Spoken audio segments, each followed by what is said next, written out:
Okay, we're going to get started right in exactly less than 30 seconds.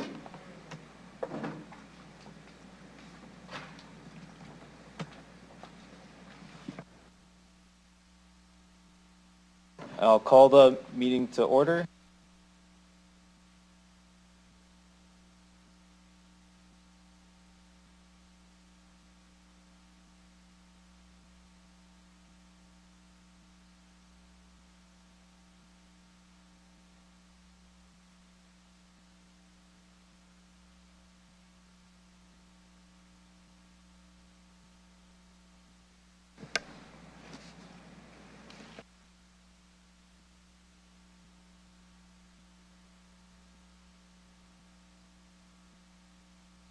Okay, so where we were at, back to Councillor Mancinelli, and then I'll have something to bring forward after, so I'll just go to you first to finish your thought on that, where we left off with the half a point in the staffing amendment. Yeah, well, pretty much. Sorry. Oh, sorry, and I'll just go to Councillor Fro quickly first here. Yeah, I declare conflict. I'm going to recuse myself from this conversation, but I intend to speak to it as soon as I get back. Okay, thank you, Councillor Fro. We'll just give him a moment to leave, and then we'll go over to you, Councillor Mancinelli.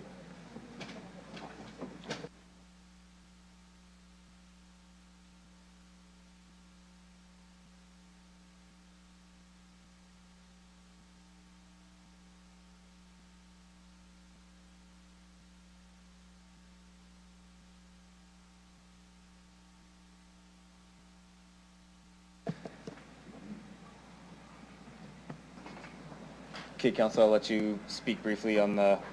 How much time do I have left? Oh, sir, just 1 second.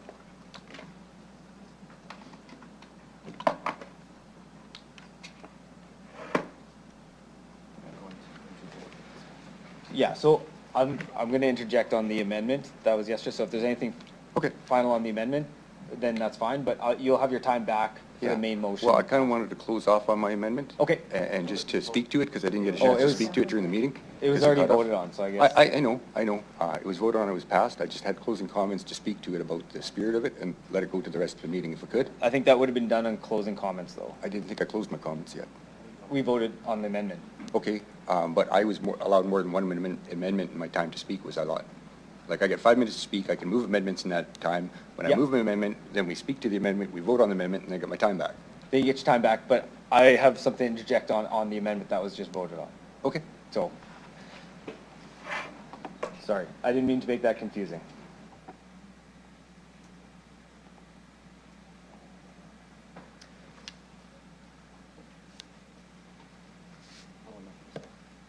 Yeah. So, I've got some technical procedural notes on this, and then I'll speak to it here.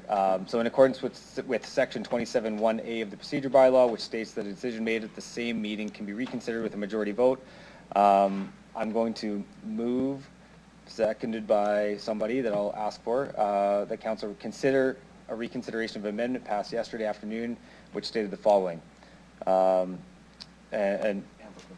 sorry, I was looking for the amendment on the screen.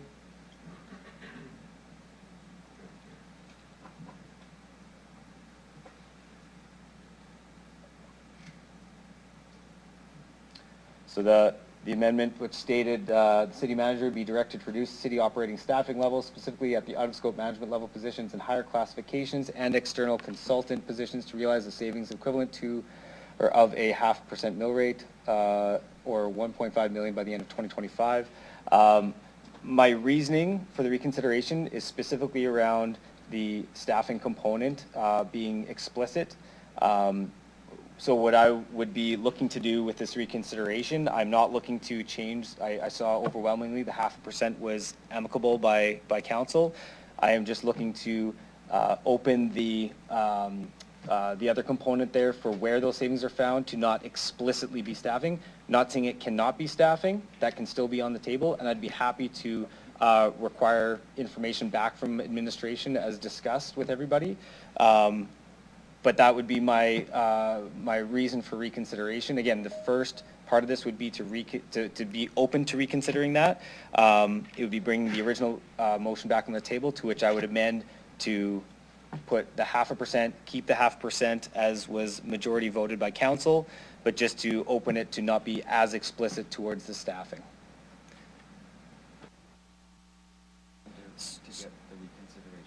Yeah. So with that, I'm just first going to look for a seconder to bring the reconsideration. Councillor Mancinelli, you're open to seconding that? Thank you, I appreciate that.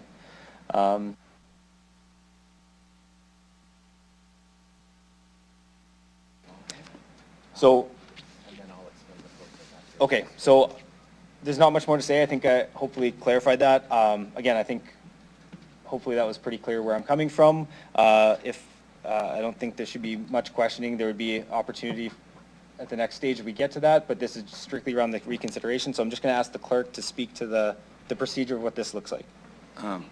Thank you, Mayor. So as you've alluded to, you're looking to bring a reconsideration motion. So essentially, there are potentially up to three steps on this. So if you support reconsidering this motion, which means you want to potentially consider changing it, you would vote yes. So you would be voting yes at this stage to say, let's have another look at this. If you are comfortable that this decision should stand, then you would vote no. So I think it's easier to, at this point in time, just focus on your first step. So if members of council want to reconsider this, you say vote yes. And then we would proceed to a second step. If you vote no, which means this is the status quo decision, you're done, and this decision will stand. Can I ask questions?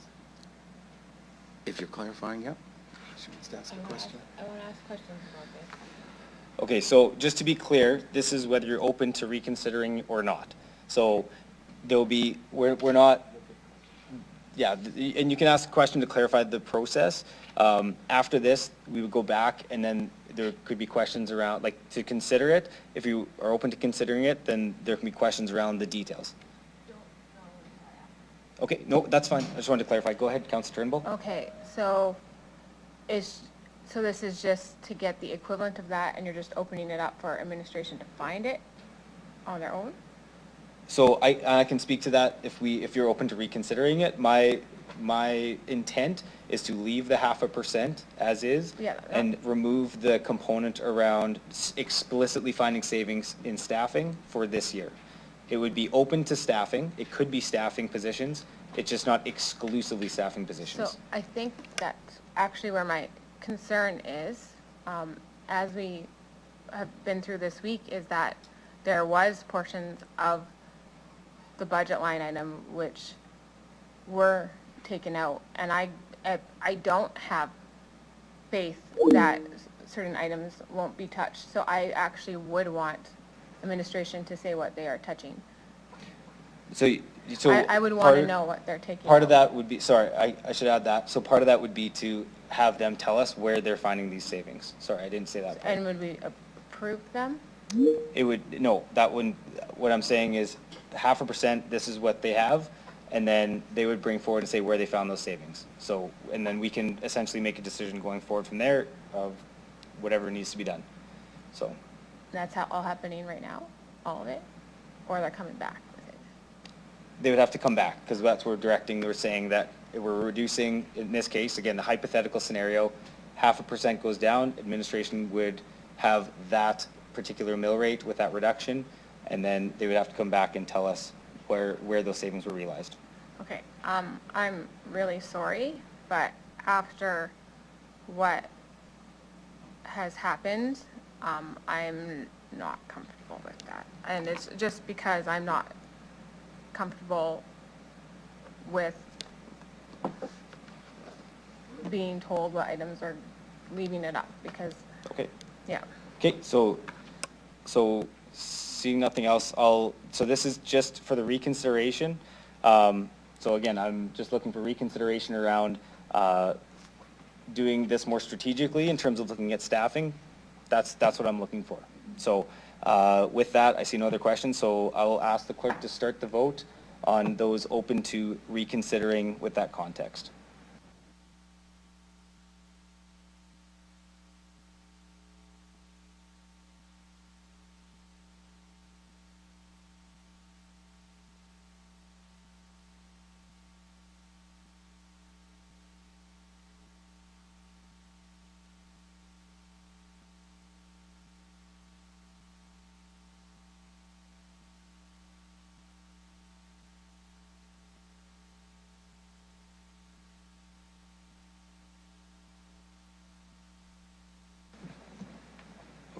Councillor Turnbull, I'll get your, okay, no from Councillor Turnbull.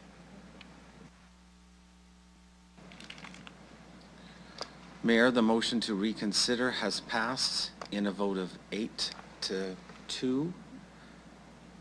Those voting in, yes.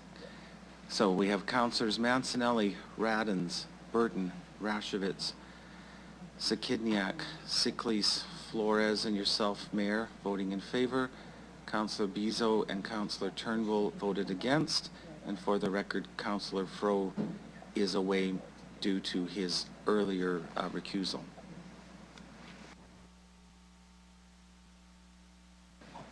Okay, thank you.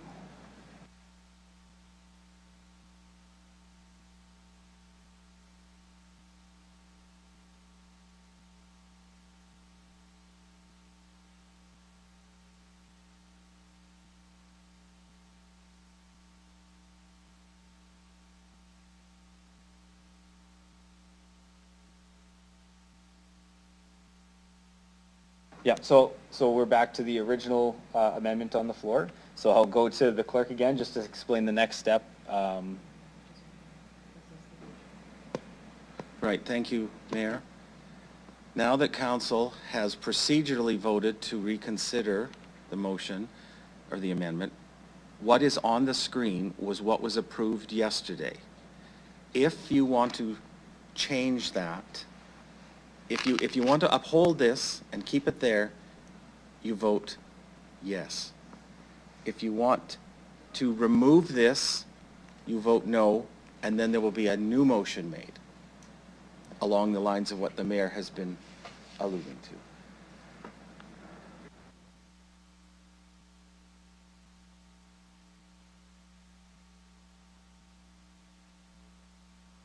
So, just to be clear, okay, this was the amendment that was put on the floor yesterday by Councillor Mancinelli and was approved late yesterday afternoon. As we discussed, the procedure bylaw allows for a reconsideration at the same meeting with the majority of vote, which took place a few minutes ago. So now you have to go back to the original motion, and as the mayor has outlined, he says he is proposing that we look at a new motion that would not tie this to staffing levels explicitly. So if you agree with the mayor, which I believe he will have to make a subsequent motion, but if you believe with his intent to broaden the application of this by administration, then you would vote no. You don't like this, you vote no and you wait for the mayor's decision. If you vote yes, that means this is the decision that will stand. If you want this to remain unchanged, vote yes. If you want to hear from the mayor with a new motion, vote no.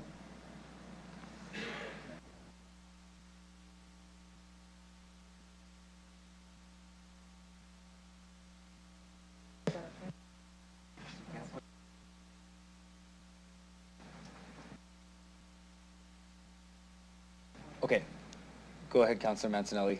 I had some questions too on this, so go ahead for your point of order.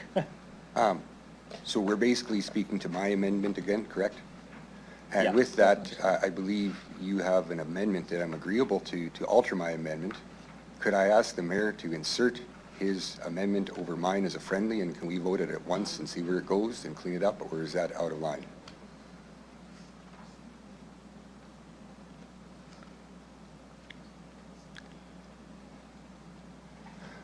I understood. I'll get the clerk to explain. My understanding is trying to do the cleaner way. That's just my understanding. But I'll ask the clerk to. I want him to go one step further in his explanation. Yeah, I understand, Okay. Thank you, Mayor. I understand your intent, Councillor Mancinelli, and if we weren't in this reconsideration pattern, friendly amendments can be accepted, but the reconsideration is much more formal, and so we need to have that formal step where your original amendment is either defeated or sustained, and then we can move forward. So we do need the second step. Okay, I have a question for the third step, though. That's why I wanted to proceed and finish so you can answer at once. Okay. Being that I'm agreeable with Chad, and it will be my turn to speak again, and he will be bringing an amendment, and it's probably something I would want to speak to, being that I moved this Yes. discussion. how do I get his amendment on the floor when it's still my turn to follow Okay. through with this? Yeah. Again, with respect, I think the mayor, in his role as chair, has inserted himself before you get to finish with your 1 minute. Oh, okay. So Now what I is get going it. to happen is, We're good. everyone will have an opportunity to speak to his new motion if this is defeated. Okay, Mancinelli's always come second, I get it. Okay, thank you. And I'm just gonna, for clarity, I'm going to read verbatim what I'm gonna put on the screen. So, so the 2 points are, that the city manager be directed to reduce expenditures by 1.5 million, equivalent to a mill rate decrease of 0.5%, and that a report be provided to executive committee at its meeting of April 30th or May 14th. I'll probably ask admin that, outlining the steps taken or being taken to realize these savings. Okay, so we are now going to have this procedural vote.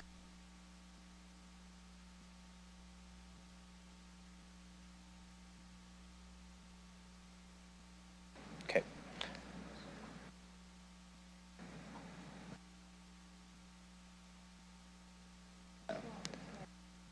Okay, yeah, so again, if there's any questions around the procedure or the implications, again, questions on that, I'll go to the couple folks that have their lights on.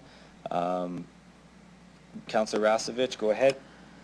So I guess if we vote no to this, then I guess anything's wide open after this. This is gone, right? If we say no.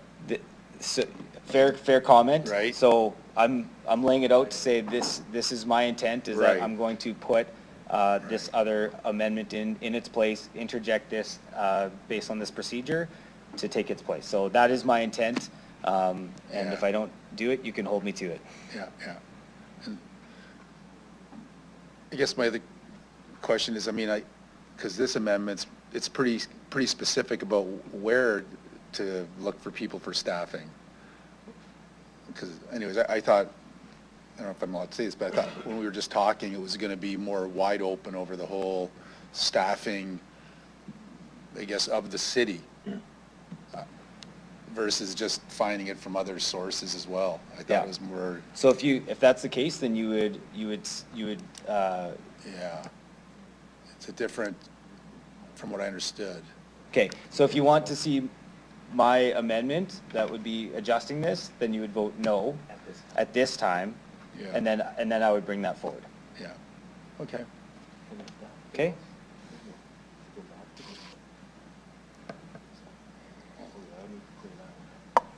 I know it's getting complicated. Okay, Counselor Bezo, go ahead.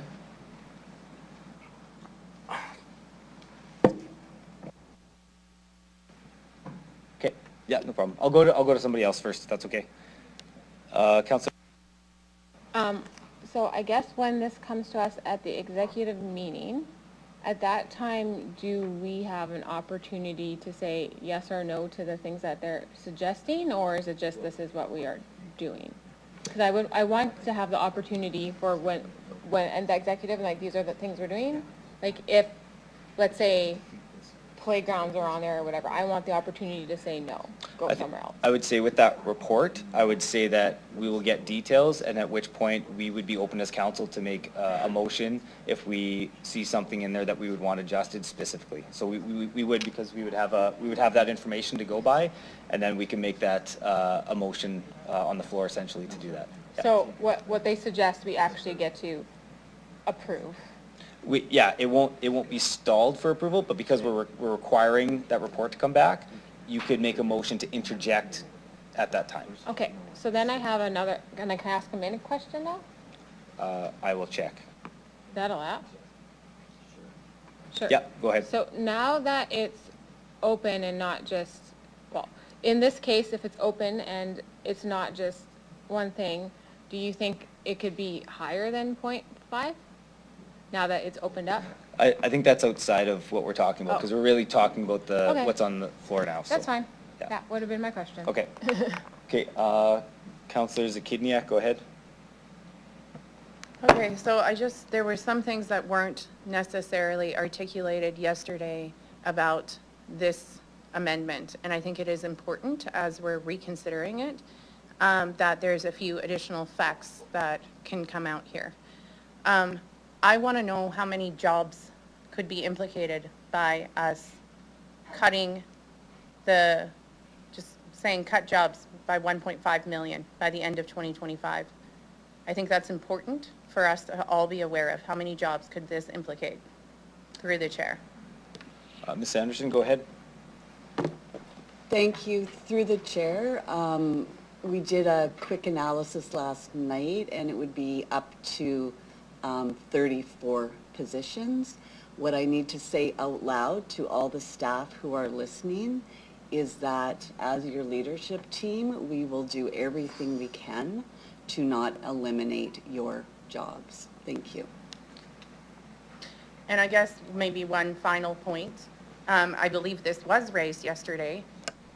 If there are folks that are just getting fired in out-of-scope management level positions, those require for folks to be paid out. So we could fire people to the tune of $1.5 million, and also at the same time we're going to have to pay folks out, right? So this is not a savings of $1.5 million. Can somebody clarify that process, please, before we vote on this? Okay, Mr. Anderson, go ahead. Through the chair, yes, if we want to start talking at this level, I would suggest someone motion that we go private, given that we would start to be talking about some privacy issues at this point. I mean, I do know that's how this works. You don't need to go in private. I hope we can all agree that this was a short-sighted amendment, and I'm just going to keep it there. Okay, thank you. Okay. Sorry, Councillor Bezo, I just saw your light go on. Go ahead. Sure, thank you very much through the chair. I like to pull up the numbers. 1.5 million, 34 people, that works out to an average salary of $44 an hour. I'm not sure I've seen too many of the staff that are working for $44 an hour at management levels. As I go to the City Connect website, I'm also finding a lot of vacancies, which we're not being descriptive in this. We're just saying do something, and all we're saying is find the savings. The savings can come from not filling positions. It can come from retirement. We can be more prescriptive in this, and we can put, which I'm going to suggest we're going to do, is put an amendment in there, sustained 1.5 million, and if we open it wide open at that point, as Councillor Turnbull said, I think there's more savings that can be found. She found a few more dollars yesterday. I know Councillor Rosvich found a few more dollars. I think we can open this up a little bit more. Okay, thank you. Okay, seeing no other questions, I'm going to ask the clerk to start the vote. So if you want to keep the amendment on the screen, you would vote yes. If you would like to defeat this amendment, and then I would bring forward the amendment that I said verbally next, you would vote no to see my amendment next.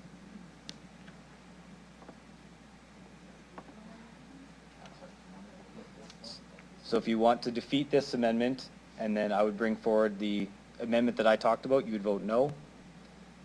If you want to stay with this on the screen, you would vote yes.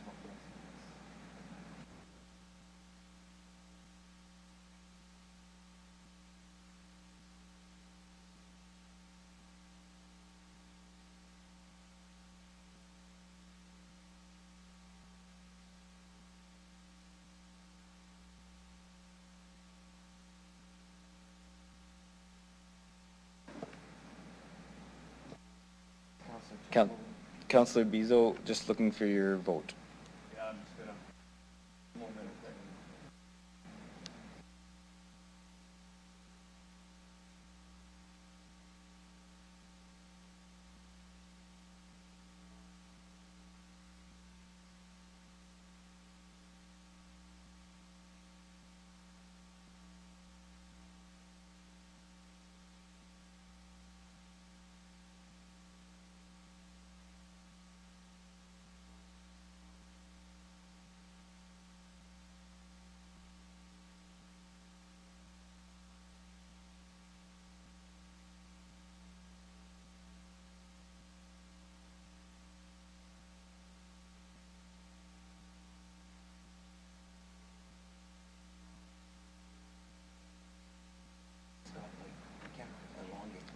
Councilor Beazle, can I get your vote, please?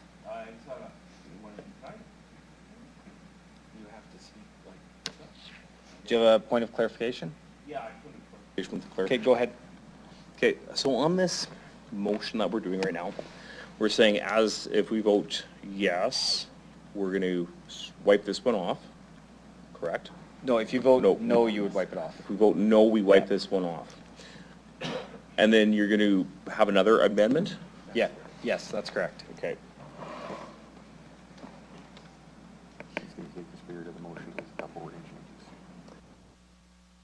Motion, Mayor. What is your intent? My intent? Yeah. So I'll read it out again. So it's keeping the 0.5%. That's going to be my amendment that I put forward. I'm going to say that the city manager be directed to reduce expenditures by $1.5 million, equivalent to a mill rate decrease of 0.5%. And then the second point is going to be that a report be provided to executive committee at its meeting of either April 30th or May 14th, outlining the steps taken or being taken to realize these savings. Would you be interested in putting another word in there? So we can talk, so not at this time, just because mine's not on the floor yet. So if, I don't even have the opportunity to put this forward yet because we haven't defeated this one. So if we defeat this one, then I would put mine forward and then it would be open to putting amendments forward or friendly amendments or changes.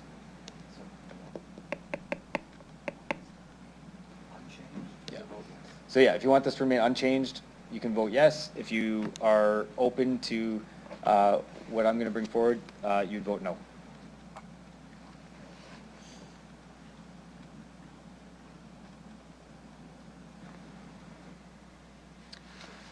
Mayor, the vote has been, the original amendment has been defeated and it will be removed as all 10 members have voted in favor of rescinding the decision taken yesterday afternoon. Okay. Thank you. Okay. Thank you. Okay, we're just going to bring, because Councillor Fro can come back because he recused himself from the original amendment, so he would have the opportunity to see and confirm otherwise. Oh, here he is.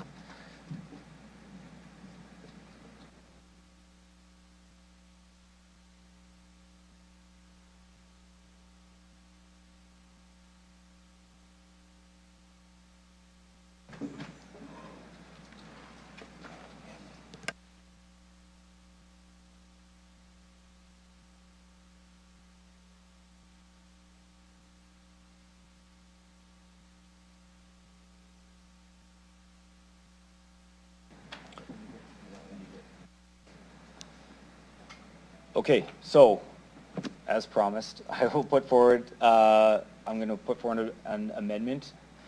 As noted up top, again, I'll read it one more time, that the city manager be directed to reduce expenditures by 1.5 million, equivalent to a mill rate decrease of 0.5%, and that a report be provided to executive committee at its meeting of April 30th or May 14th, outlining the steps taken or being taken to realize these savings.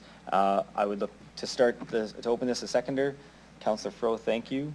And, oh, Mr. Anderson, you have a clarification? Go ahead. Sorry, my excellent staff are bugging me. The math doesn't work for 1.5 million and 0.5. We need to be prescriptive. And if it's 1.5 million, then the mill rate decrease is 0.48. Or we need to go a mill rate decrease of 0.5 and an expenditure of 1.55. Okay. Okay, I'm gonna say, out of respect for the original amendment, which I know I heard around a 0.5% mill rate, I will go with that out of respect. So 1.55.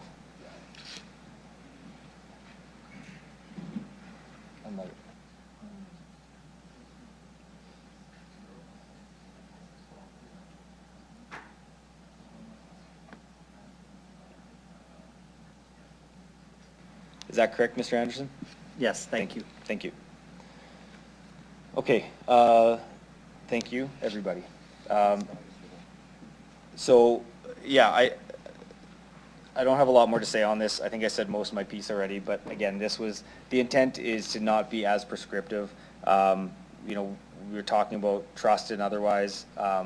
This to me is, you know, if we believe there's savings there, I feel like we need to I mean, I heard clearly through a majority vote that most folks feel that we want to see that 0.5% taken out, and we feel there's savings to be realized. My intent is to respect that from the majority of council, and as well require admin to bring back information to clarify where that would be realized from. And like I said, it can be staffing or otherwise, but it just opens up to not be specifically or exclusively staffing in terms of those savings. That is the intent. With that, I'm going to go to, as a seconder, I'm going to go to Councillor Fro first to speak on this, and then we'll go to any other questions anybody may have. Go ahead, Councillor Fro. Thank you. Through the chair, I'm sorry to have missed yesterday, but had I think very specifically this is what I would have said. You know, we talk about trusting each other, and we talk about trusting city staff. Staff in this building are our colleagues. Yet without any thought, any study, any effort to understand the consequences, council voted to reduce staffing yesterday. This is not Doge or Tesla. This is a public service with real people, who have real families, and they do really good work, by the way. I hope my colleagues all of you, read the Deloitte efficiency review, because I did. I hope you spent months analyzing the data, the consequences, interviewing directors, stakeholders, and crunching the numbers in preparation for this budget. We heard yesterday that arbitrarily cutting jobs won't save a dime. Yet in our judgment, minutes before we adjourned council, that's what we did. This is not a game or reality show. Please let's not act like it. Behind every dollar, including in this motion, is a real person who probably went home yesterday wondering if they could pay their bills. I guarantee they went home yesterday questioning our notion of trust. No one in this chamber will be the ones telling someone that they don't have a job. But maybe we should be. Because here's the thing, in the coming days when we leave, council will be asking staff again for all kinds of things, because we're new after all. So whether it's cutting jobs, or hopefully finding a better way to save costs, that's what will happen. We're going to ask for reports, for policy, for roads to be cleared, for answers to our questions. Maybe we should do that work ourselves. And if we're unwilling to do that work ourselves, let's put in the work ourselves and be professional about how we make decisions. I hope yesterday, honestly, frankly, is never repeated. Let's talk first about what we're trying to achieve.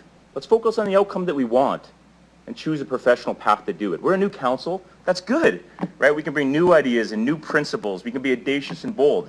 But none of that happens without staff, right? None of that will happen if we don't put in the work before we make decisions. So just in case anyone is wondering, in closing, as it relates to staff, if we're interested in saving money, this is how you do it. This is how you would do the work. You would do a core service review. You do a workforce audit. You'd examine alignment with our strategic intent. You'd look at productivity ratios. You'd look at voluntary and involuntary turnover. You'd look at culture. You'd look at morale. And critically, you would look at non-monetary measurables. Because, of course, we're not Dodge. We're running a public service, and these are real people. We measure things differently when we run a city. We would then set goals, measure success, and timelines to implement recommendations. We do it properly. So I wish I could have voiced my opinion yesterday and vote strongly against it. I'm glad we're reconsidering this, and I hope we learn from this and be more thoughtful as we approach our work moving forward. Thank you. Thank you, Councillor Fro. I'll go to Councillor Mancinelli. Go ahead. Thank you. What a cliffhanger to walk away from at the end of the meeting yesterday to lead into this. A 0.5% mill rate decrease with staffing matching is not generally the way I've ever approached budgeting before. It's not something that I do lightly or did lightly yesterday. Trying to fabricate the words on the council floor for the outcomes is next to impossible. Trying to ask for outcomes ahead of time and find them in the budget is also next to impossible. 10th budget for me. I remember restructuring in 2017 as described, and I remember efficiency reviews in 2022. And I remember an ask for an implementation of a bottom-up restructuring of the city. Bottom-up means you're paying attention to your low-level employees.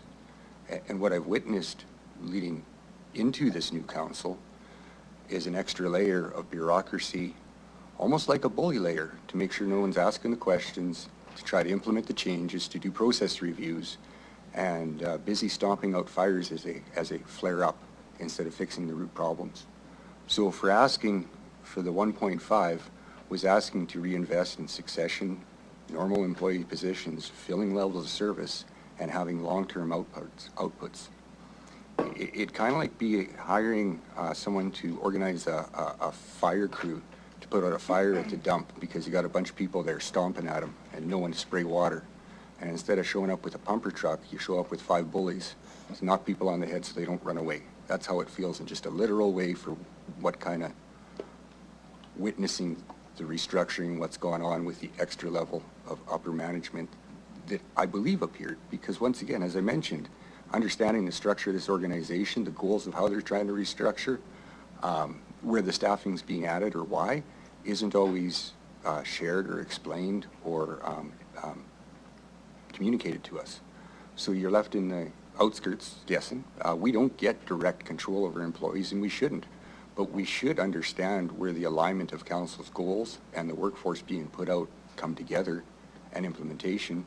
And I don't believe that there should be union representatives coming to the council floor like I witnessed in the fall, talking about the work conditions that the employees are going through, the type of process that's being implemented, non-productive, and how many extra positions the middle management workers are being forced to fill, not the out-of-scope management brought in. So I don't know if I have a wholesome view because that's not my knowledge to know.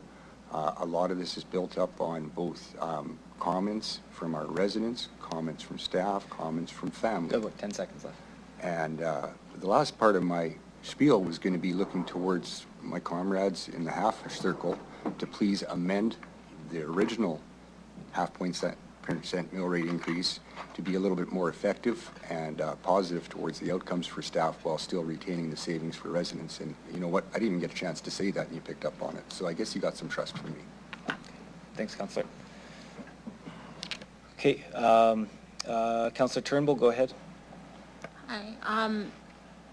When we were going through this yesterday, at one point there was, I think you or Councillor Flores had like a report to go over the outcomes and things. Could we make that as like the 0.3? So that, I'll give you my interpretation. I believe this is actually that report, but that's sooner. Because my understanding was from Councillor Flores, and I can confirm, but hers was further at the end of the year to see where those savings were realized. Oh, no, it was the staffing, because like there was a report. Specific to staffing? Yeah, because I think that might satisfy some of the So- concerns that, like, because I forget what the terms were, but you were very good about laying out what your plan was going to be. So- So if you could put that.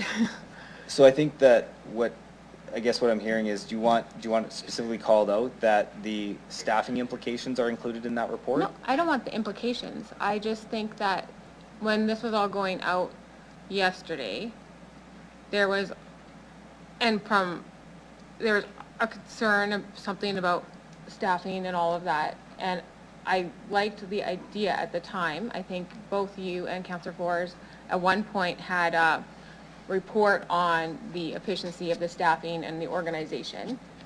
And I think that if you had the 0.5 mil decrease from wherever it needs to come from, but you also had that report to satisfy the staffing efficiency, you would get everyone happy. Okay, 1 second.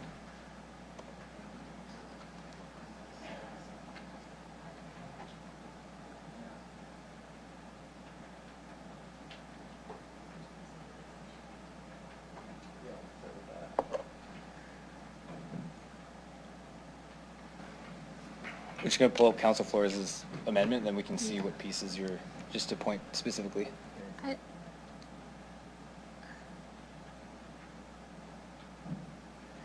Because you had a plan too. You're like, we will do this, we'll do that. My plan or my approach was to go down the path, like actually do very similar to what Councillor Fro was saying. Like, I think Just if that was it doesn't have to have any budget implications. I just think that from the discussion we had and from the concerns around the table and being the new council, I think having a little more understanding and a little more of that report as a number 3, not would satisfy everyone's needs possibly. So I would respectfully say that I feel that is something that would we could direct that to the HRF subcommittee. I feel like that's why that exists, is that we would direct that staffing approach to the HR subcommittee. Is there, like, was there something specific that you wanted out of that? Because I guess we're looking at a report to say what that looks like, but No. that's kind of the intent of that subcommittee. I'm just trying to make this in a way that I think will make everyone happy. Well, I think maybe can we, Yeah. I'll hear from others, because I don't know if anybody else wants Okay, anything else, then I- or if we can go down. Then I will say that, right now, I feel, a little bit like a weight has been lifted off my shoulders, and I do feel like I can exhale a little bit harder, and I want everyone to know I haven't slept, and it's been really hard on me, and you guys, everyone. And, what happened yesterday was very hard, and, this does feel better, and, I would love to end up in a better team relation where we're all working together per budget. And I think my big takeaway from this week and this motion that even happened yesterday is I really want to look at in the future a better way to do budgets so that you're not, where it's more cooperative and less everyone against everyone. And I think there has to be just a better way where we're not all pitted together and making these budget decisions, and I would love to look at that in the future. Thank you, Councillor. Okay, Councillor Flores, go ahead. Thank you. Through the chair, I'm having a hard time with this because we're doing this exercise in the fall again, or in December again. We're going through a budget again. So the timeline from now to here, strategically for me, it doesn't seem like trying to find bits and pieces for this short period would be as impactful if we actually work this next few months to have a budget that comes with these savings that are thought out, they're data-driven, we're working with administration. So with that said, I just have a few questions for administration.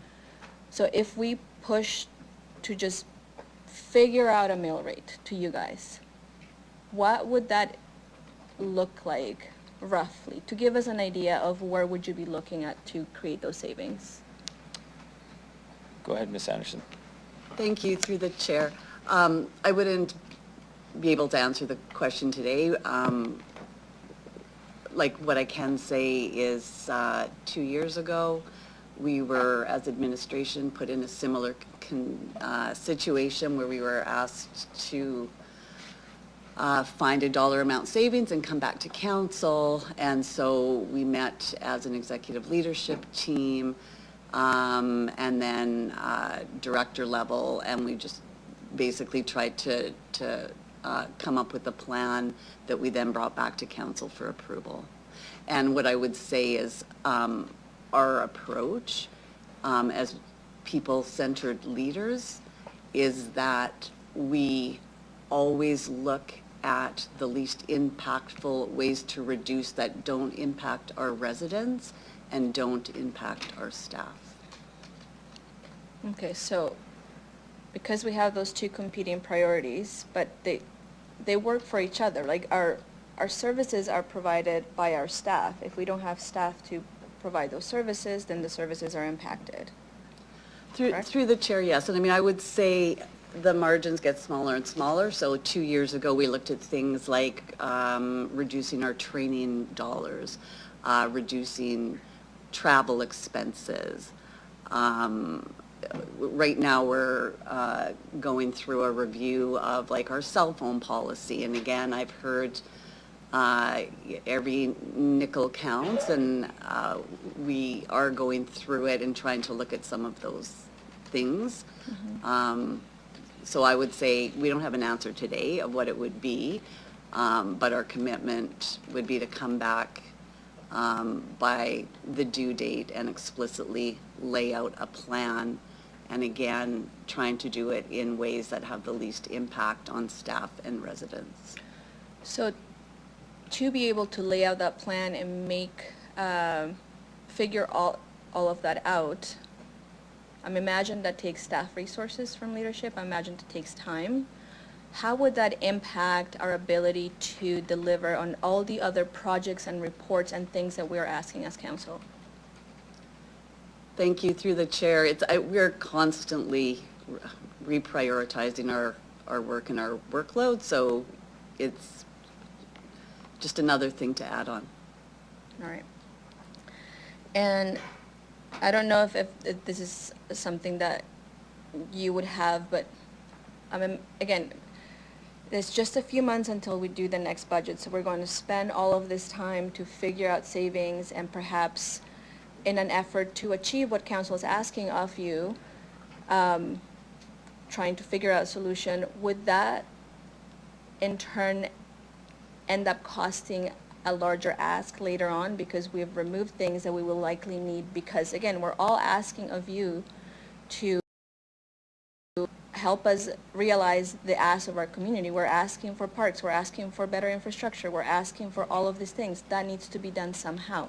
So if we start with cuts, yes, we realize that now, but what is the likelihood that then later on, to be able to do what we're asking of you, you might have to come with with another increase?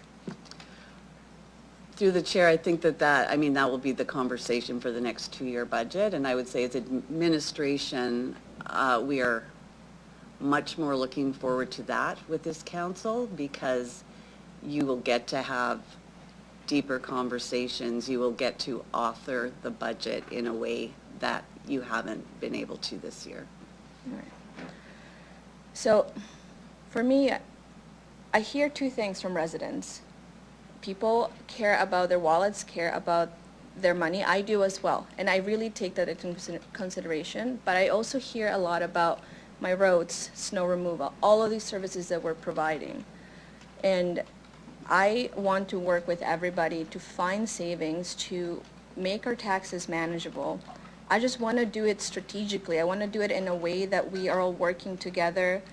And that, to me, seems like we can do that in the next few months when we go to a 2-year budget cycle, so then we don't have to, on the floor of council, direct to find savings here, find savings there, with not enough time and opportunity to plan this strategically and sustainably. So I am glad we defeated the other amendment, but I still can't get behind it. I just don't think we have given it enough time. Okay, I think that's my time. Yeah, it's exactly your time. Thank you. Councillor Zakiniak, go ahead.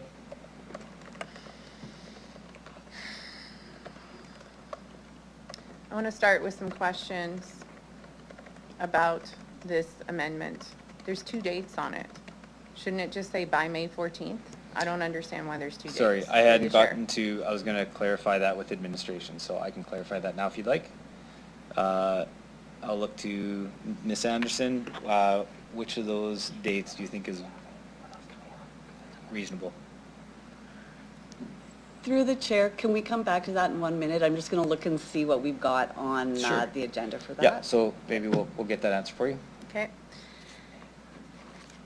What's the report to executive committee? Is this just to receive and file? Is it for approval? I need some clarity on that piece. I would look at it as a receive and file, but as I indicated to Councillor Turnbull, information in that report could form decisions to put forward a motion for consideration if there's some kind of adjustment to what was being proposed or provided.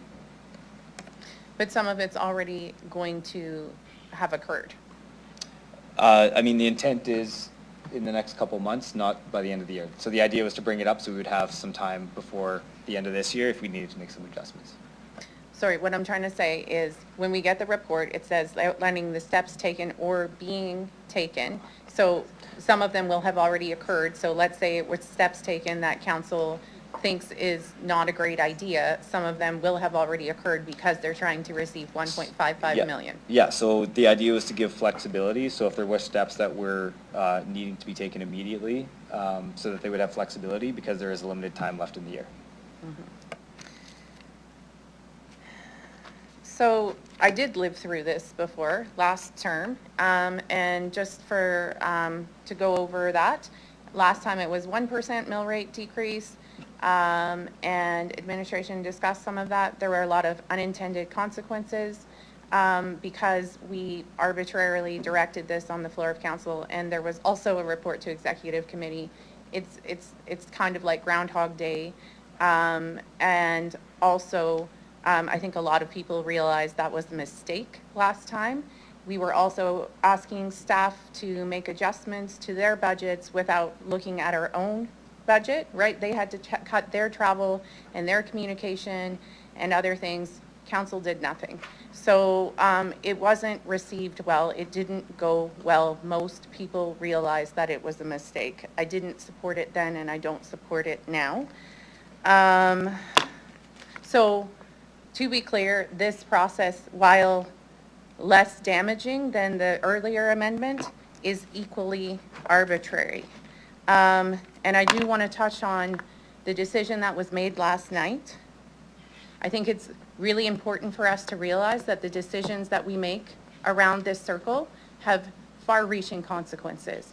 And yes, we've just reversed that decision, but we caused sleepless nights for many staff last night. We put folks in a tailspin, and it's good that we're addressing it now, but I think we need to be very careful in our decision-making because it has major impacts.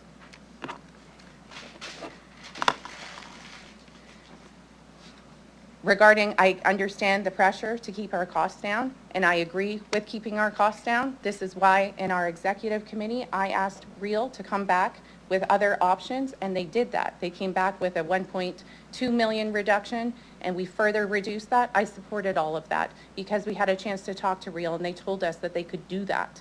This is different. This is an unexpected last-minute reduction to city operations. This is not a way to achieve that goal. We need to be very careful with our decisions, understand their impact. And if we do things, like there's no data to drive this decision-making process. We don't understand what services would be affected.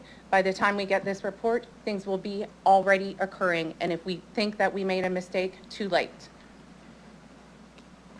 It was already noted that these are the services that residents are telling us they want. Road maintenance, snow clearing, community programs, and emergency response, all at risk if this goes ahead. Councilor, you have 10 seconds left. Well, I'm going to make a motion to refer this due to the lack of consultation and analysis on the impact of this cut. I want to refer it to its city administration to conduct a thorough review, including an impact assessment, and report back to council with recommendations on how to achieve cost savings without jeopardizing essential services.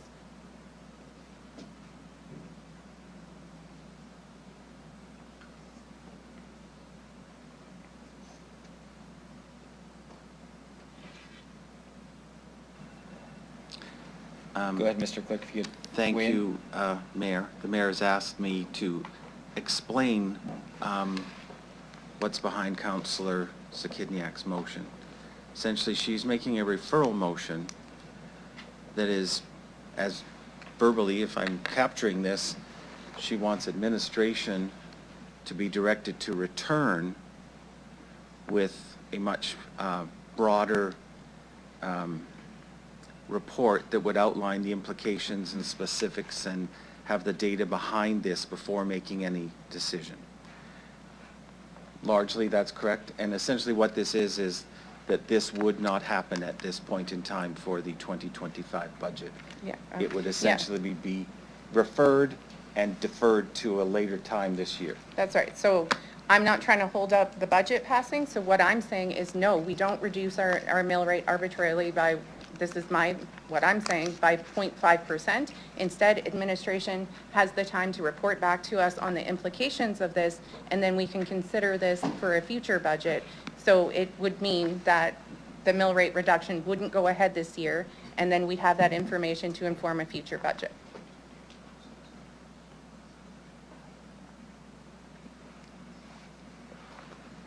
Is that what you wanted to do?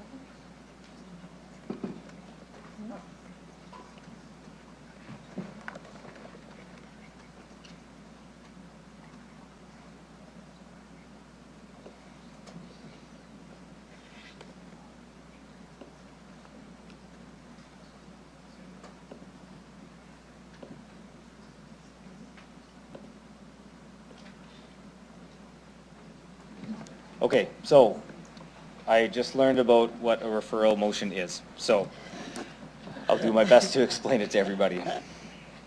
So there's no debate.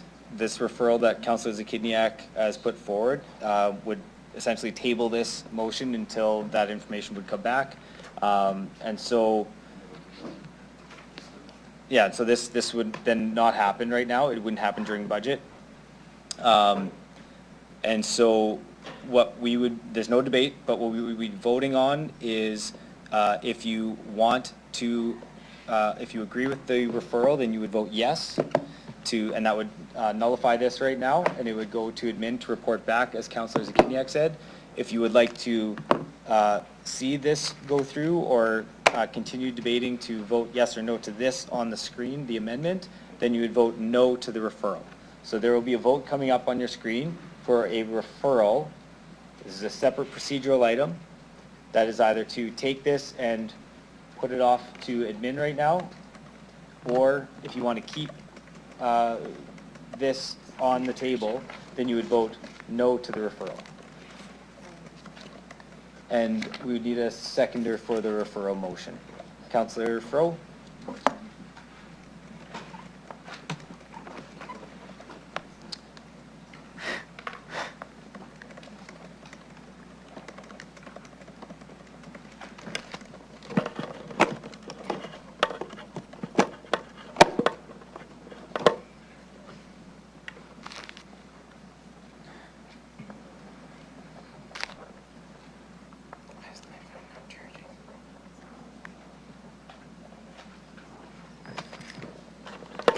Okay, so I'll just say one more time. So if you want to keep the amendment on the screen, you would vote no to the referral.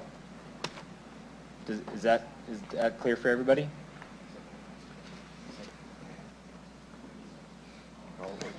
Okay, so I'll ask to start the vote on the referral. So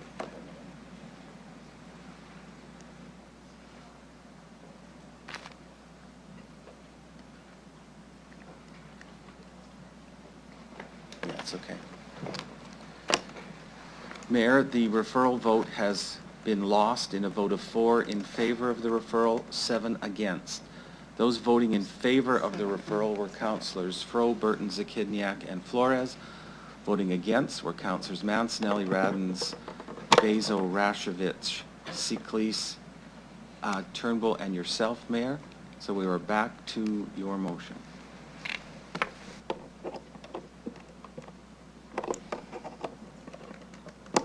oh yeah, okay. Okay, and Councillor Zakidniak, that was the end of your time. So I'll go to Councillor Radens, go ahead. Thank you, Mayor. So it's clear that the decision yesterday was extremely difficult for most of us. No one wants someone to lose their jobs, least of all 34 people. I, for one, am extremely happy that we have reconsidered the amendment. So it is clear that everyone agreed to the reconsideration, because I'm sure that we do not want what happened yesterday to happen again. And sometimes I believe that through conflict, we can come back and soar, or cause an even further rift. I hope that this is an exercise to help us to move forward in a more collaborative way. And I will say I'm hopeful for that. Again, I want us to be better as a council, administration, and mostly as a city. Again, we need to lead by example, and I think that we showed that today on this reconsideration. And going back to my residents' concerns, and as much as I do care about our staff that work at this city to help people in our community, equally we need to meet our residents to help them also. And I'm extremely happy that we reversed our decision. And as mentioned by Councillor Zakiniak, this has happened before, and we have learned. And yesterday, and go forward and do better in our decision-making. Thank you. Thank you. Councillor Burton, go ahead. Thank you. Through the chair, this is part of the curve as we move through the very first cycle of budgeting. And we're going to move ahead, we're going to stub our toe, and we're going to make some decisions, and we're going to have some second thoughts, and we're going to have some thoughts that are good. I didn't vote for the original 3 million reduction. I didn't feel that was reasonable. But, you know, I asked councillors, I asked administration that, you know, Councillor Rasevich put a couple of motions forward so that to me were very reasonable, and almost half that 1.55 million with a couple of positions that aren't hired yet, with some bike lanes. We put up with roadways not being built some years, and, you know, paving that was going to be done didn't get done, but we got to make sure we do all that with every bike path every year. And yes, I want to see bike paths improve. So we're making some tough choices here for that. You know, as I've asked, and, you know, I asked the senior leadership here at the front, and, you know, the people in the gallery, to think about your jobs. I didn't vote for that first 3 million, but I felt at some point we need a bit of a hammer, because every year there's changes. 5 years ago, there wasn't the work from home. Things have changed a lot. There's a lot of different ways that we do our job, where we have to come into work, how many offices we need, how much space we have. And so I ask everybody to look deep to find those things. I had asked about, you know, is there any place we could find any position, I'll say singular, not plural, and I was told that would mean service cuts. And I would suggest that's not the case, that there's always an evolution of technology, of components, of people, all the different things that we do. And I would ask everybody to make that happen as we move forward, because there is constant evolution of every organization in the way we deliver services and how we can be efficient and make things better. So I'm really glad that we took that specificity out there, specifically having that, because I realize, and I agree with Councillor Fro, that yes, it's an impact on people, and people want to be able to go to sleep at night. But then my ask is that as people move through, that we then consider that we do need to consider the constant evolution of the City of Regina and how we deliver those services and how we become the most efficient, and also at Council that we also do that as well. Thank you.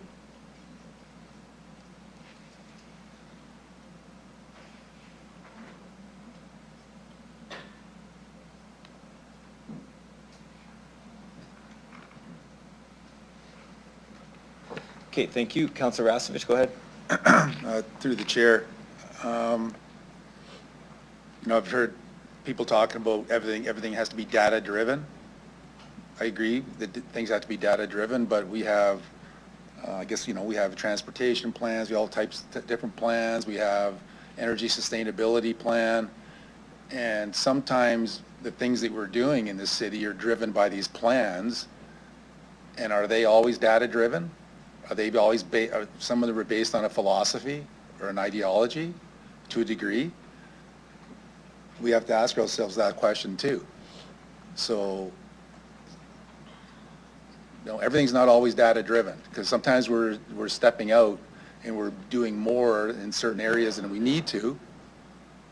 And, you know, till we, you know, maybe later we'll see what the data looks like after the fact. So, you know, I mean, there's the question there too as well. So I'll leave it at that. And I guess, you know, the other question was, what are we willing to give up? I'm willing to give up something. I don't know. What do we want to give up? Do we want to show the city that we're willing to give something up, give up some of our salary, give up some of our benefits? I don't know. We want to talk about that? Anyways, I'll leave it at that. Thanks, Councillor Rasevich. Okay, Councillor Biza, go ahead. Thank you very much. A lot of good conversations. Councillor Burton, you mentioned the evolution of the city, the evolution of what we do. Councillor Fro, you mentioned about reports, you mentioned about data. Everyone has very good intentions here, and everyone has data-driven decisions, and everyone wants the best for the city.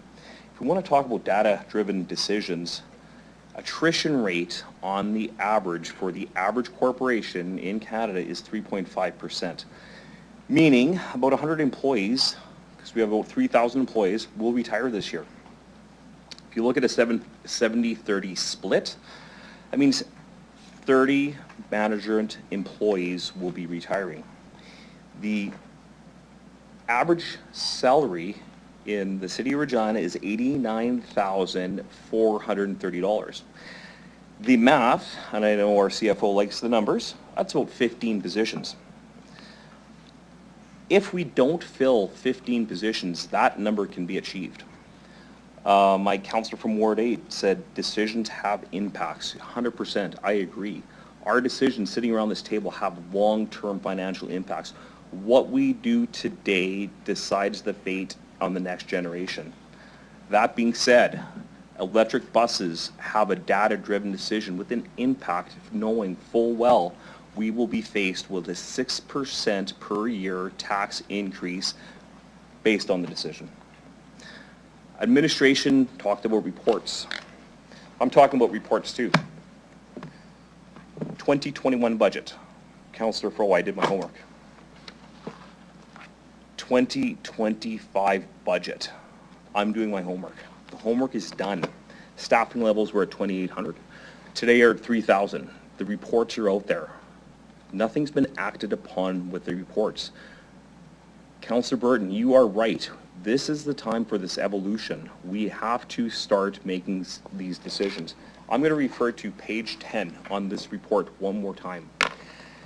Page 10 states value for tax dollar, poor value, 50.5%. Neither good nor poor, so not good. 85% of the surveyed people, which is our community, says we're not delivering value for our money. Councillor Rasevich, you said there's something that we need to give up. My councillor from Ward 8, she said, you know, we have to look internally at what we're going to give up. I'm going to give up 5%. I'll give up 5% of my salary to find these. That's what I'm giving up. I'm also going to make an adjustment to a motion to amend this motion. I'm going to have 4 words in here. That the city manager be directed to reduce expenditures. I'd like to change that. I'd like to change that slightly. I'm going to say by at least 1.55 million. And I'm also going to throw a word in there that says sustained, meaning we don't cut a project. We don't just push something down the road. We don't let our infrastructure crumble. We carry on. We do what we were told to do. 45% of the respondents just say, do the infrastructure. Everyone said, let's do the infrastructure. And I heard you say you wanted to, you're asking to see if I'd be amenable to changing that to at least. I'm okay with putting at least. At least and sustainable, or sustained. We are here, we got hired. Councillor, Yep. so your time's up for speaking, so I'll just speak to the at least and sustained.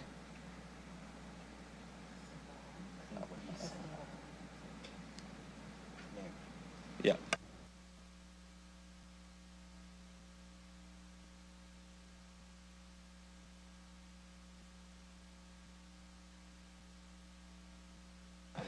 Okay, Councillor Bezo, just to clarify, so sustained is in, you know, savings that aren't taken off this year but potentially added back next year? Is that kind of where you're getting at?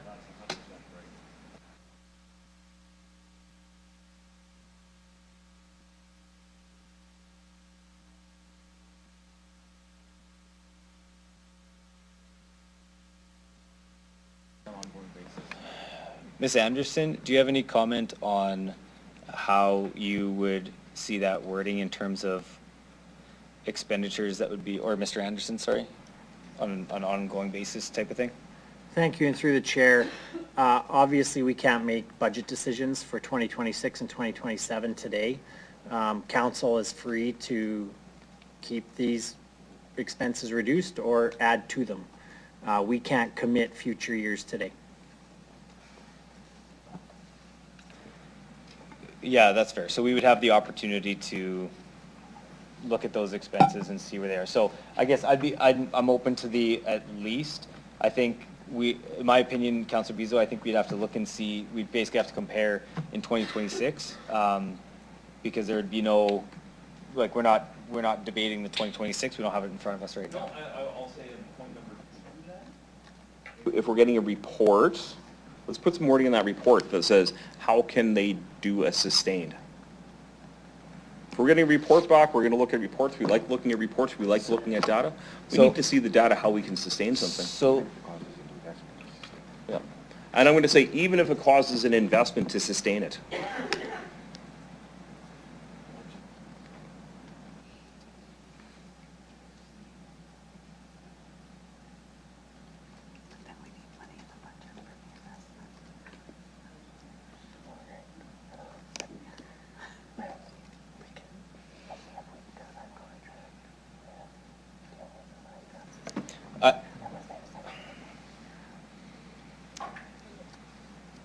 I would respectfully say we should focus on this year's budget, and we'll have an opportunity to dive deep into it. I think there's going to be opportunity through the year where we could get more into that report, and we can actually add more opportunity to ask for that. I just think that if we keep this clean right now to achieve what I believe is the collective opportunity of the 0.5% that I heard the majority was looking at yesterday, I'd like to start there, and then we get the report, and then there will be opportunity to make further motions outside of the budget cycle, is what I would look to do, and I'd be open to those discussions.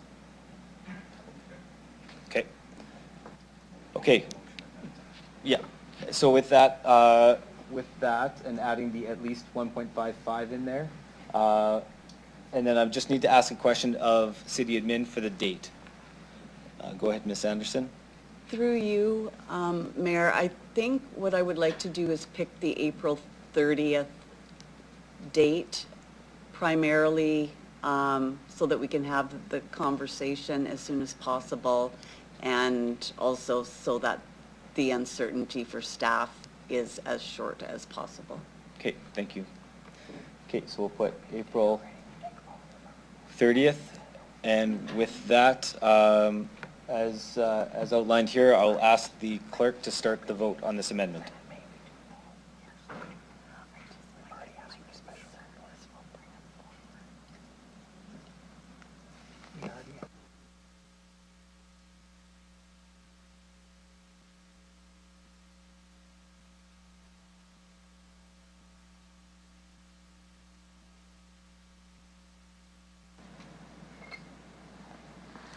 Mayor Brzezinski, the amendment is passed in a vote of 8-3. Those voting in favor of the amendment were Councillors Mancinelli, Radens, Brzezinski, Burton, Bezo, Rashevich, Turnbull, and Siklis. Sorry I included you in that first roll-up. And voting against were Councillors Froh, Zakidniak, and Flores. Thank you. And with that, we are going to take our first break of the morning. We'll be back at 10:43.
Okay, we're gonna get started in a minute here.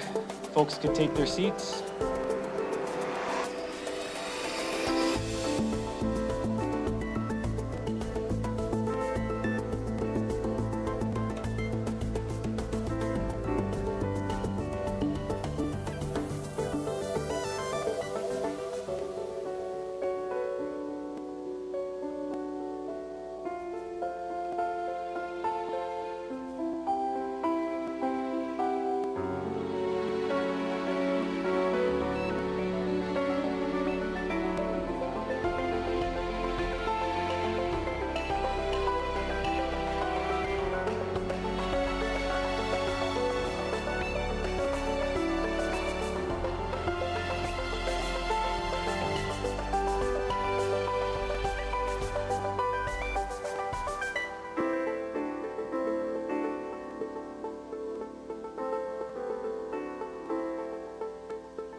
Okay, I'll call the meeting back to order.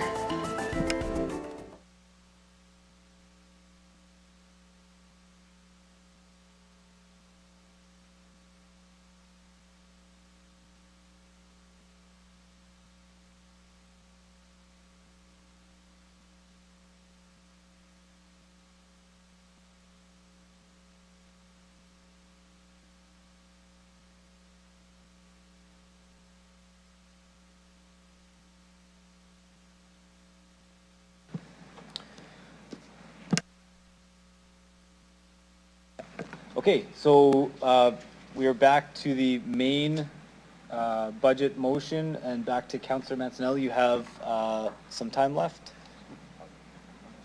About a minute left. Go. I need at least 5. No, I'm just joking. I just wanted to extend a thank you to the mayor for the amendment. As I said, 5 o'clock, what a cliffhanger to end on. It's hard to form policy on the floor of council, as has been said. The amendments as they come through and provide a little bit more, I guess, safety to administration is appreciated. But at the end of the day, as also mentioned during the debate, this all comes back to a matter of trust. And I think it's easy to see that I'm having a problem forming trust in some of the decisions from administration.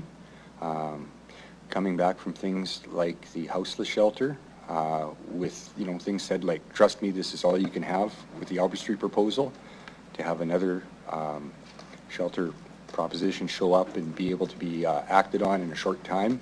You got about 15 seconds left. Just causes you to really question it. Finding $500,000 laid out in an efficiency about the good work done by the administration, only to find out it's not materialized in a budget. It's hard to put trust out when you're told this is all the cream and fat off the budget, and you come to a $500,000 savings and it's not materialized in the budget. Okay. So yes, Councillor? I want to trust, but it's hard. So I hope this amendment can build that through work. Okay, thank you.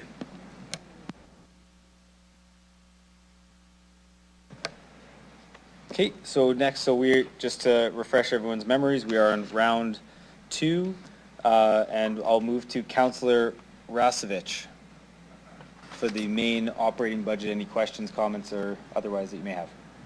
Or I could... Or amendments, sorry. Or amendments? Yep. I'll go with amendment. That the requested 7.7 million increase for transit be reduced by 1 million for approved resulting in an increase, I guess the budget be an increase of 6.7 million.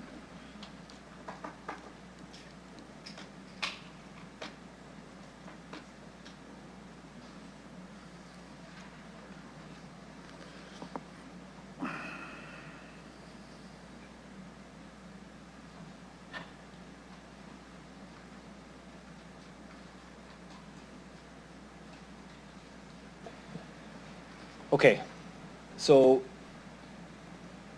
this is very similar to your previous amendment. Yep. So respectfully, I'll say like, I'm just looking at the substantive change on this.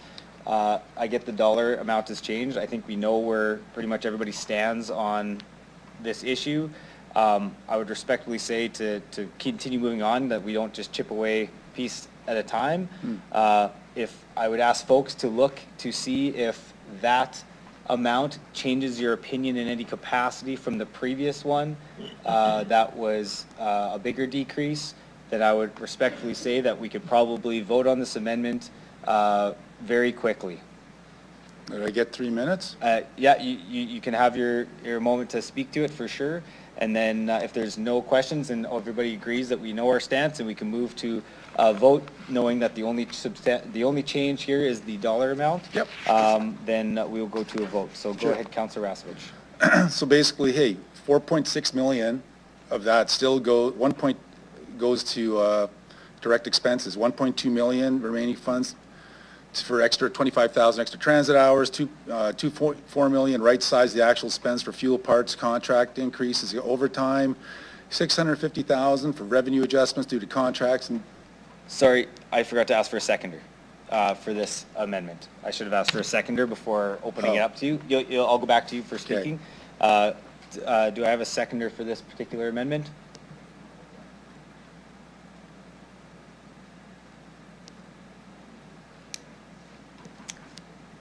Okay, wow.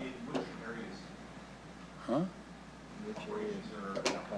This is transit. What areas? Reserve fund. The 1 million would come from the reserve fund. Oh, okay, it's capital. Can you specify that, Lou? well, it's your amendment, Councillor, so where were you looking to Reserve. take this from? Well, it's 7.7 million for transit, with 1 million coming out of the 7.7, which specifically from the reserve fund. Because 3.2 of it is going to go, 3.1 goes to Maybe, reserve fund. Mr. Doney, can I look to you to kind of weigh in? Through the chair, so 7.7 million in this budget, 3.1 million is going to the fleet reserve to accommodate future buses, regardless of what that is, diesel or electric, and 4 million is for increased expenses, including increased service, and 650,000 is for a reduction in cash revenue. Okay, and then Councillor Rasevich, you said of that explanation, you would be basically reducing the 3 million to the reserve by 1 million to make it 2 million to the reserve? Yeah. Okay. Yeah, Does that clarify, Councillor Bizo? Perfect, yeah, if you put that up in exact wording like that, it'd be fantastic. So,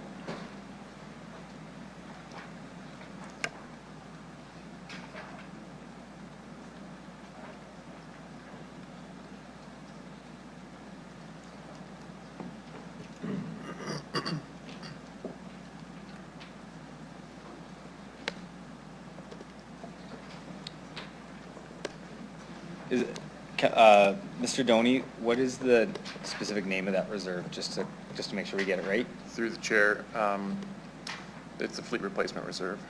Fleet Replacement Reserve.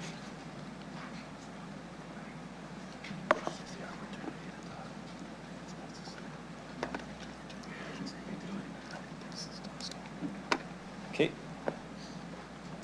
So with that, I'll go back. I need to ask for a seconder for that amendment.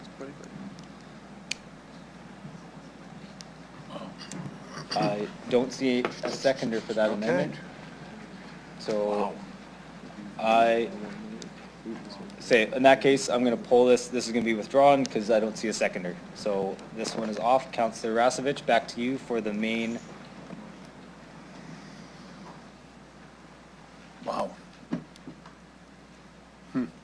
Well, all I'm going to say is, and I've said this before, definitely campaigned on affordability. This would have been a 0.33% reduction in the mill rate. And all I'm going to say is, when I was playing football, we used to say, hey, walk the talk. And I guess that means do what you say. I mean, we had $8 million in this transit reserve fund prior. We gave it to Real. We moved money around in our reserve funds like a shell game. I don't understand why we're not looking at this. It's a simple $1 million and a 0.33% mill rate reduction for all the citizens of Regina.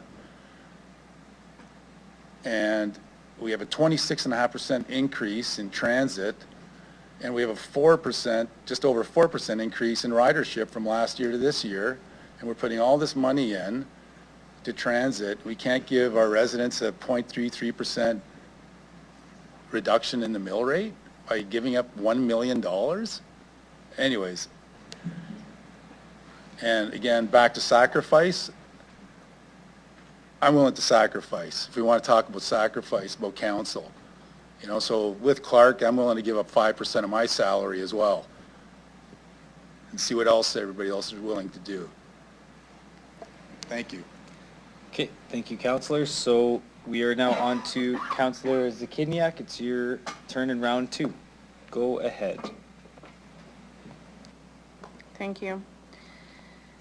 All right, so I have an amendment, but I'm not sure if it's ready yet. Like, do you want me to, do you need a bit more time? Please do, this does not, should not count on my time. Keep that clock going. Okay. Mr. Anderson, I don't know if you're able to verify this right now, but I'm looking to understand the amount that EDR was approved for in 2024. And I can move on, I guess. Well, like, this is the amount I'm looking to verify right now. So perhaps can I leave that out there, and then we can return to that when somebody's found that amount. Sure. I appreciate thank that. you. Thank you. So I'll just ask some questions first. First question. So in terms of the budget, what level of investment is allocated in the 2025 budget for asbestos pipe replacement? Mr. Doney, go ahead. Through the chair, I can provide that information, but it's more Do you think- likely appropriate for the utility budget. Yeah. Great. Okay. So, okay, scrolling down in my questions.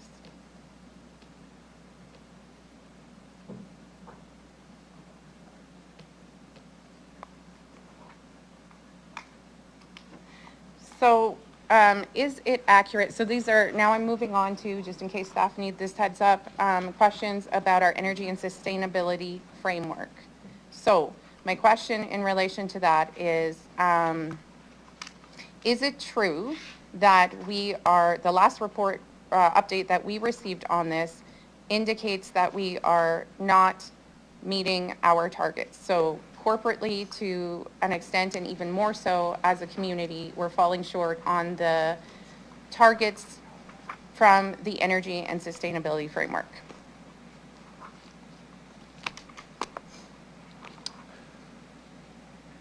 Ms. Pham, go ahead. Through the chair, that's correct. Okay. And but there's also no plans to staffing at this time to, help have more resources to be able to meet those. Like, we don't have any staffing changes planned in this budget in that area. No, through the chair, we have a status quo with the sustainability team. Right. Okay. And the reason why there's not, I guess, is the rationale because you're trying to keep the mill rate low. So there's balancing priorities. What do we do? So it's like, let's try and do more with the team that we have. Through the chair, yes, obviously, as we're having discussions with our leadership team, we're trying to balance, the mill rate. I think the one thing I would say around sustainability, as you've acknowledged, it's a corporate effort. It does not happen only in one team. I think our team leads in ensuring that we are trying to make the targets that we have, but we work very well with other departments across the organization and embedding that within our existing work plans. Have we explored at this time alternate sources of revenue in order to generate funding for sustainability specifically? So I'm thinking, so aside from the mill rate, have we explored whether it's user fees, surcharges, property subclasses, that sort of thing? Like, have we done that analysis or not yet? Through the chair, we have not done that yet. Okay, thank you. Do you think it's possible that some of those tools could help us to generate funding outside of the mill rate to further achieve our goals? Through the chair, what I would say is, right now, I think our biggest focus as a team is getting the climate adaptation plan sorted out. I think as we've heard on the council floor around, we need to ensure that when we're bringing plans forward, what is the cost in regards to actually implementing, as well as tied into the energy and sustainability framework itself. And so I would recommend that we get that work done and then look at how do you actually fund that work. Okay.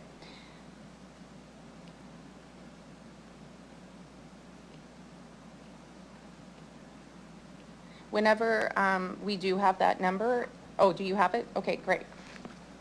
Go ahead, Mr. Anderson. Yes, thanks, and through the chair. So yes, last year EDR's budget was 1.695 million, and this year they've asked for an additional 405,000, or a 20% increase to get to 2.1 million.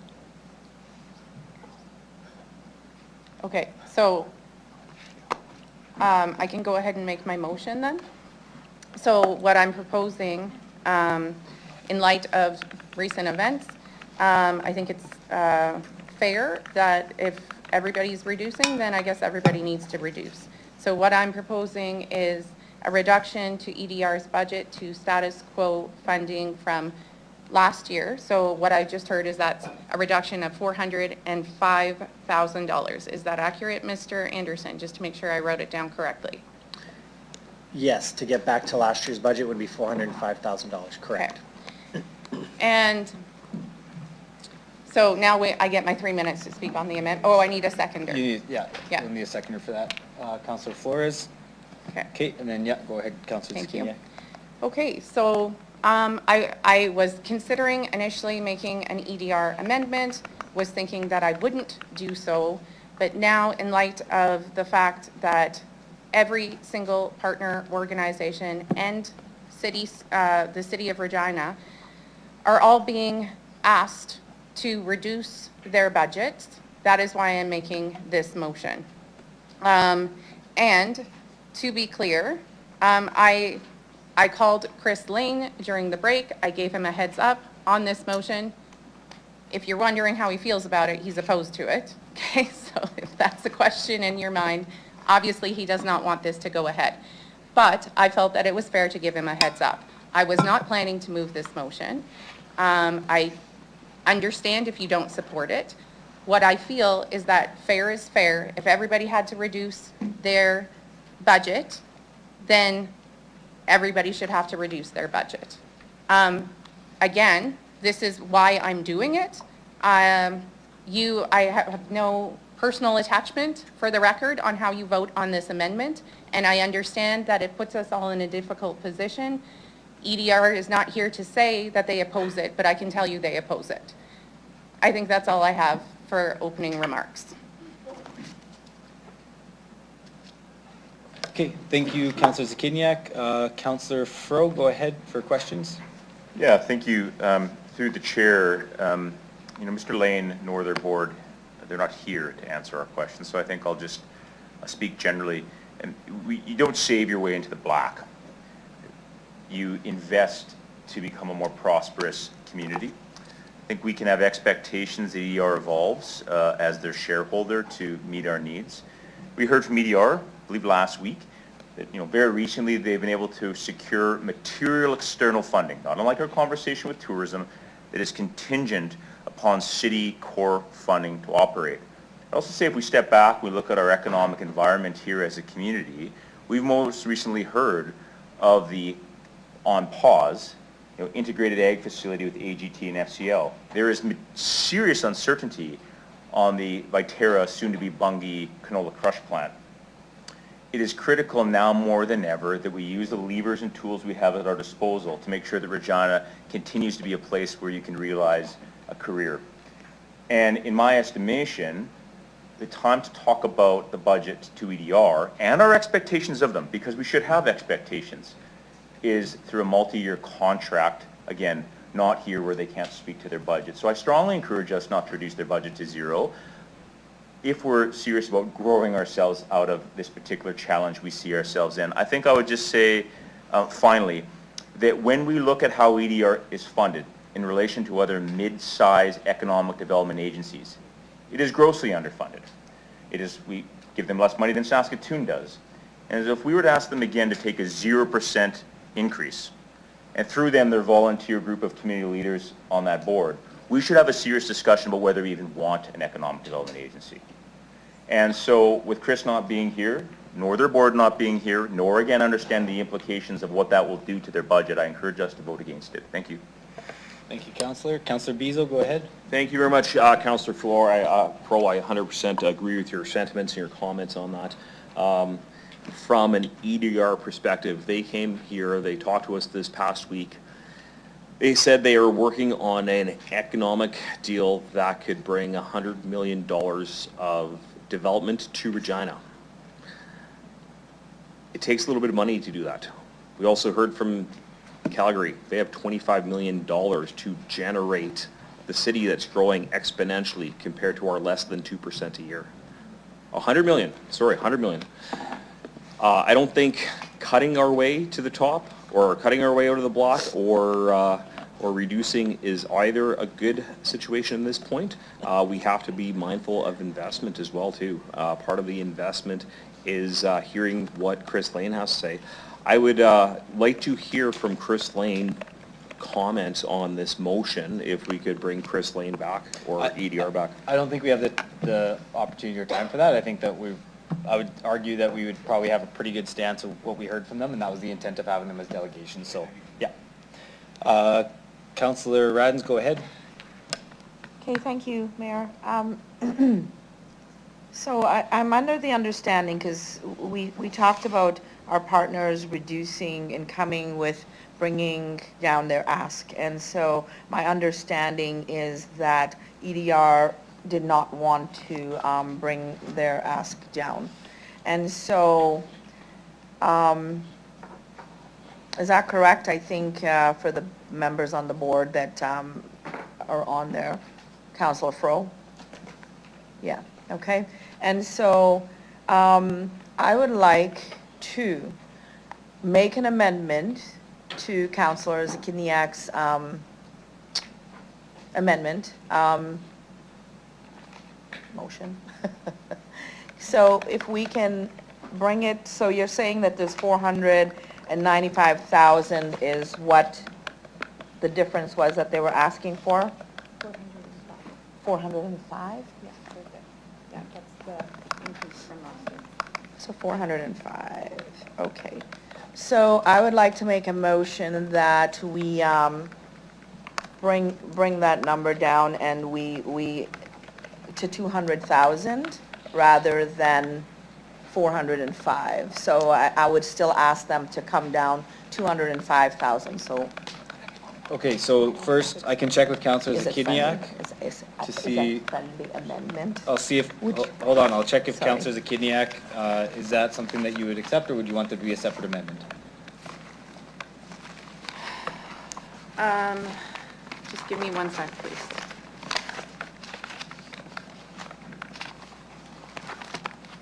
So can you repeat the correct request, Councillor Radens?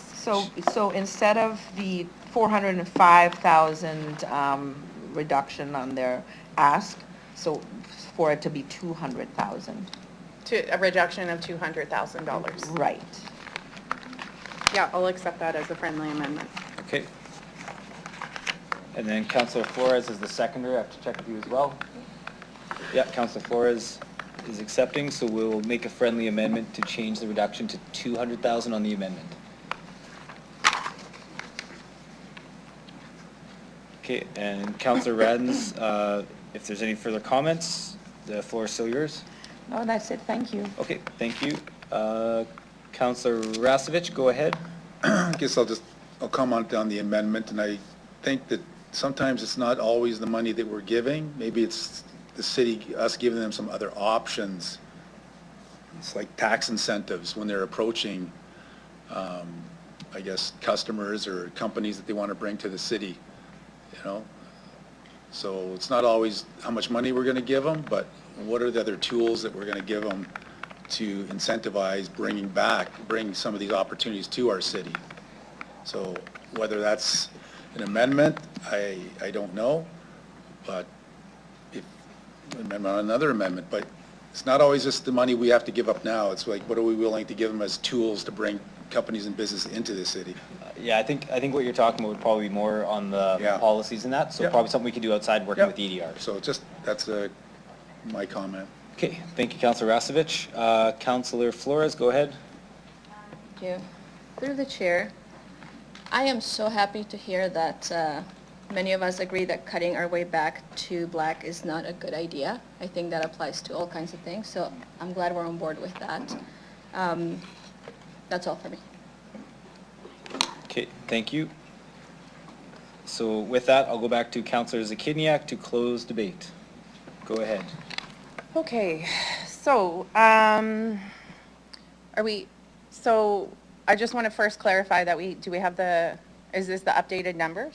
Or Yeah, not I quite? believe so. Reduction by 200,000, I believe was the updated number from Okay. Councillor Radens.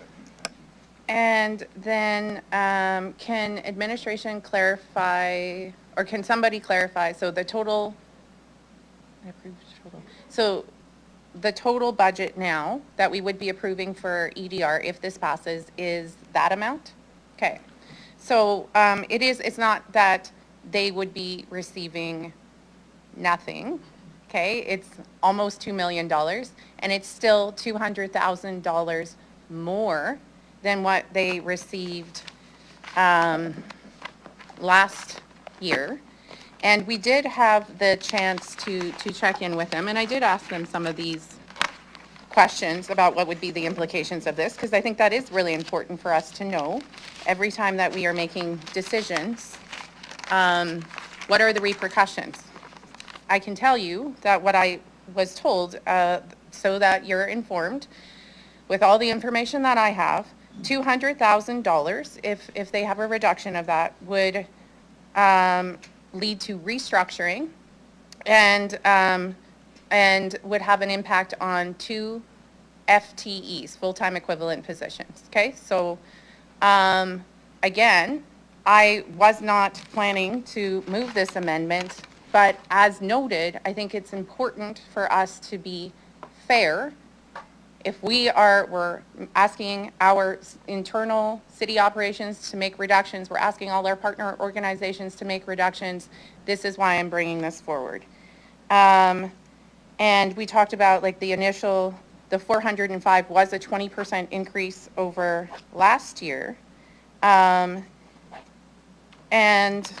so that is why I'm bringing it forward. To be clear, Chris Lane would tell you he does not support this, okay?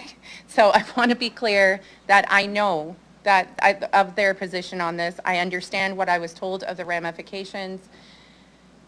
And frankly, I understand if you don't support it because I'm not happy about it either. I'm just trying to make sure we're being equitable in our decision making. That's all I have. Thank you. Okay, thank you, councillors. So with that, I will ask the clerk to start the vote. Oh, do you have a comment? Technically, it would be $1,895,000, not 1.9 million, just a $200,000, reduction. So no, sorry, you're saying a reduction of 200,000 from the 2.1, never mind. I was doing a 200 grand up, so they would be a 205 grand up from last year. There's a we're good. $5,000 difference, I think. Just trying to keep up with the numbers. No, that's fair. Thanks, Mr. Anderson. I think we'll be able to, I think, flesh that out. I'll check with the clerks. Yeah, we're okay. Okay. Yeah, so we'll start the vote.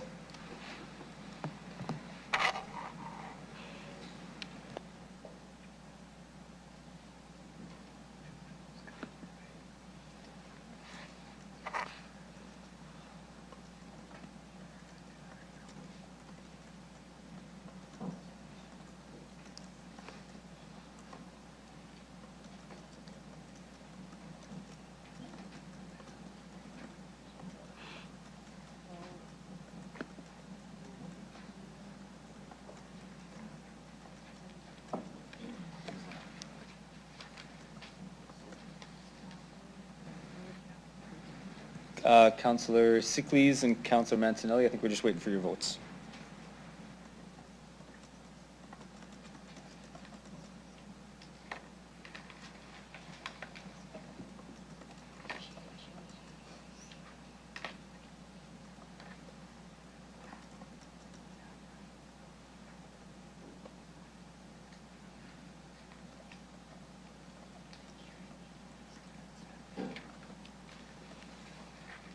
Councillor Sickles?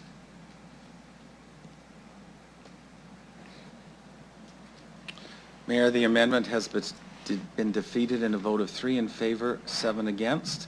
Those voting in favor of the amendment were Councillors Zakitniak, Turnbull, and Radens.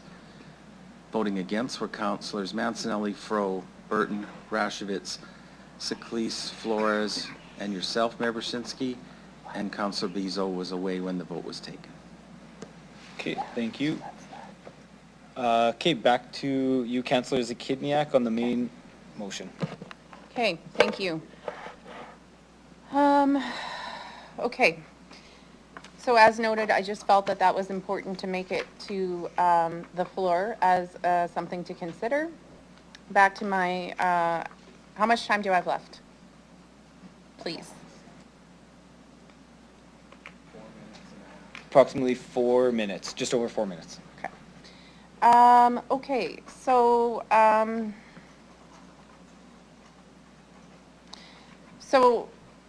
just to be, when is it that we're going to be, after we're finished with this budget, I guess we'll have the opportunity to, like, there's been lots of talk of, like, oh, we should make some changes to the budgeting process. So I just want to clarify, excuse me, when that conversation is projected to happen, the debrief of how this went and any potential changes and that sort of thing, through the chair. Mr. Anderson, go ahead.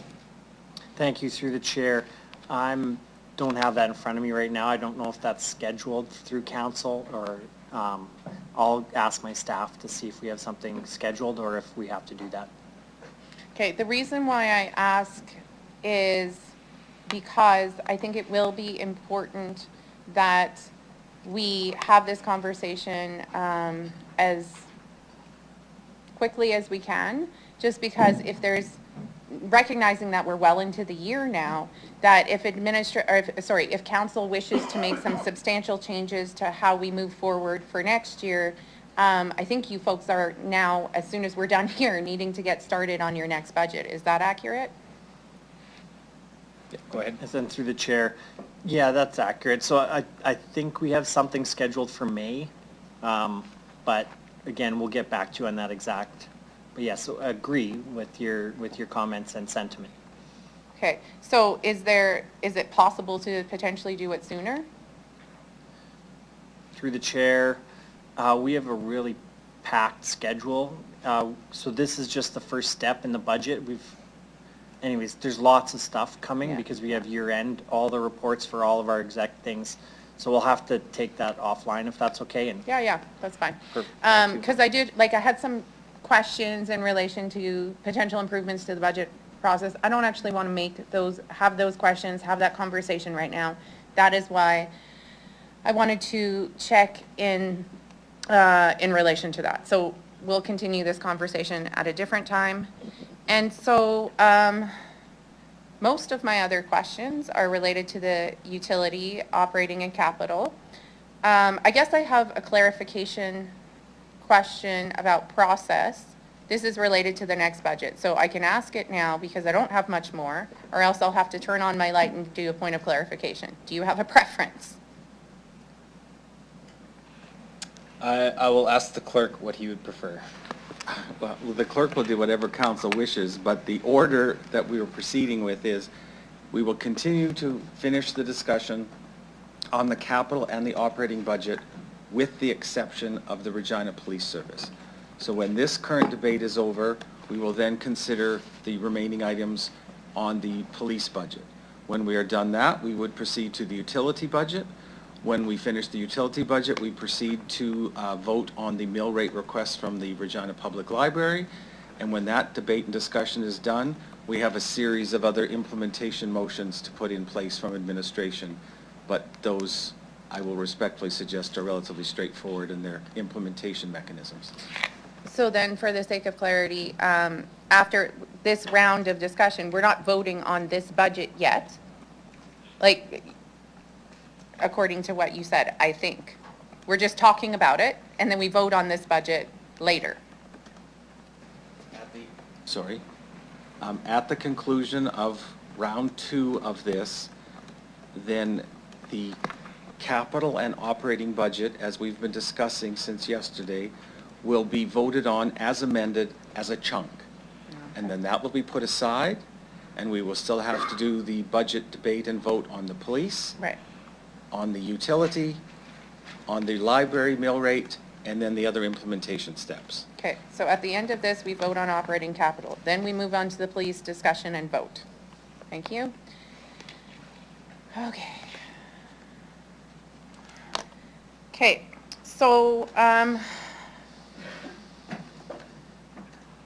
I do want to, so I want to clarify something that I had said earlier in these deliberations.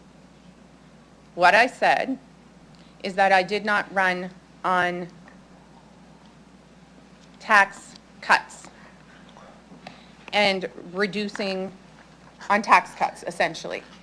I did run on accountability, transparency, and smart use of our money, and proceeding carefully with our investments of taxpayer dollars. That's what I ran on. And the reason why there is that distinction for me is because tax cuts would be a negative mill rate. As you have seen with what we're talking about, like, I don't even know if that's feasible without laying off significant amounts of people. So I was clear in saying, here's the things that I can achieve. As you can see, I've moved forward things to reduce the impact of the mill rate, whether that's through EDR, through requesting real in our executive meeting, to come back with other options, which they did on their own, 1.2 million reduction, which I had asked for. I take this very seriously. I take investing taxpayer money very seriously. And so I want to clarify that. And I guess I would also like to say that within our procedure bylaw, it states that once a subject has been voted on, that subject is closed. So I don't actually think, and the clerk and I had a conversation about this morning, that it is in order for us to continue to make motions on the same subjects that we've already debated with minor adjustments to the proposal. And so, and the reason why, and I understand there's potentially more flexibility in the budget process, I still don't think it's in order, because it allows us to go down a path where we just keep throwing out numbers, hoping something sticks. If that continues to happen, I will call a point of order, because I do believe it is procedurally offside. Thank you. Thank you, Councillor. Okay, next up is Councillor Flores. Go ahead. Thank you. Through the chair, this has been a roller coaster of a week. I think as a first-time councillor, there's a lot of learning and a lot of understanding how this processes impact our city. And we've been discussing the future of our city. Every time that we discuss our budgets, we discuss what our priorities are. And to me, Regina isn't just about buildings and roads, and it's a community that's shaped by the hopes and the hard work of the people that call it home. And I think our job here is to invest in ways that noticeably improve the everyday lives of our residents. Our budget is more than numbers. I think it's a reflection of all the values and the priorities that we have shared for the future of our city. I've heard that we have competitive tax rates in relation to the rest of Canada. And I'm proud of that. Sometimes it doesn't feel like it, but I think it's something that we need to consider when we are having these conversations. But aside from that, I think true competitiveness is more about than just low taxes. I think it's about quality of life. It's about fostering a deep sense of pride in calling Regina home. It's pride in our parks, our safe neighborhoods, our welcoming streets. And yes, there are people who don't think that the Regina is like that. I know there are a lot of voices that seem to highlight the negative things about our city, and I want to caution against that. I think it's really important that we are all stewards and cheerleaders of what we can do for this city, because only that energy will bring positive change and will make these investments worthwhile in the long run. And I've heard from my residents, and the message is clear. Yes, everybody cares deeply about their taxes, how much they're spending. The economy is tough for everybody. I hear that. But they also care about their neighborhoods. They care about their infrastructure, or their streets, their sidewalks, the parks. I just met with the Eastview Community Association yesterday, and we talked about the state of the parks in their neighborhood, the states of the streets. And for us to be able to deliver that for them, we need to make those investments. They want healthy, safe neighborhoods. And I don't think these are extravagant demands at all. I think this is what people expect of their municipal government to be able to achieve for them. And I think these are the foundations of a strong community. I think we have a clear path forward. We have city master plans that lay out plans to achieving all of these things. We have plans to renew our water systems, replace our aging playgrounds, and ensure safer streets. These investments represent a shared vision, a Regina that thrives because it cares about the well-being of its residents. I also want to be mindful of our current economic realities. As I said, this is not mutually exclusive. We need to approach these investments strategically, thinking about the long-term repercussions of how we make our decisions. I feel strongly about working alongside with administration to ensure that we are respectful of our citizens' wallets. Yes, that is very important. Whenever we ask people for money, we have to be able to deliver on what we're asking for, 100%. But it is not about choosing between fiscal responsibility and investing in our community. These are not mutually exclusive. I really think we can do both. And I understand that what we've heard throughout this week, the calls for caution, the desire to save our residents money, I'm on board with that. Nobody wants to see their hard-earned dollars go to waste. But we need to be honest with ourselves. The austerity measures we're seeing proposed are like stepping over dollars to pick up pennies. We might see a small reduction in the long term, but the long-term in the short term, but the long-term consequences are not good. And I think it's going to cost us significantly more. And I think we're already seeing those consequences of previous decisions to cut a lot of cost in the way that we have a lot of road repair needs that are costing more now, facilities that are aging, and a struggle to attract the families and the businesses that will power our future.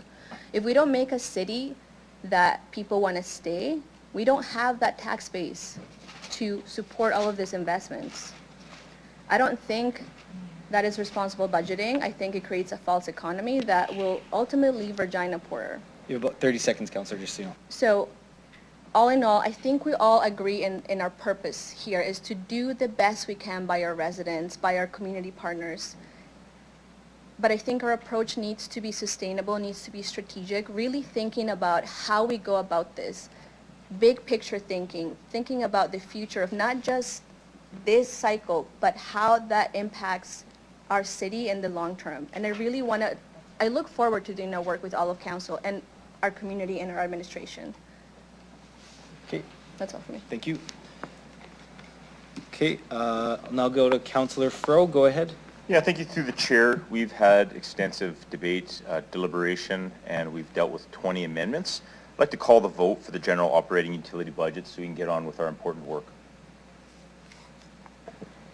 Okay, thank you, Councillor Fro. So procedurally, point taken, and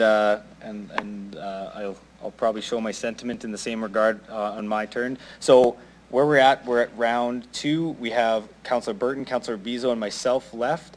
I'll respectfully ask Councillor Burton and Councillor Bezo if you still have a point to make. That is your prerogative for sure. So I'll follow that procedure as intended, but heeding Councillor Fro's words. Councillor Burton, that would be to you then.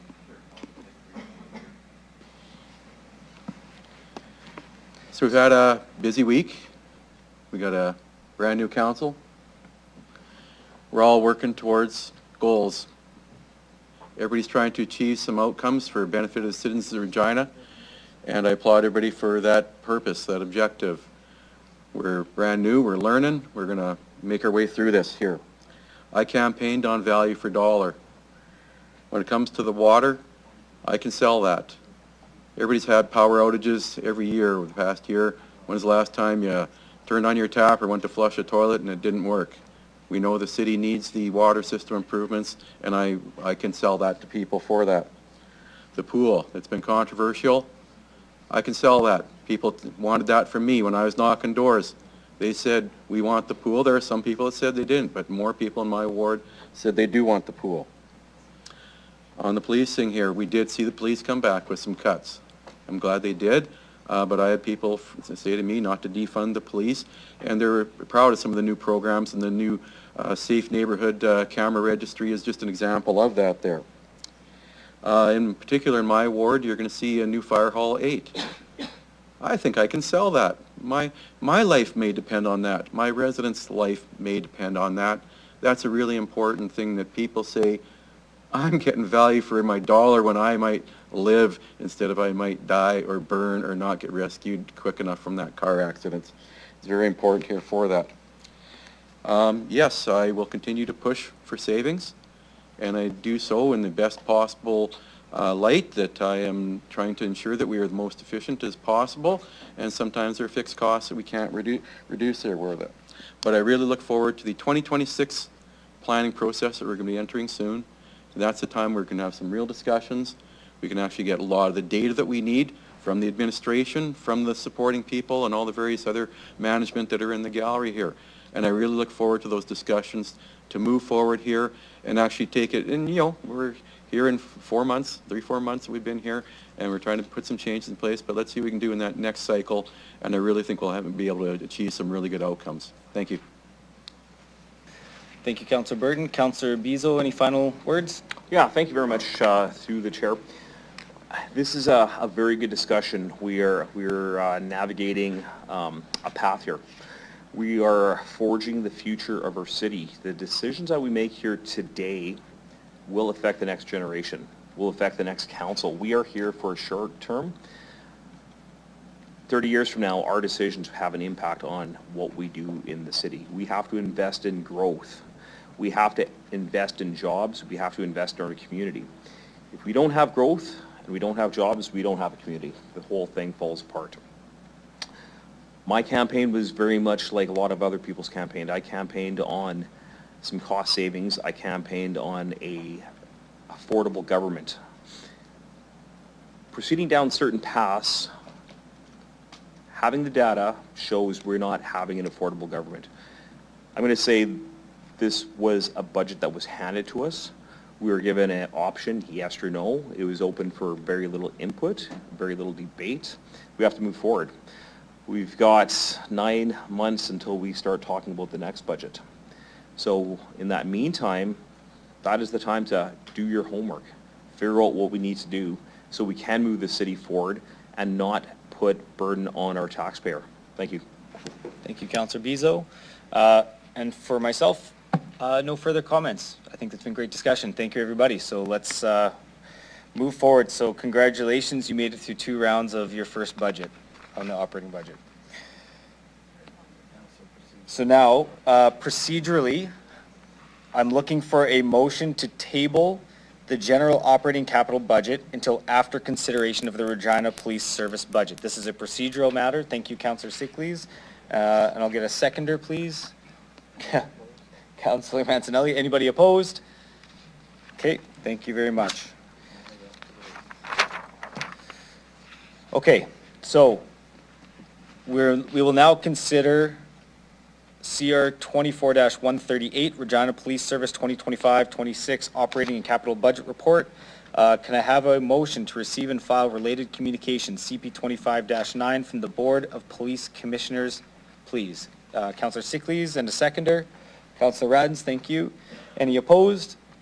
That the communication from the board. No, that's okay.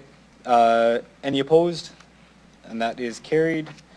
Okay, we will now consider item CR 24-138, Regina Police Service 2025-2026 Operating and Capital Budget. Hold on one second. Okay, so we will again have up to and the option of 2 rounds, 5 minutes each, similar to the last format of speaking time for all council members. So it'll be the same format as last time, recognizing that we did ask a number of questions, and if you are confident in your stance on where we were at, that's great. If you do have questions, this is your opportunity. So I will go back to our order. Oh, point of clarification, go ahead, Councillor Zakiniak. Since the police aren't here, so I guess it would, or are they here? We have a representative, I see. Oh, we do have representation from Okay, Regina so Police. I just wanted to clarify that. So folks can continue to ask questions should they have them. I would say I would say we need to be respectful that we did do the delegation process already. Right. So I think we need to be mindful of opening up a new, going down the path of delegation. I'll maybe ask the clerk to weigh in on that. Well, this is why I'm looking for clarity. Yeah, for sure. Yeah. Through you, Mayor, it's always the option of council. The reason it was done with respect to representatives from Real is because Real is a municipal corporation and you're the 100% owner of that. So that's why the decision was allowed to have them come back earlier this week. It's always the prerogative of council to ask questions, and if you wish to have them come up, then you request that. Okay. And then because they're an independent entity, if there are questions, it would be the police, not administration, who would be who would be answering those questions. Yes, that's true. The only role that administration has in this regard would be to tell you the impact to the mill rate of any budget decision that's either been proposed by the board, because your only other option is to send the entire budget back to the police. Right. They would have to come back with a revised budget, if at all, and today's budget or tomorrow's budget will not be finalized until there is an approved budget from police, which has also been approved and sanctioned by the Board of Commissioners. Yep, thank you. Okay, so before I start down the speaking list, so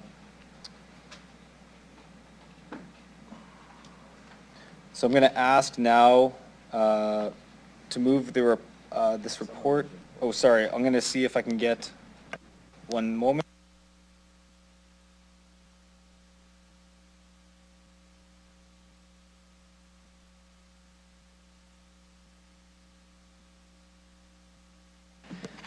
Okay, sorry, I was going to move this, but I was told it's better practice not to. So I'm going to ask Councillor Sickles, just because you're on the board with me. I'll read this out for you. It's nothing complicated. It's what we know with some of the moving of the dollars. So I'm going to ask Councillor Sickles if you wouldn't mind moving the report with an amendment, so this police report, with amendment to number 1 of the report as outlined in Communications CP 25-9 from the Board of Police Commissioners to read, I'll read it out for you, to approve the 2025 Regina Police Service operating budget, which includes estimated gross operating expenditures, operating expenditures of $122,461,200 and revenues of $13,544,000, resulting in a net operating budget of $108,917,200, to include a one-time transfer of $623,000 from the Community Policing Initiative Reserve to fund the alternative response officers in 2025.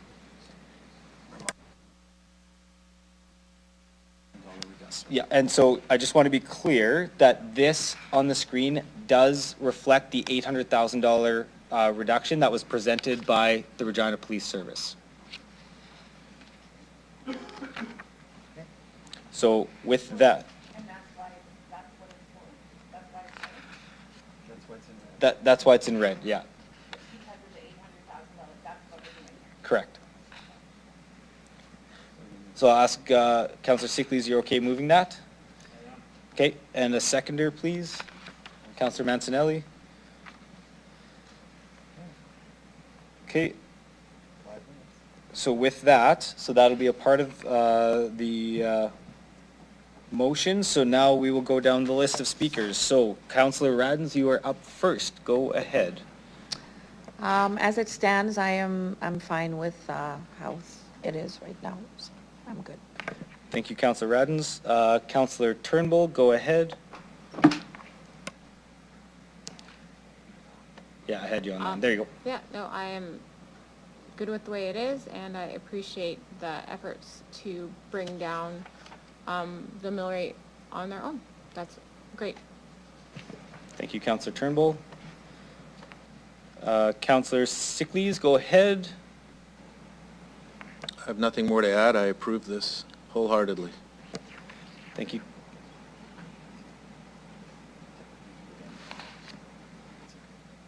Oh, but are we doing the 5 minutes, or are we on the round? We're on the 5 minutes round, though.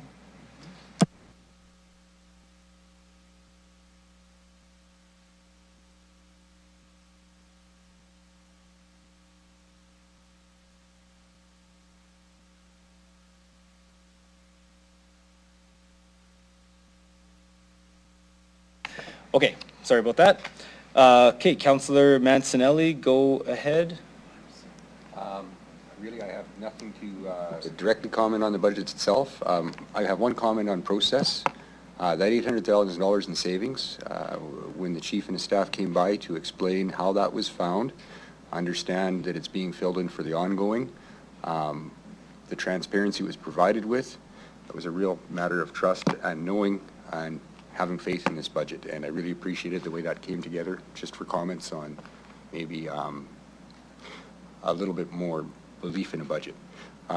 Aligned with the fact of their variance reporting and how tightly they keep their finance department, it makes it really easy to budget with this department itself. I know we have a new CFO. He seems really smart and capable, and I'm sure that next year's budget will come in line with this a lot closer for process. Thank you. Okay, thank you, Councillor Mancinelli. Councillor Rasevich, go ahead. I'm good with the budget. Let's go. Okay, thank you. Councillor Zakidniak, go ahead. Thank you.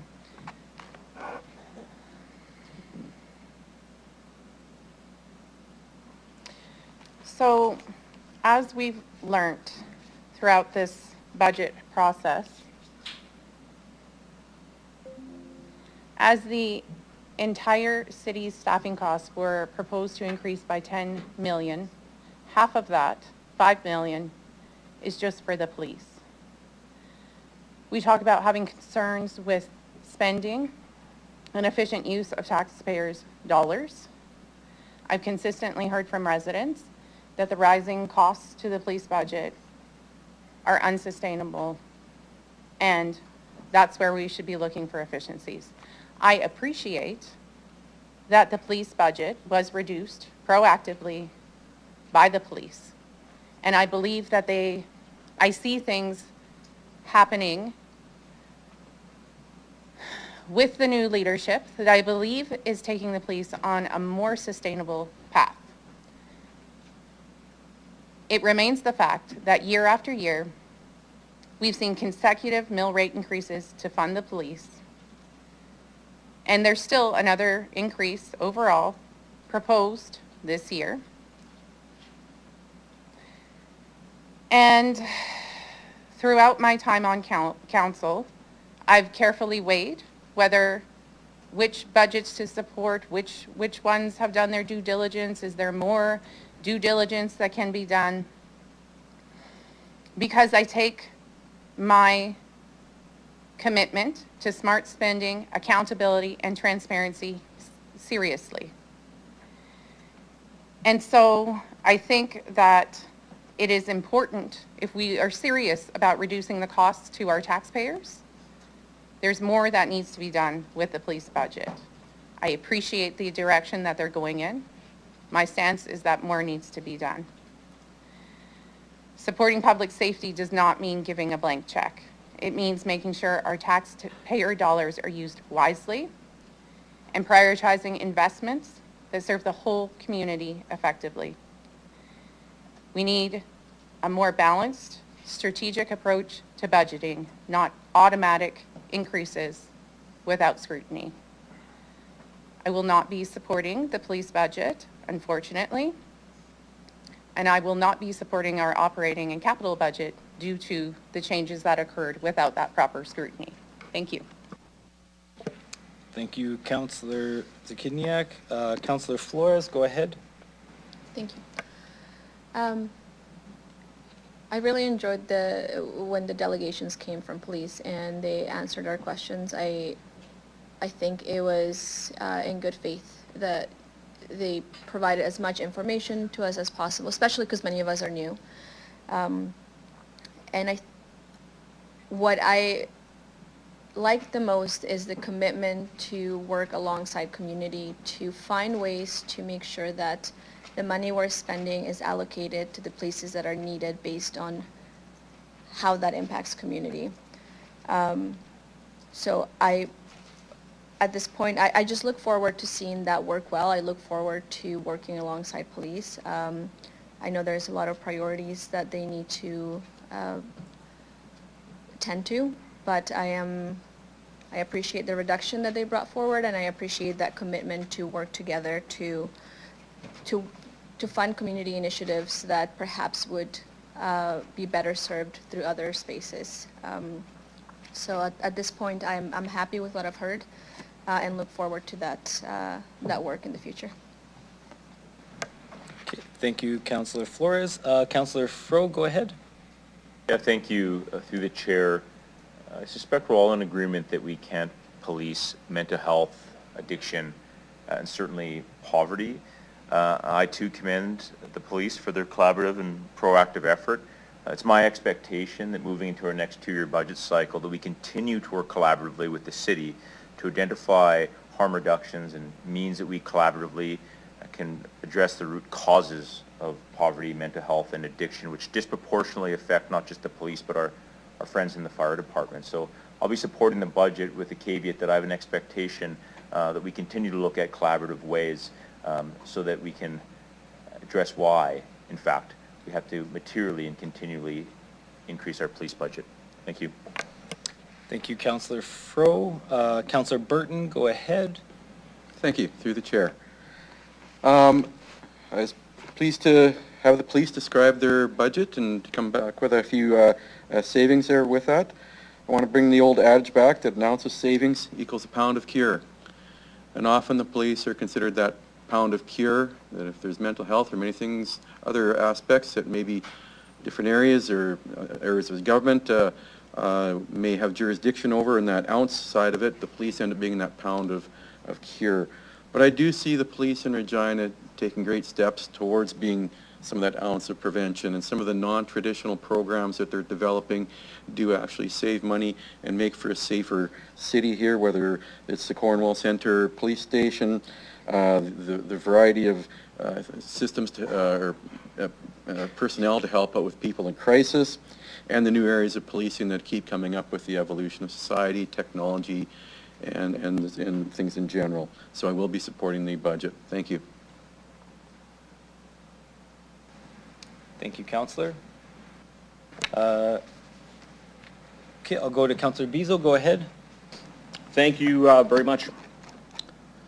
During this budget debate, we talked about community, we talked about investment, we talk about the vulnerable, we talk about saving money, and we talk about taxes. So in preparation of today, I was going to talk about financial statements, return on investment, projects, and staffing level.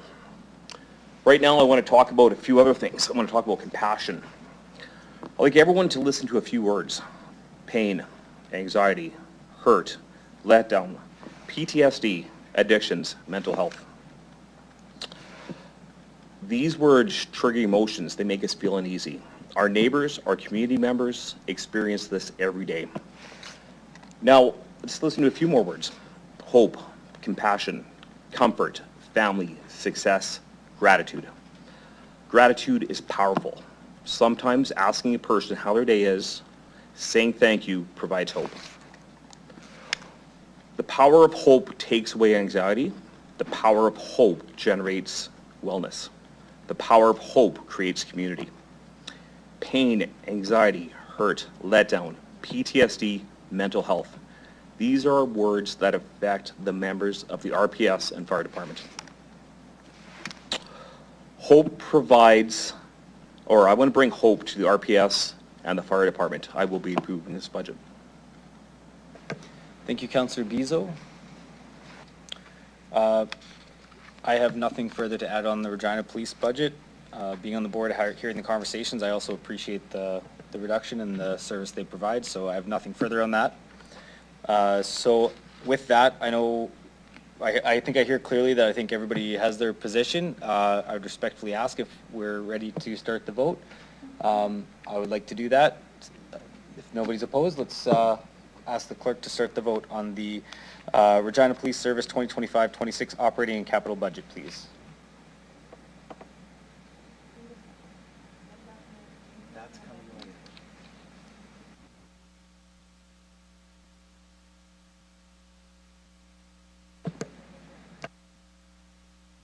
Yeah, so we'll start the vote.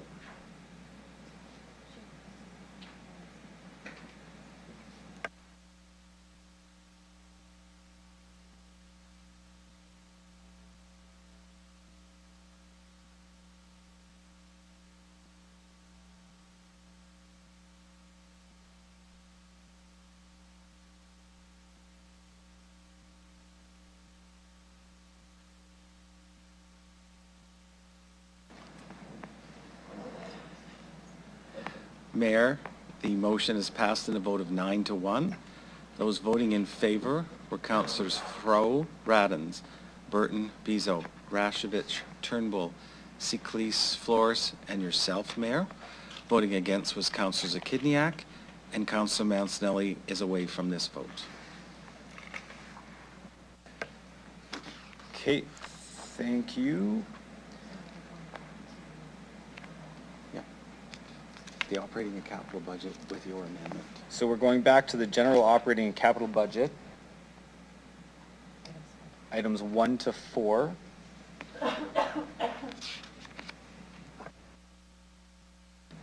Okay, and I do have an amendment, and this is through discussion, and I know my fellow board members on the Regina Police Board of Commissioners are aware of this, so this has no impact to the mill rate or otherwise, but this is to try and help Regina Police move forward with some of their capital work that they're wanting to do. So I'll read it out here. It's to approve the funding of $650,000 for design work in 2025, respecting the second floor of the Regina Police Headquarters, contingent on the Board of Police Commissioners' approval of the withdrawal of this one-time capital funding from the Regina Police Service General Reserve, as authorized by the Regina Administrative Bylaw number 2003-69, Schedule A, 15.1, bracket 1, bracket B, and direct administration to include the request of up to $4 million for completion of the project during the development of the 26-27 budget. I want to clarify that that does not commit the money. The $4 million is not a commitment. It is to include a request of up to that, depending on how that design and that work proceeds. So materially what this is doing is allowing the Regina Police Service, for their completion of their second floor renovations, to use a portion of funding from their reserve account in order to continue with design work, to keep proceeding with that work. So that's what this amendment is for, is to allow that to happen.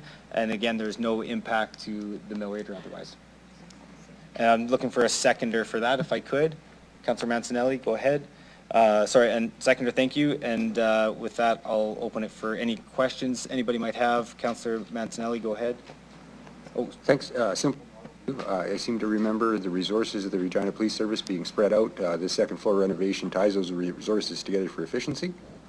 And I'm sure they can track that efficiency so we can weigh our decision with the information from this report and I'm just looking up into the administration here. Thank you. So they'll track that efficiency. We'll know the outcomes of our decisions. I'm totally good with this. Thank you.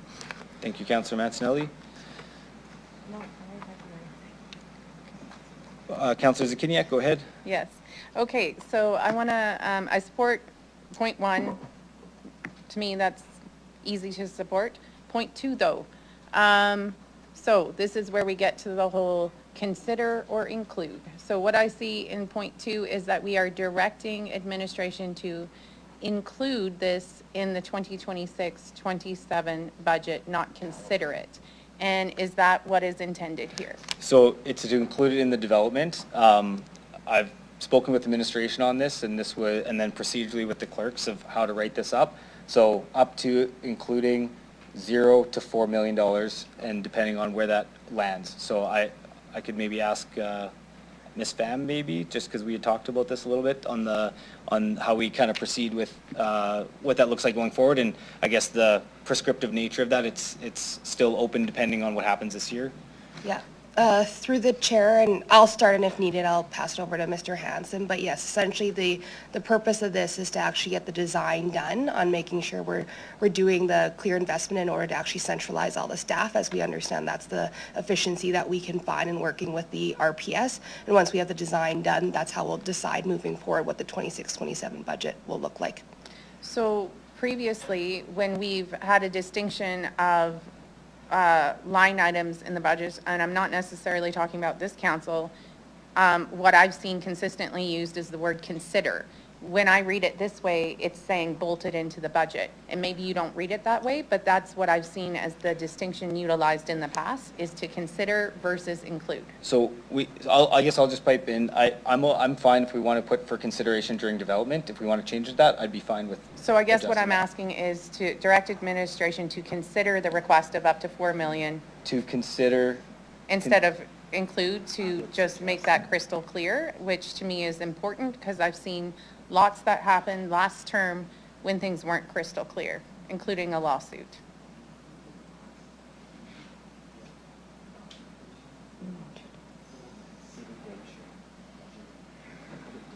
Yeah.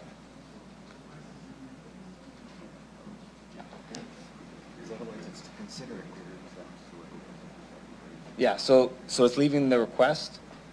The request portion is there, but then adding for consideration during development. Correct. So, yeah. Yeah, to me, that clarifies it, and I think that's very important. Okay. I'm able to fully support it now, which is what I wanted to do. Thank you. Awesome. Thank you, Councillor Zakiniak. Seeing no further questions, thank you for the commentary and the questions and the clarification, and I'll ask the clerk to start the vote, please.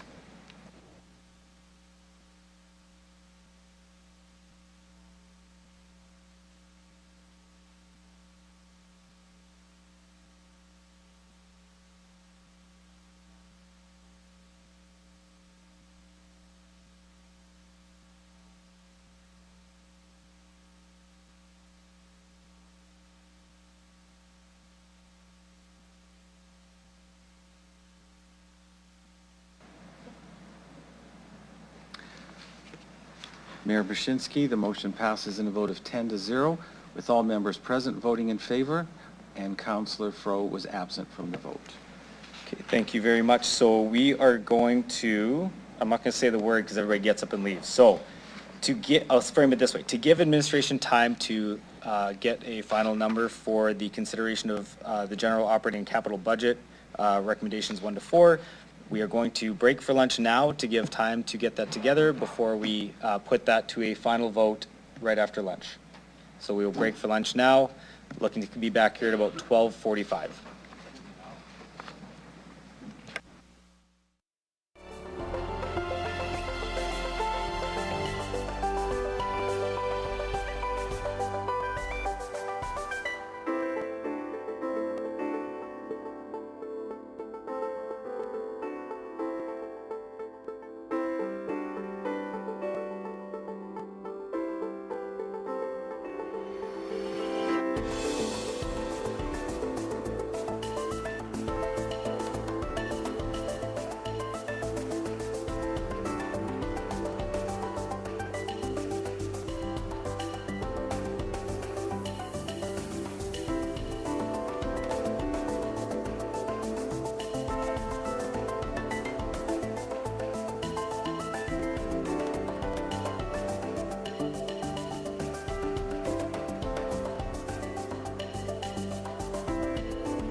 Okay, we'll ask folks to take their seats. We'll get started in a moment here.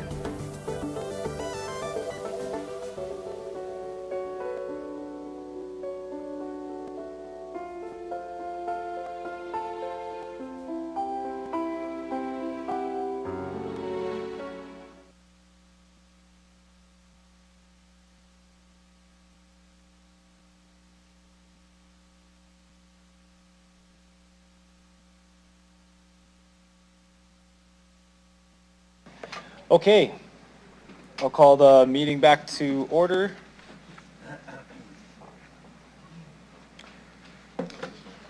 So, we will now return to the city's general operating and capital budget. And it will be as amended as we've discussed over the last number of days. And we'll put that up on the screen.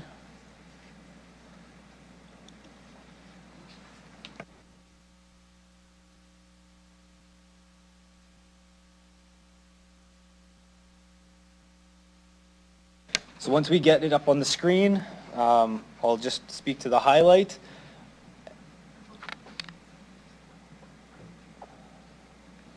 And council should have this in front of them as well. So with that, I just want to highlight that through the amendments and the discussions and otherwise, I'll highlight that we went from the original 8.5% increase where we were at, and we are now at a 7.33% mill rate. So with that, as all the discussion is done, we are going to now start the vote on the general operating and capital budget as amended.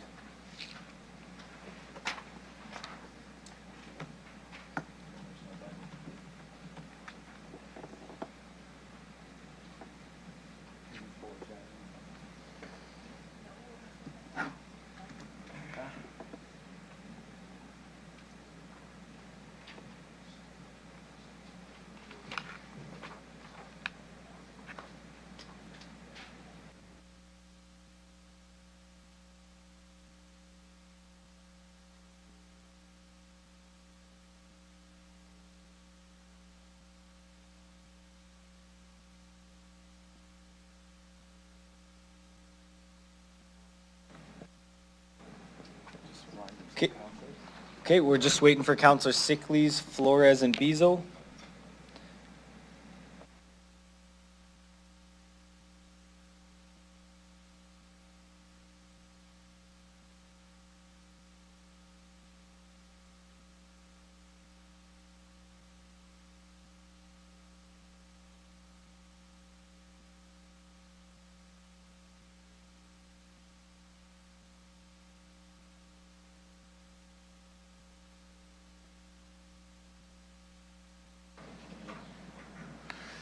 Mayor Brzezinski, the general operating and capital budget, as outlined in items 1 to 4, has passed at a vote of 9 to 2. Those voting against were Councillors Mancinelli, Fro, Radens, Burton, Bezo, Turnbull, Siklis, Flores, and yourself, Mayor Brzezinski. Voting against were Councillors Rasovich and Zakidniak. Okay, thank you.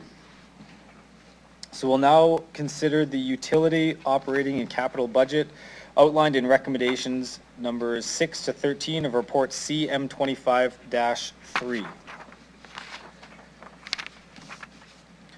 So we'll use the same speaking order as before with up to two rounds of 5 minutes of speaking time for each council member. So I will ask Councillor Radin, same as originally, just being that you're first. I will first ask you if you would move recommendations 6 to 13 of the report. Thank you. And a seconder, please. Councillor Turnbull, thank you. Okay, so I'll go to Councillor Radins for the utility budget. Your first round, 5 minutes. Go ahead. I am good with this, so carrying on. Okay, Moving forward. thank you very much. I will go to Councillor Turnbull. Go ahead. Ditto. I will take ditto as same. Thank you. Thank you, Councillor Turnbull. Councillor Sickleys, go ahead. Thank you. Through you, Mayor. Just a couple of questions without holding up these proceedings too much. One of them is on the topic of water pipes, and specifically asbestos cement ones. We had a program, or have a program, to replace a certain amount of them because of the high breakage rate.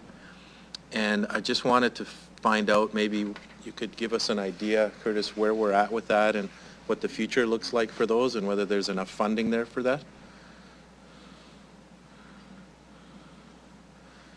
Mr. Doney, go ahead. Through the chair, thanks for the question. And so this utility rate does cover drinking water, wastewater, and stormwater. And part of that does include asbestos cement pipes for our drinking water.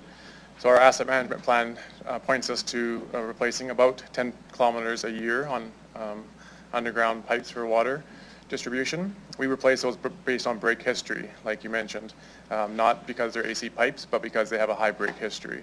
And so our objective is 10 kilometers per year. Right now we've got funding for about 7 to 9 kilometers.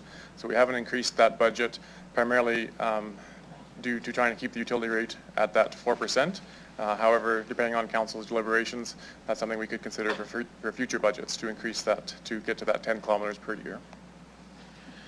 And is it about 500 kilometers worth of that type of pipe that's in the city? Through the chair, yeah, approximately 500 kilometers of pipe. A little bit more than that is AC pipe, and so that's primarily small diameter pipe under the roads. Our larger diameter pipe is typically not asbestos cement, but yes, about 500 kilometers of pipe. And so we don't plan to replace all that pipe because it's asbestos cement. We replace it because they have high break history, and primarily the smaller diameter pipes have a higher break history because they have a thinner pipe wall. Okay. And may I ask a question on another topic? If it's related to the utility budget, then I think for so, sure. yeah. Yeah, I betcha. Yeah. It's road related. Yeah. That would be... Maybe. Yeah. There's a number of areas in some of the more settled areas in Albert Park, for example, in my ward, that experience lots of big pooling areas of water. What do we do to avoid that, and is there any budgeted money to help level those areas up? Sure. Through the chair.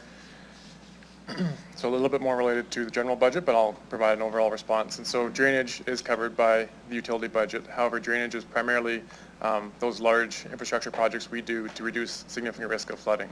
But when we come in to do road work, if we're just doing like a thin lift or a mill and pave, there's sometimes opportunities to reshape that road or to adjust some of the ponding. Yeah. But the primary purpose of this funding is to reduce the significant flooding that occurs when we have major rainstorm events. Thanks. And is it appropriate to talk about pumping stations and moving water around in this round? Specifically with the expansion of Harbor Landing to the west in the future, do we have enough capacity there to grow? Through the chair, I'll start, and then I'll ask Ms. Sigwin to give a bit more details. So on the drinking water side of things, in general, yes, we've got capacity to service many areas of the city. Part of that is the water network expansion that we're doing right now. However, on the wastewater, we have limited capacity there. And so we've got some major projects that are occurring right now that are in the budget book that will allow some growth in that area. But I'll just ask Ms. Sigwin to give a bit more details on that particular area of the city. Through the mayor, Mr. Doney covered most of it.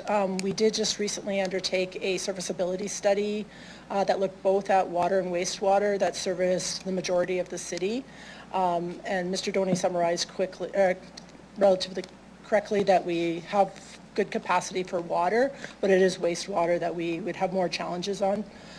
There would be a second wastewater pump station required for Harbor Landing at some point. And thank you for that. Where would that be located if there was one to be built? Through the mayor, I don't know if we would have an exact location at this point, but something we will look at in the future. Okay, how many kilometers away from Harbor Landing does it need to be effective? Can that help me get an idea of where it would be? Would it be on the west side of Regina? Through the chair.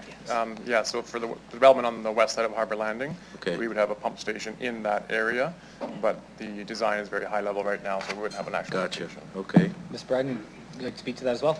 Sure, thank you. Through the chair, if I could just add, the city's currently undergoing a growth plan review, and the information we received in the serviceability study and the work we're doing on the growth plan will help bring to light when some of these pieces might fall into play, and as we move into the future, we'll have more of an idea of, where exactly we're locating certain pieces of infrastructure as it's needed. Okay, and then one last one related to servicing any new construction in my part of town, specifically something commercial related close to the airport that is available for people that own land there if they want to do something like a business park. Is that a additional amount of pressure on our system? Pardon the pun.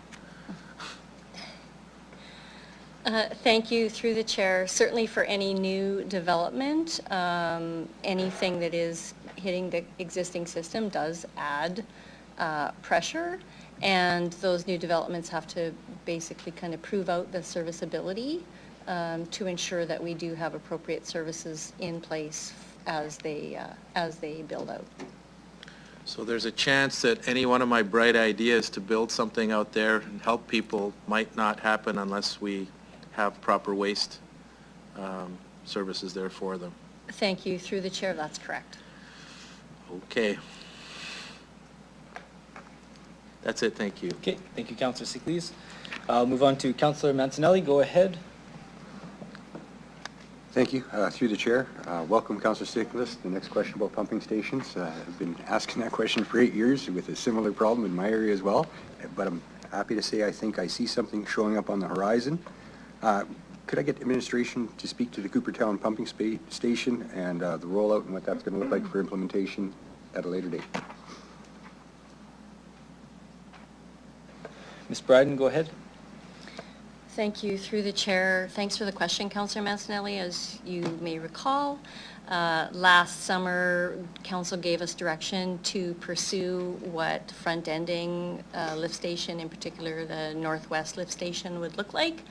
Administration is currently doing that work, working with the developers in the area or the property owners in the area, and we are scheduling a report to come back here within the next, I think it's sometime in May, with what a policy would look like and what an agreement would look like to help to advance that work.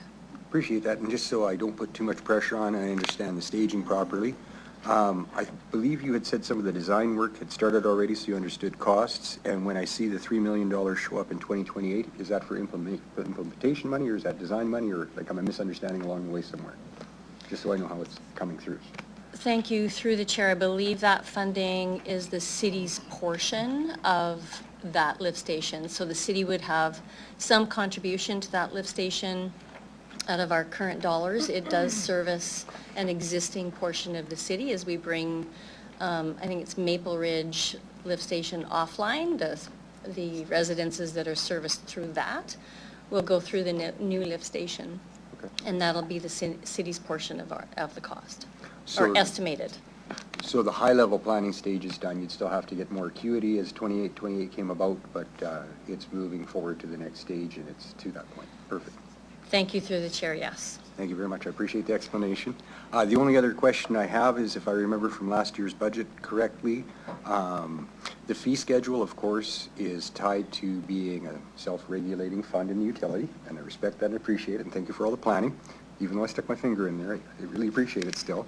The reason behind sticking the finger in is because I remember that the review process was a number of years between review, and that review is coming up this year. Am I correct on that? For the fee review. Through the chair, so we have a utility model, a 25-year utility model, and we review that every year. So actually we're in the process right now of doing it for 26 and 27. And so that review then basically shows us we've got 3 levers to pull. One is utility rates, one is debt, and one is deferring capital. So we just determine what is the best option for council, and so that review is ongoing, but it's a regular item. Okay. In last year's conversation, it came to the point where an adjustment of calculation inputs was going to be done because we were a little bit heavy to a point in our collections, and a consideration for a future adjustment was being made.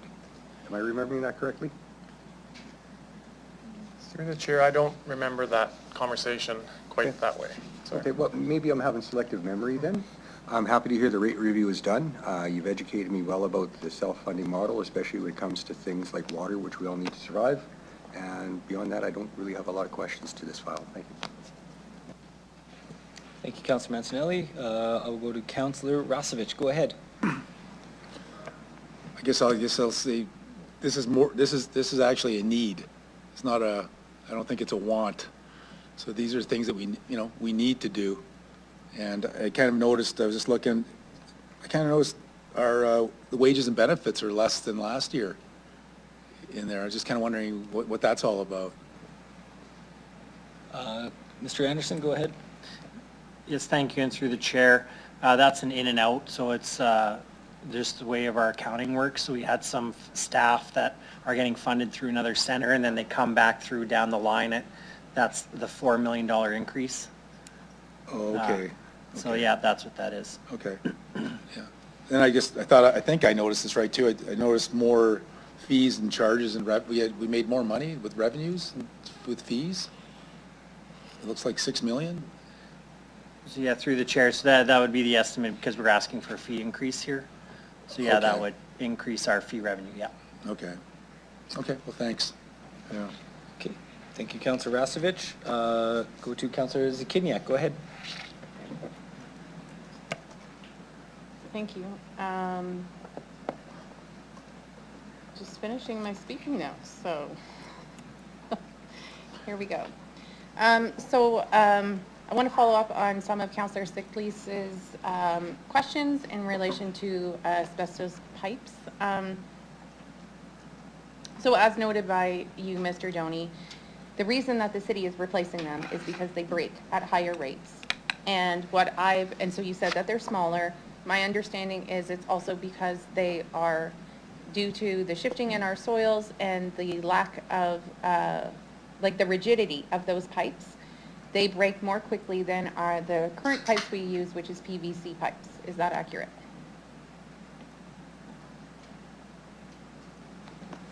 Go ahead. Through the chair, that is accurate. Just to give you a bit more information, so asbestos cement pipes is a cement, and we do have shifting soils within Regina. So when we have really dry or really wet conditions, we get more shifting soil, and a shifting soil with a cement product is not that reliable, so we get higher breaks. Now we install PVC pipes, and that has much more flexibility in our shifting soils. Great. And so what I'm wondering is, we heard about 7 to 9 kilometers a year, 10 kilometers a year is our target. Is it accurate that we currently have a 50-year replacement plan for those pipes with 48 years remaining in the plan? Through the chair, so we do not plan to replace every AC pipe because it's AC pipe. We replace the ones that have a high break history. And so our asset management plan points us to doing about 10 kilometers per year to keep the break history or keep the break rate at a common amount.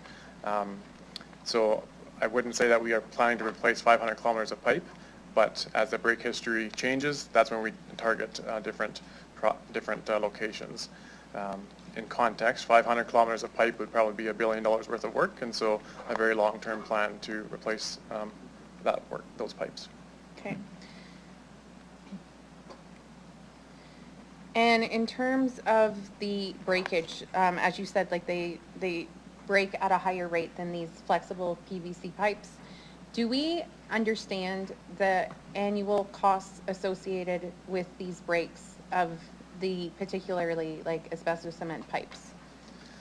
So the costs, including repairs, any of it? Through the chair, we do. It's built into our operating costs, and so just for a rough estimation, every time we dig a hole to replace or to repair a pipe, it's in that $10,000 to $15,000 range. And so if we have around 300 breaks a year, and that fluctuates very much based on the weather, we're looking at $3 million to $4.5 million to replace, or not replace, but to repair breaking, pipes that break, Okay, AC pipes that break. So now, due to that expense, has the city considered, or are we considering an acceleration of the timeline? Because, you know, considering the cost that we're incurring, is it beneficial for us to move more quickly? And also to note, like, this also, when a pipe breaks, it also interferes with our road construction timeline, because then we have to disrupt our plans and deal with this emergency break, right? So has that analysis been done by administration? Yes, through the chair. And so when we proactively repair our infrastructure, we'll reduce our operating costs long term. And so one thing we do now and have been doing for a few years is really integrating our underground work with our road work. So we look at locations that have high break history, that have poor road surface, and those are great candidates to do a rebuild, because the pipe needs to be replaced, the road needs to be rebuilt. And so it's an integration between undergrounds and surface work to ensure that we can get the most effective product and effective cost long term. And we are looking to accelerate the amount of investment in underground infrastructure if supported by council today and in the future.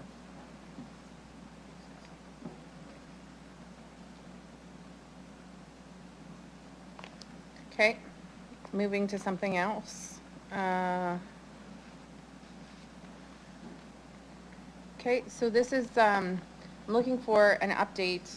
I have a page in the budget book. You probably don't need this. This is just an update, though, on the remediation of A.E. Wilson Park that needs to occur. Well, I guess because this has been going on for a while, maybe we should start with just an explanation of what that is. Why do we need to? I guess I can back up a bit and say there was supposed to be a dog park there. We can't proceed with a dog park until we remediate the park. Can administration explain why we need to why can't I say that word? Remediate A.E. Wilson Park before we can proceed with a dog park? And although it doesn't sound like it, this is part of the utility budget. Go ahead, Mr. Verified by the page. Through the chair. Yes, so things don't always go as planned when we're dealing with capital projects. So this is a project where we're installing a wastewater pipe from McCarthy Boulevard Pumping Station, which is just to the west of McCarthy, runs through A.E. Wilson Park. It'll go south under the creek and eventually get to Regina Avenue. But just south of McCarthy Boulevard Park is where we had our old wastewater treatment plant back in the 1950s. And unfortunately, back then, there are different regulations and standards compared to today, so that site is contaminated with both an old wastewater treatment plant and a landfill. And so part of this project now involves understanding the contamination of that park, and so we're going through the studies right now, the environmental assessment phase 1 and phase 2, to get a better understanding of what remediation has to happen before that park can be put back into use, including a dog park. And I guess in terms of, you're right, like in terms of the wastewater pipe, this is the connection to the utility budget. And so it was determined before we can proceed with a dog park, we need to do this pipe. Before we can proceed with installing the pipe, we need to deal with this contamination.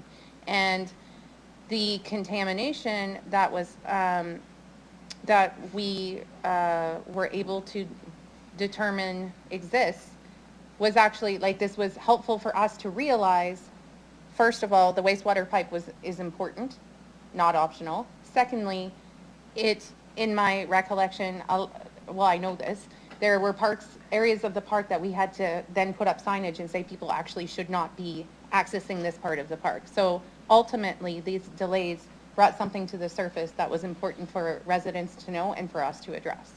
Would you say that's accurate? Through the chair, that's accurate. And so when people are looking for an update in my area, okay, so we're in phase 1 and 2 of the environmental assessment. What sort of timeline can I provide them, like, of how this is going to evolve and when we will actually have this addressed? remediation necessary. Yeah, through the chair, I can't give timelines right now, and part of that is because we don't know what the remediation plan is or if it can be remediated. There might have to be other engineering controls put in place, and so that's work that is ongoing now, and is ultimately the province has a large part in that from a decision-making process. So I can't give any direct timelines at this time, but we will continue to update the website as we get more information.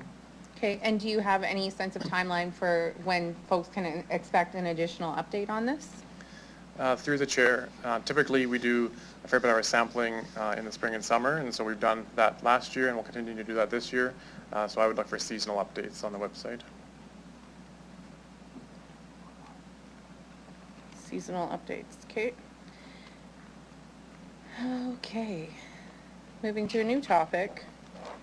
So it was reported and discussed at this committee the concern that conserving water by residents can lead to increased water rates. Since then, I've received a bit of clarification from Buffalo Pound Treatment Plant. So I'm wondering if, Mr. Doney, I assume this would be you, if you can explain how conservation is, first of all, is that true? Or if you conserve water, are you then going to pay more on your utility fee? And then secondly, how do we reward, if at all, water conservation by residents? Thank you for the question through the chair. So yes, water conservation is very important for residents and for the city from many different reasons, environmental, but sometimes the most important for residents, financial. And so when you conserve water, you will pay less on your water bill, and that's because we've got two different rates within our water bill. One is a variable rate, one is a fixed rate. So if you use less, you will pay less. And that encourages conservation. It reduces long-term capital costs from a peak flow perspective, and so it's good for the city and it's good for residents. Thank you.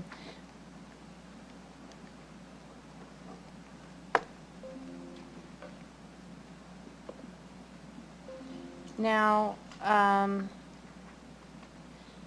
in terms of the changes to our recycling that are occurring with the province taking over our recycling processing, we talked about a potential impact on residents' utility bills. When is it that what is the timeline that for folks to anticipate seeing a change? Is it sometime in 2025? Is it or a different time frame? Through the chair. Yeah, through the chair. So not directly related to the water utility, but still on the water bill, and so I'm perfectly fine to answer it. That we are going through right now a model for our user fees for solid waste, and so we'll bring that forward to council as part of the 26-27 budget for implementation, likely January 1st, 2026, but that'll be a future decision of council. So that'd be future budget 2026. Okay. How have the city's existing waste diversion programs, such as the residential organics program, contributed to cost savings, like that we can maybe see as an example in this budget? Like what savings can residents see as a result of those programs? Through the chair, and I'll go to the clerk. Are you okay with that line of questioning? We're not in the utility budget.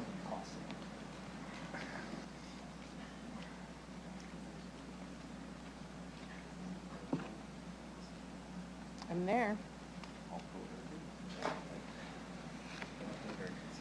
I think a brief explanation is fair, just because it has a component. For sure.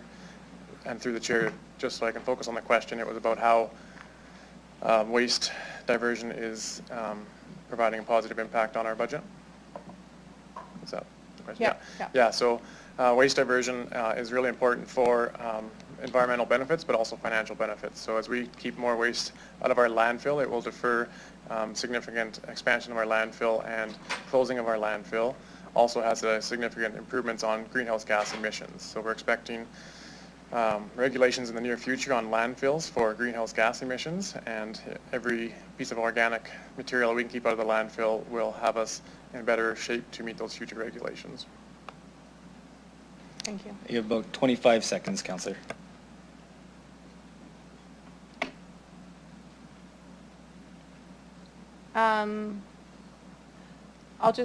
I'll have a few more for the next round. Thanks. Okay, thank you.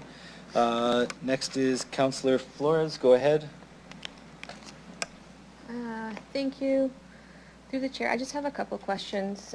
Again, just being new to this role, I'm just want to get a better sense of, there's an increase in utility rates. So how is this increase broken down across our water, wastewater, and drainage services? And just trying to get a better understanding of where the cost pressures are most significant. Go ahead, Mr. Doney.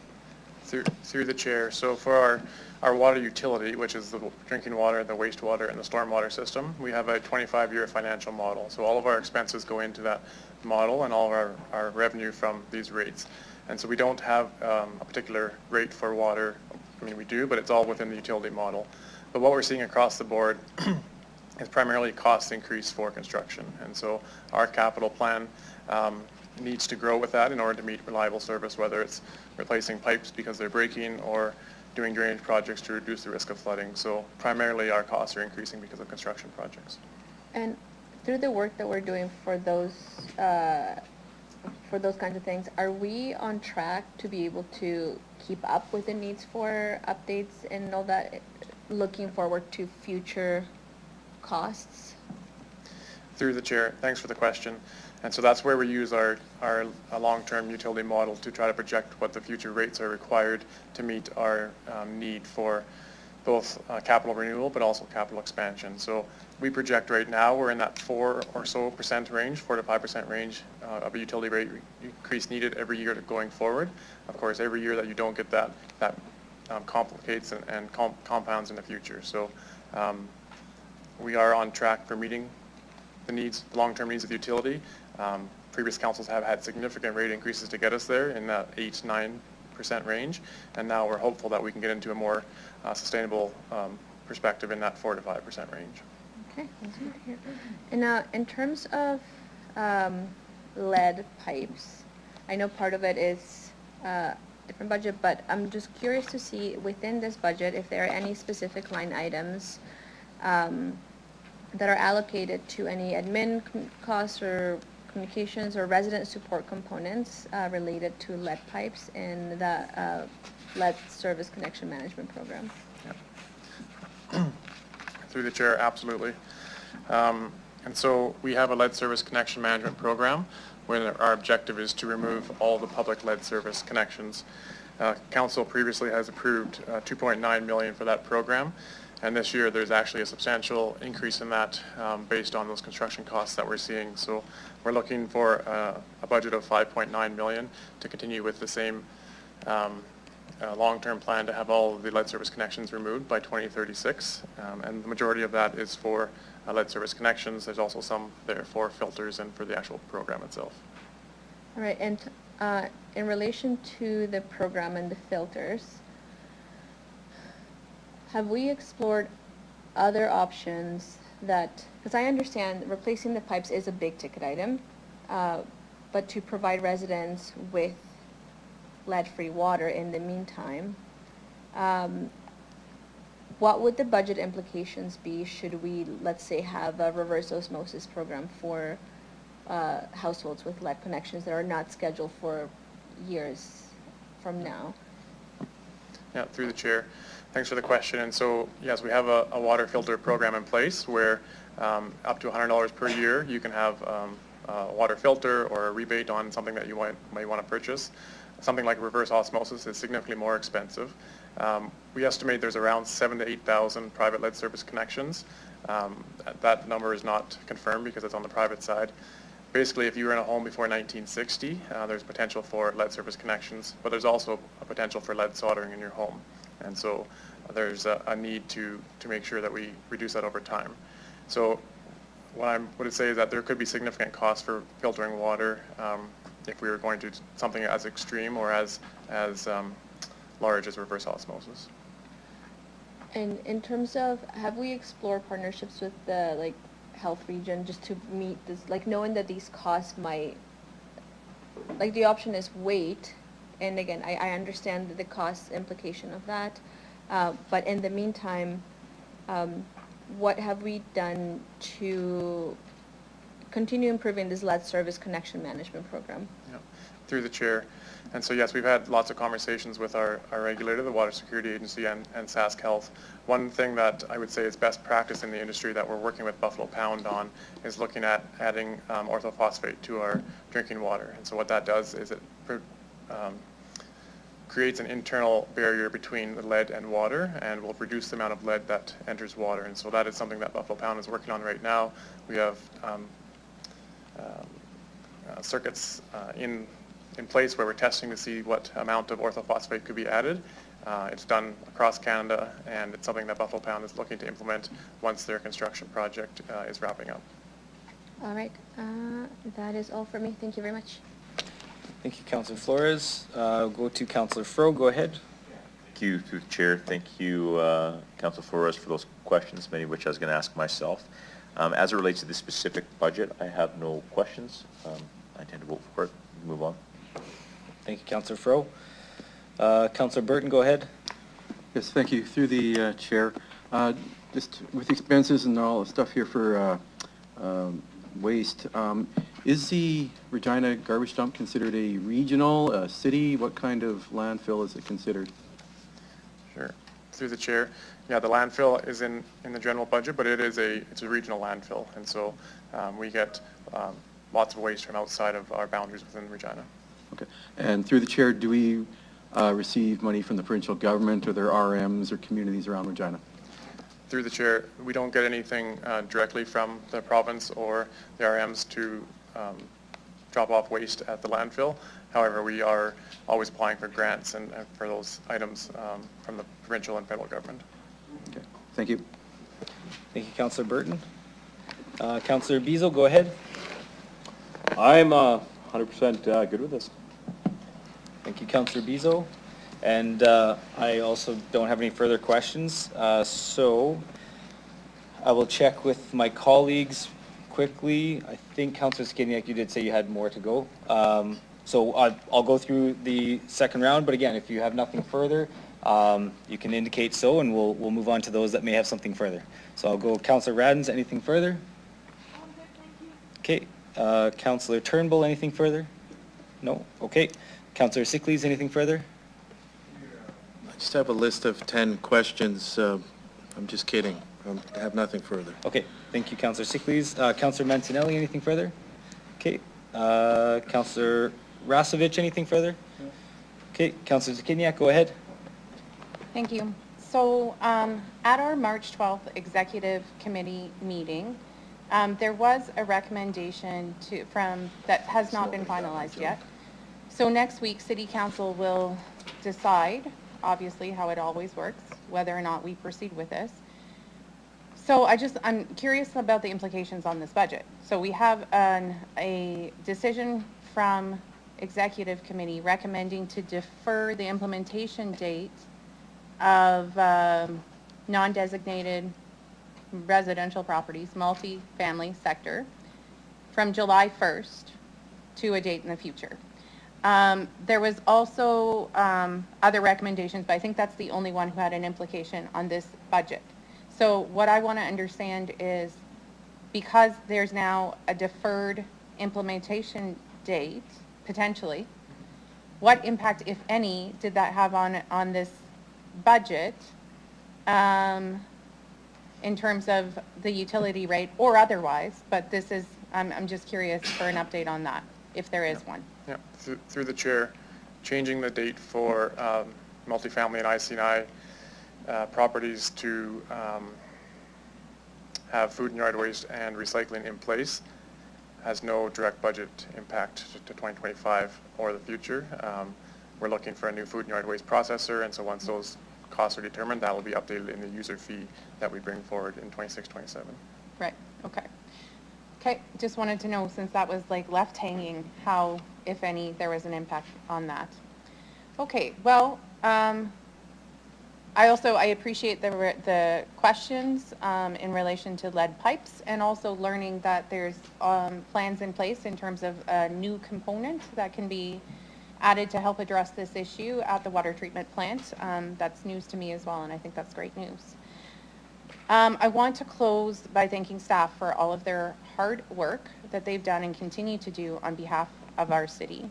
And although I couldn't support the capital and operating budget due to the changes that City Council imposed without clear data, I am happy to support the utility budgets and the continued hard work of our city staff. Thank you. Thank you, Councillor Zakidniak. Councillor Flores, anything further? Okay, thank you. Councillor Fro, you indicated nothing further. Councillor Burton, anything further? And Councillor Bezo, anything further?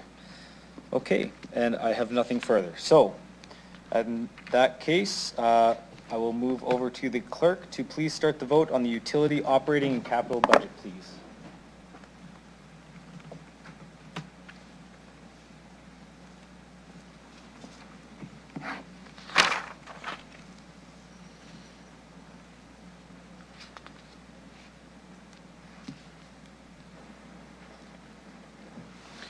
Mayor, the motion passes 11-0. Thank you very much. Okay. Okay, we will now consider the Regina Public Library Board's mill rate request as outlined in recommendation number 5 of report CM 25-3 2025 proposed budget. So we will repeat the same speaking order that was drawn with 2 rounds of 5-minute speaking time for each council members and 1 round of 3 minutes for any amendments, just as we were doing before. Councillor Radens, my favorite mover through this budget process, can I please get you to move recommendation number 5 of the report, please? Thank you. And a seconder, please. Councillor Turnbull, thank you. Okay, and I will go to you, Councillor Radens, to speak first. Hey, thank you. On the library, we've heard these folks quite a few times come to us and, you know, express their concerns and their wish for a new library, keeping their library where it is, and the long haul that they have been, you know, put off and put off and put off and put off year after year after year. And I think that I'd like to see them move forward and not be waiting any longer. It's time for them to have some kind of a resolve to their ask, and I'd like to, I'm in support of this, their ask. Thank you. Thank you, Councillor Radens. I'll go to Councillor Turnbull. Go ahead.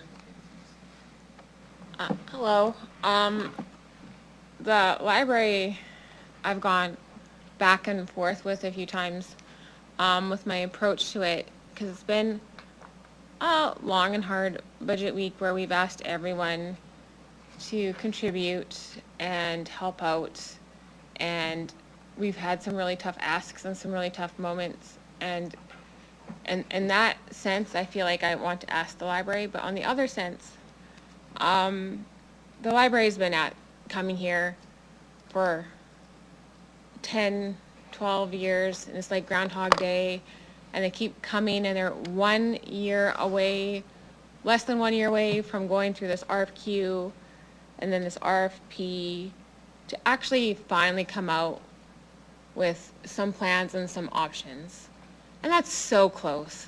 This group is so close to the finish line of actually having options that we can talk about and see. And after this week, I just want to actually kind of have a nice little happy ending and say, yes, you've come here so many years and you're so close to having to finish. I just want to give the library that chance to finish this report and have things aligned and be able to come back and not have anything in jeopardy. So at the end of this journey, I would like to support them fully. I would like to give them that final time with everything in order to get their reports in order so that we can have the bigger, better discussion and the bigger, better budget discussion at the appropriate time when they have plans for us. And that's going to be in about, I don't know, December. So right now, I just want to not be an obstacle, and I would really like to end this budget with a nice, happy note. And so I am very much in support of this, and I'm actually going to encourage all of you to also be in support of this so that we can have a little bit, I don't know, just a nice ending to the budget. Okay. Thank you, Councillor Turnbull. Councillor Sickleys, go ahead. Thank you. I have the unenviable task of following that bit of rah-rah, and I appreciate it. I do agree that the RPL operation should be funded at an increase of 4.58%. I do not agree with the dedicated mill rate increase of 5.5%. My reasoning is they have 20 million in the bank that they told us is earmarked for the renewal project. They can tap into that, and we'll be talking again in September, which isn't far off, and we'll see where they're at that point. So I don't know if that requires an amendment, but I'm good for one part, but not good for the other. Yeah, so that would be to move an amendment to remove the 5.5 dedicated mill rate. Yes. I think, did you say remove or change? Remove? Remove. Okay.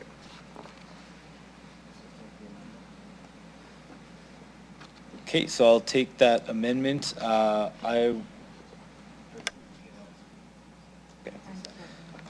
Okay, so if someone's, oh, sorry, go ahead, Councilor Mancinelli, point of order. Just noticing that he was okay with half of this proposed amendment here, but not the other half, and looking at how debate flows, could we not just split this into 2 points for a separate vote and accomplish that with keeping the meeting moving? I'll get the clerk to comment.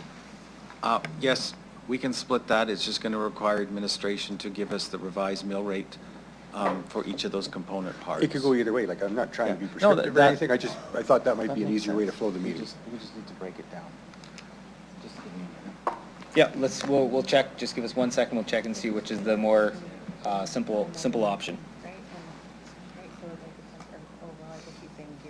Yeah, he doesn't want to have it go forward.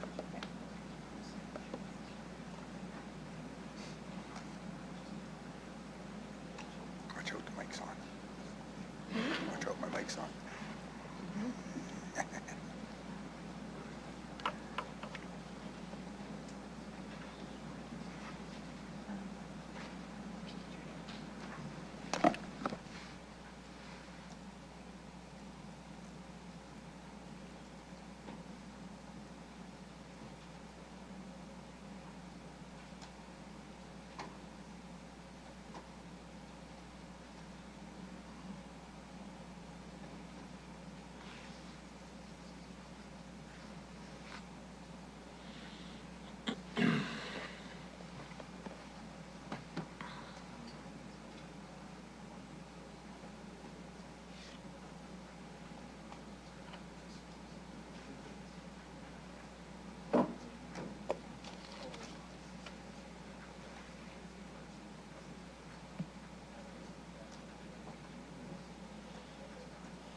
Okay, so the amendment, so I'll get a seconder for an amendment to reduce the dedicated mill rate to 0, keeping the 4.58 for operational.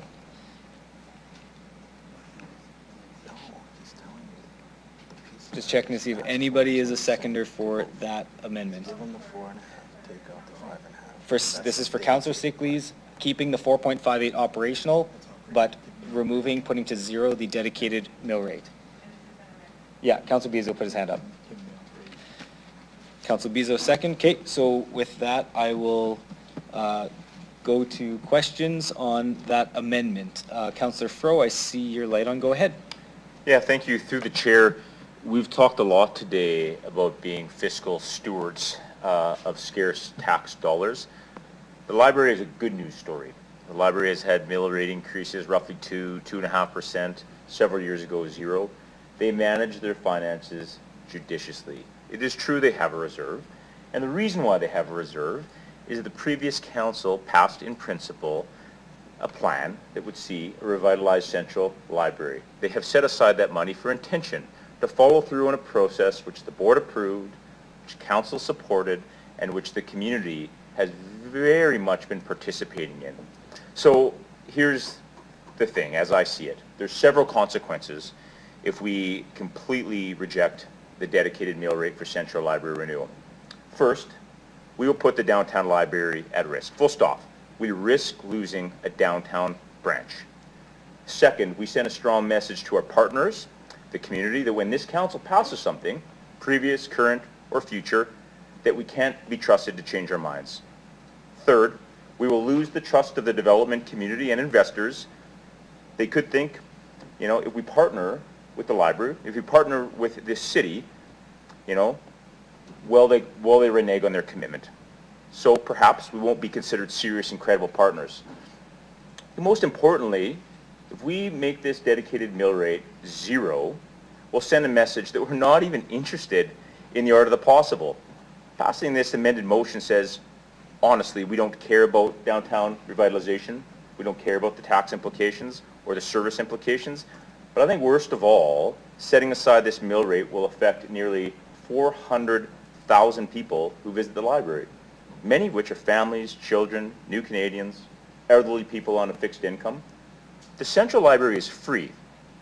We're passing a mill rate increase this year. In my view, we should be supporting a cherished institution in our community that provides free service. So in closing, I hope that this council is willing to see what is proposed. And I'll admit that without a beautiful design rendering in front of us, sometimes it's hard to appreciate the art of the possible. But it is the process that was agreed to, and the library has been working in good faith to help renew our downtown and help give our residents something that will make us, you know, a more livable community. So regardless of where we land on this, I very much encourage us to vote against this motion, or frankly, we put the downtown library in its entirety at risk. Thank you.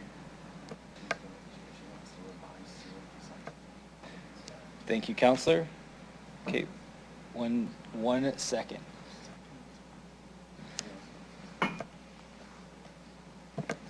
Okay, Councillor Zakiniak, go ahead. Okay. I had my own amendment that I was planning to bring, which, so now we have this one. I was going to bring a dedicated mill rate of half, 2.75. But I think I share some of the same concerns that were already noted. Additionally, I do want to note that it is the case. It's not so black and white with this. We've actually heard from folks who are huge supporters of the library, and I'm one of them, concerns that there actually has not been sufficient public engagement and consultation that's been taken seriously, and the folks are feeling that to the extent where they now feel compelled to come speak to us because they are concerned that library management and board are not responding seriously to their concerns, are not giving them the information that they are looking for in relation to the renovation of the library, that while they say that the RFP, no, we're not there yet, the whatever step we are in the process, that there's not actually, there's not an actual openness to hearing all kinds of different proposals. And so it's not a case where if you support this amendment, you are opposed to the library, opposed to downtown revitalization. You can support this amendment and say that I am also doing that on behalf of community who has said that their concerns have not been responded to, who are very supportive of the library and want to make sure that a proper process is in place. I think it's fair to note that there is 20 million in the bank for renovations. Yes, that's not, or for whatever the next steps are with the library project. And it is the case that in 9 months, we're going to be back in a process where we are doing another budget. We're talking about the year of 2025. And so I think it is the case. I do have, after sitting in this seat for a whole term and however many months of this term, I have growing concerns about this process. I have growing concerns that it is the case that there is a lack of openness to actually do a fully open, objective process to consider what are the next steps of the library. Those are my concerns. That is driving my consideration of supporting this amendment, and that's what drove me to want to bring forward my amendment. But I think we need to send a signal that the library needs to demonstrate that they are truly addressing all of community's concerns and being open Councillor? to the process. So I just want to confirm you are looking to support, or you're looking to support this amendment. You don't want to bring a separate amendment forward? Well, so if this amendment fails, then what would be? I guess my question would be procedurally, we were talking about earlier about. Yeah, we were talking about this. Yeah, Right. so I just want to ask you what your. So if this amendment fails, see, this is where there's an I say, once we've had a subject and we've made a decision, that's it. The clerk says, I'm wrong. And so, I don't know what to say. She can bring any amendment she wants. So I guess if someone can help me understand that, that'd be helpful. She wants to split the 5.5 in half. I'll ask the clerk to speak to that. Thank you. Within your allotted speaking time, Councillor, you have an amendment, you can make an amendment, but I would suggest the easiest way would have been to have moved an amendment at this time to the amendment, saying instead of 5.5, take it to 2.75. So we'll do that too. Or So I in think- fact, or you could seek Councillor Siklis to accept it as a friendly amendment. So I think we could start with that. I would say I think we achieve the same outcome, but just all at once, because everybody will see the two options on the table, because you would end up looking at the half, deciding if that's what somebody is amenable to, or the entirety. So I think that the amendment right now would put it all on the table, because we would be your amendment, which would be half, and then everybody actually knows, like, if they wanted to do the full amount, they could do that, or if your amendment is to propose half, it would actually put everything on the table all at once.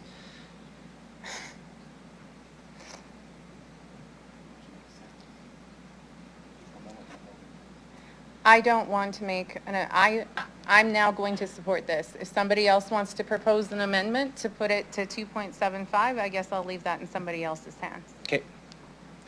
Sounds good. I will go to Councillor Turnbull. Go ahead. Yes, I just wanted to give some insight to the process, because I know it's a bit confusing, but right now, the library is doing something called a functional plan.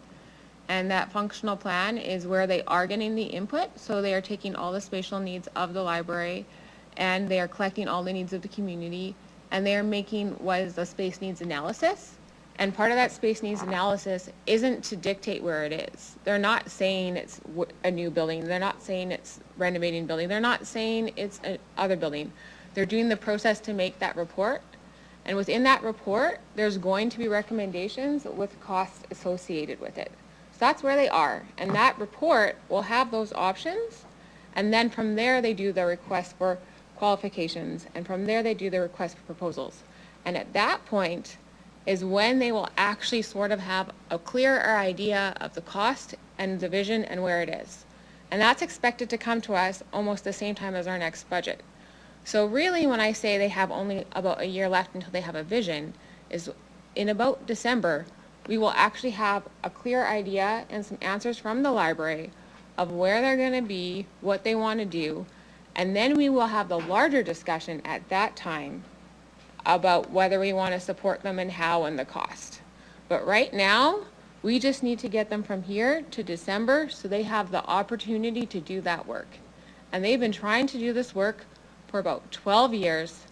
I just don't want to be that obstacle. I think we can have the bigger discussion when they have the report and we can look at it. They've been so long, and I just think we just need to give them that time to finish the report so we can have the larger discussion. And that is all I'm saying. They are so close. We don't need to be the obstacle for them right now. Okay, thank you, Councillor Turnbull. Okay, go to Councillor Mancinelli. Go ahead. Through the chair, just to comment on the dedicated 5.5% increase from July 2024 to assist with costs. How does that go forward from 2025 onward?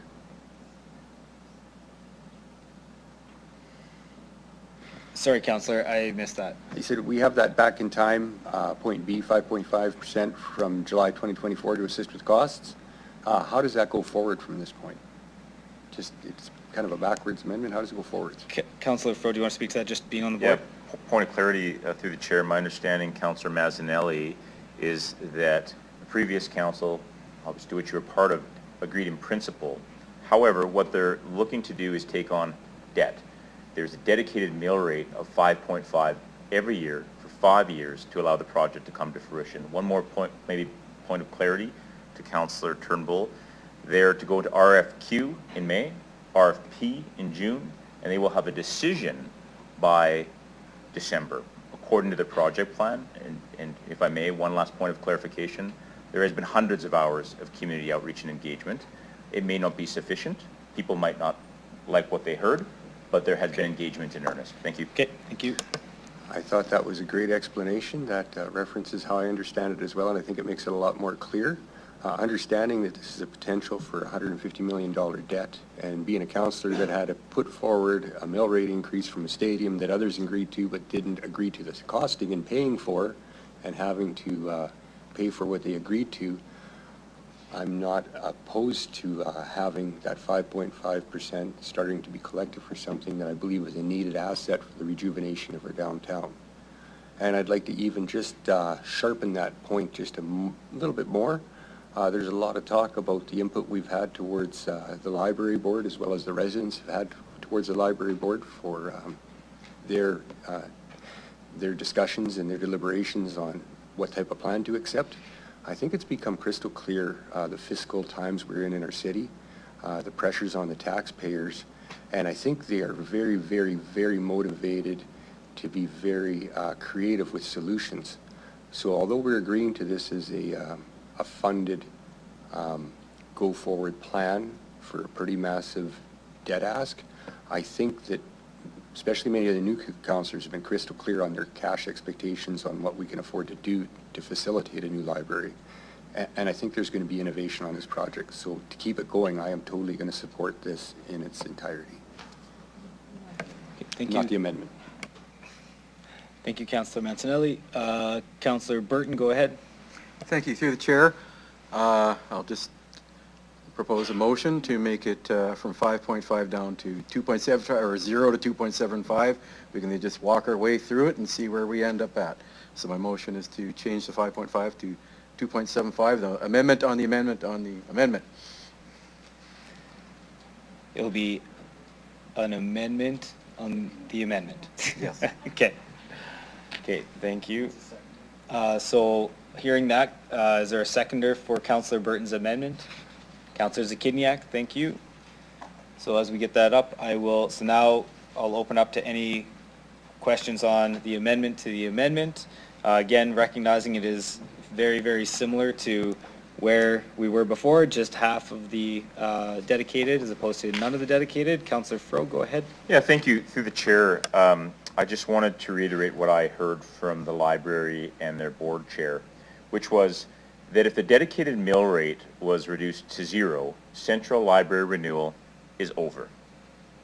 effectively the development community and the work that they've done would no longer take the library, or frankly, us seriously any longer, that we want to see central library renewal.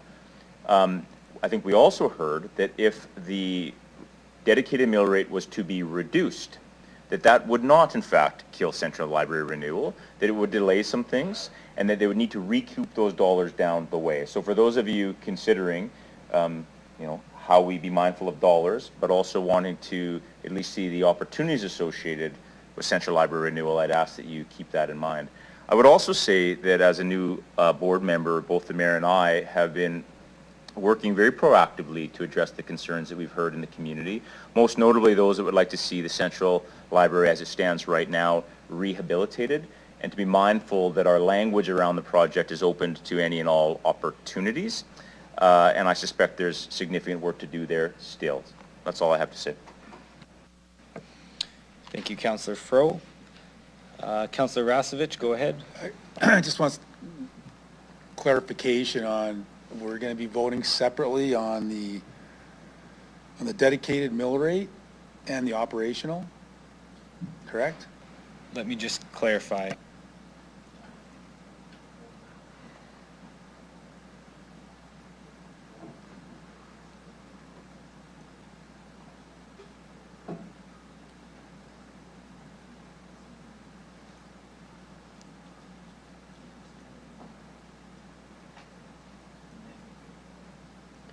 Okay, so the way it'll work is this amendment is specific to the change in the dedicated mill rate for the main motion.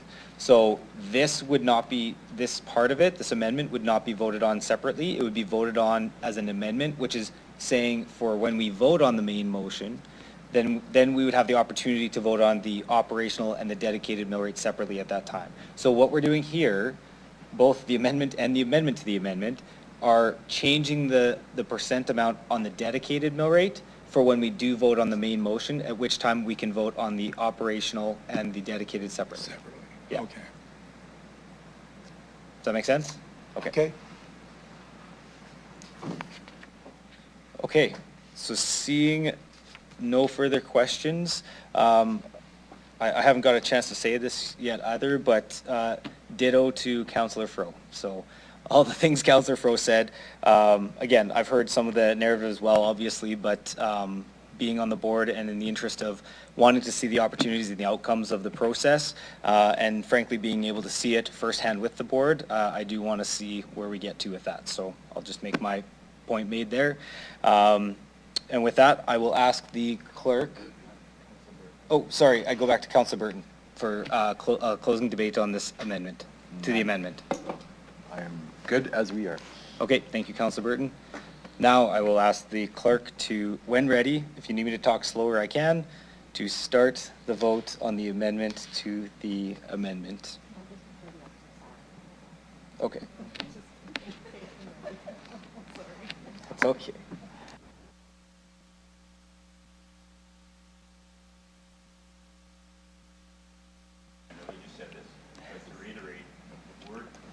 Am I clear that I understand, at this point, we're simply voting on amending the amendment, not on the actual mill rate for the library, correct? Right. Correct. Thank you.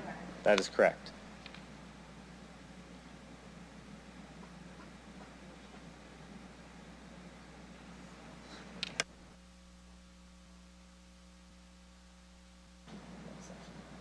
Mm-hmm. So did I do that wrong? I must have done that wrong. Well, just hold on. What did you want? Do you want to?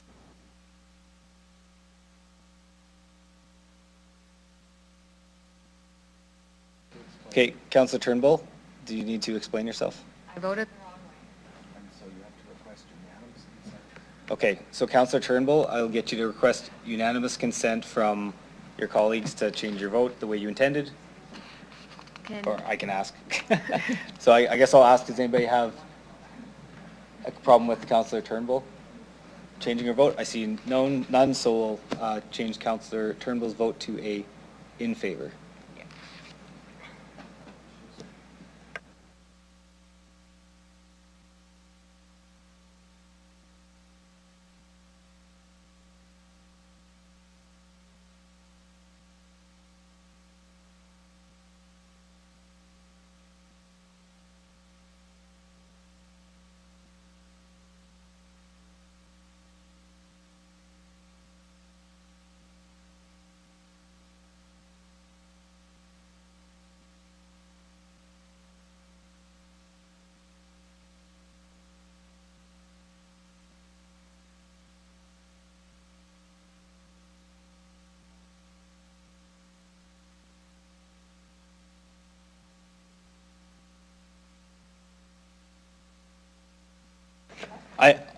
just to be clear, what we're just making clear, because I think the intent of the amendment to the amendment and some of the voting, just to be clear, is that the original amendment said to take the 5.5 dedicated to 0. The amendment to the amendment says instead of 0, for the amendment, make that 2.75. So a passing in favor vote of that would now roll up into the original amendment that would say it is now 2.75 instead of 0. Then we will now go back to that amendment, and if that were to pass, then that would create the original motion having a dedicated mill rate of 2.75. If it fails, then it would be the full 5.5.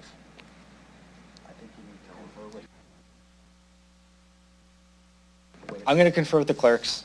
I thought I had this dialed in, but we're going to check.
Okay, I'm going to call the meeting back to order here. Can we get everybody to take their seats, please?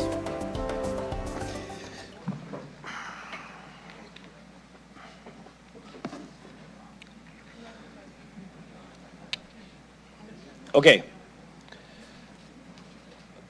Before, we're going to clean up some of this vote situation on the amendment to the amendment, but first I just want to ask Mr. Anderson if you could just give a brief potential implications of any changes from our debt limits or otherwise, if we make any adjustments to this, just to make sure everybody has the full picture and information, if you don't mind.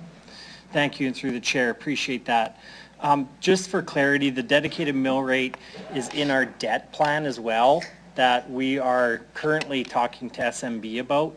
So any kind of change would impact that around what debt limit we would have. And then it would also, if the library was to still go ahead, it could create big jumps, like 17% jumps in years 4 or 5.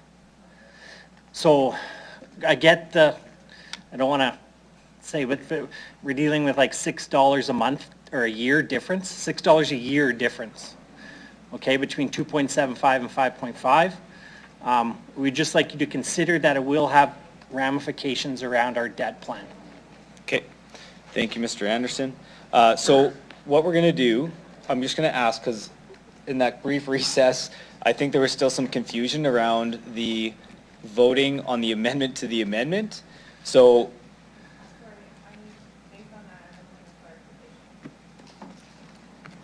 okay, go ahead, Councillor Thank Zbigniew, you. point of clarification.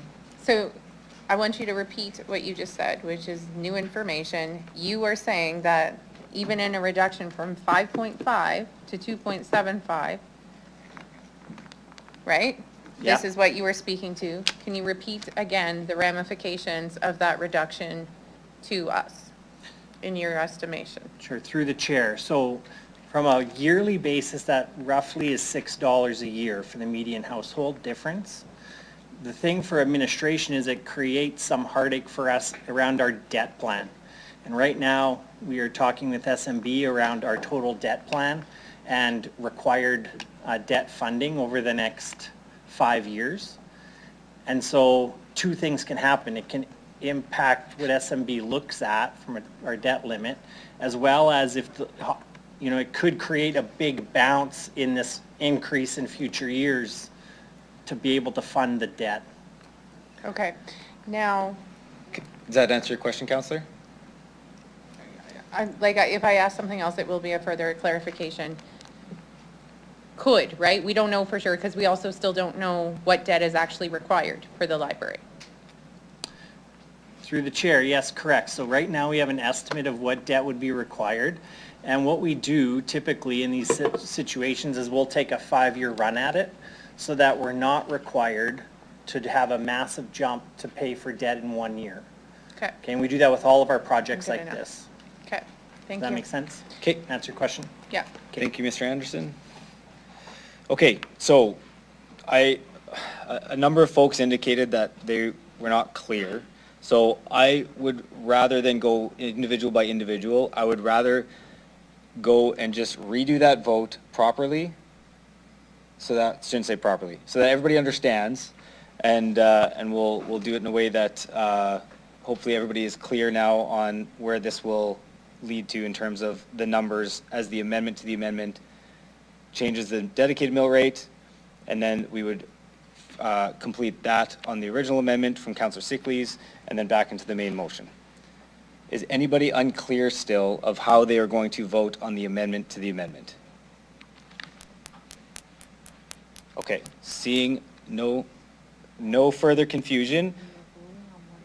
So we are voting on what's highlighted in yellow, which will then replace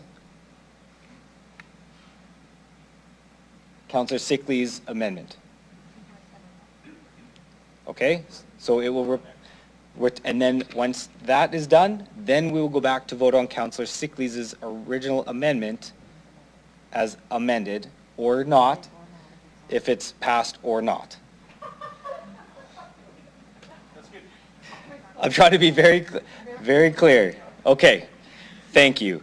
With that, I will ask the clerk to start the vote.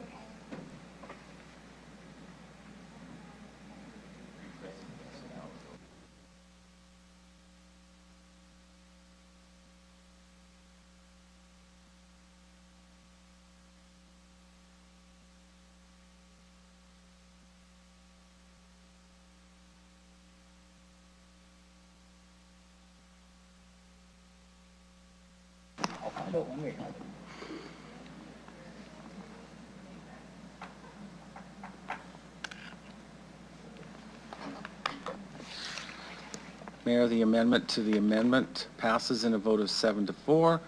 Those voting in favor were Councilors Fro, Radens, Burton, Turnbull, Zakidniak, Flores, and yourself, Mayor. Voting against, Councilors Mancinelli, Bezo, Rashovitz, and Siklis. Okay, thank you. So I will just take a brief pause to make sure that we get the numbers updated.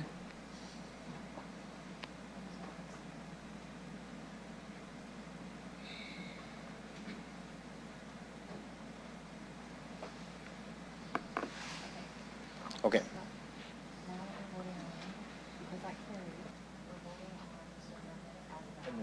Yeah, except there's still folks that want to speak on the amendment. So, I think Rose spoke, Burton spoke, so. Okay, so we're back to the original amendment, so the same rules apply. Anybody who spoke on the original amendment already, that would carry. So I'll go to Councillor Bees, because it's the original amendment that we started on. I will double check. Is that correct? Now we're at 275. So why would we be able to speak on that? Because we. That's what I was trying to explain.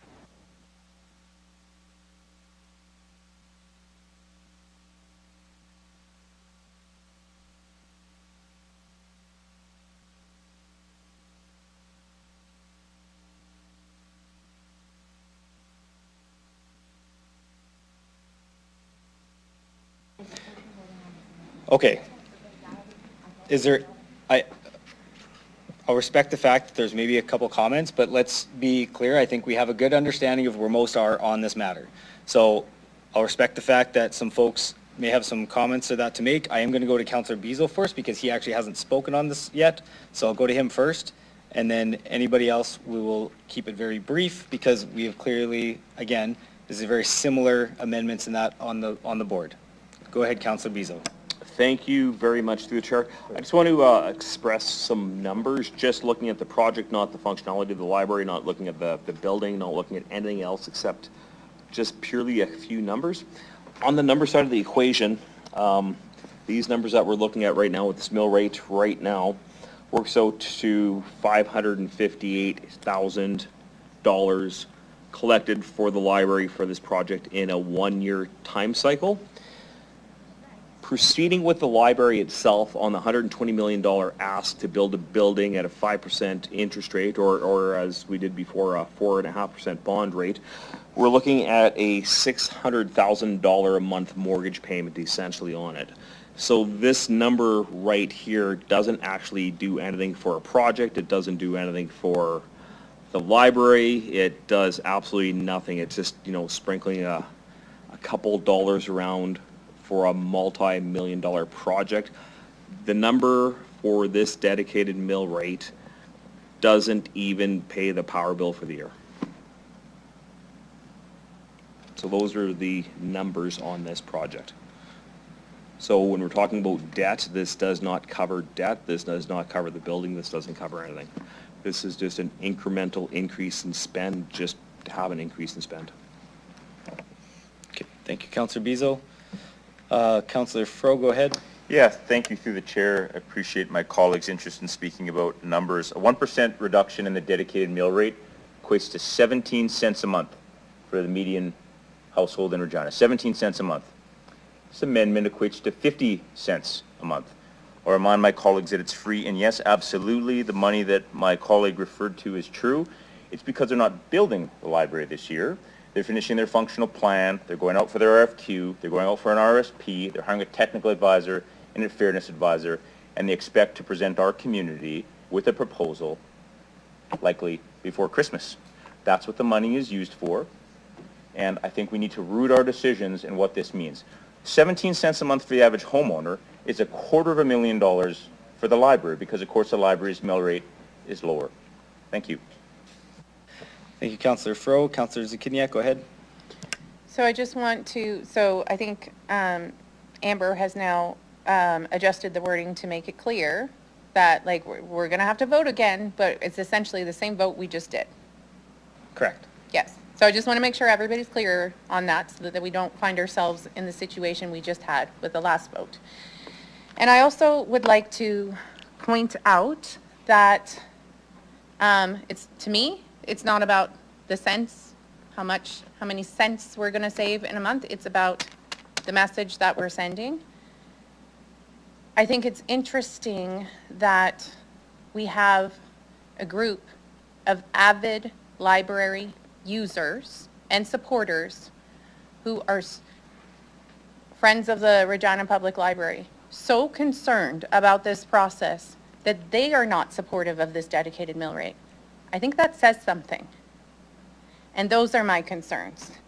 And so I want to send a clear message that the process, whatever step we're in terms of a new library, which I do support a new library, we need to figure out whether it's a renovation, like the library needs some care and attention, 100%.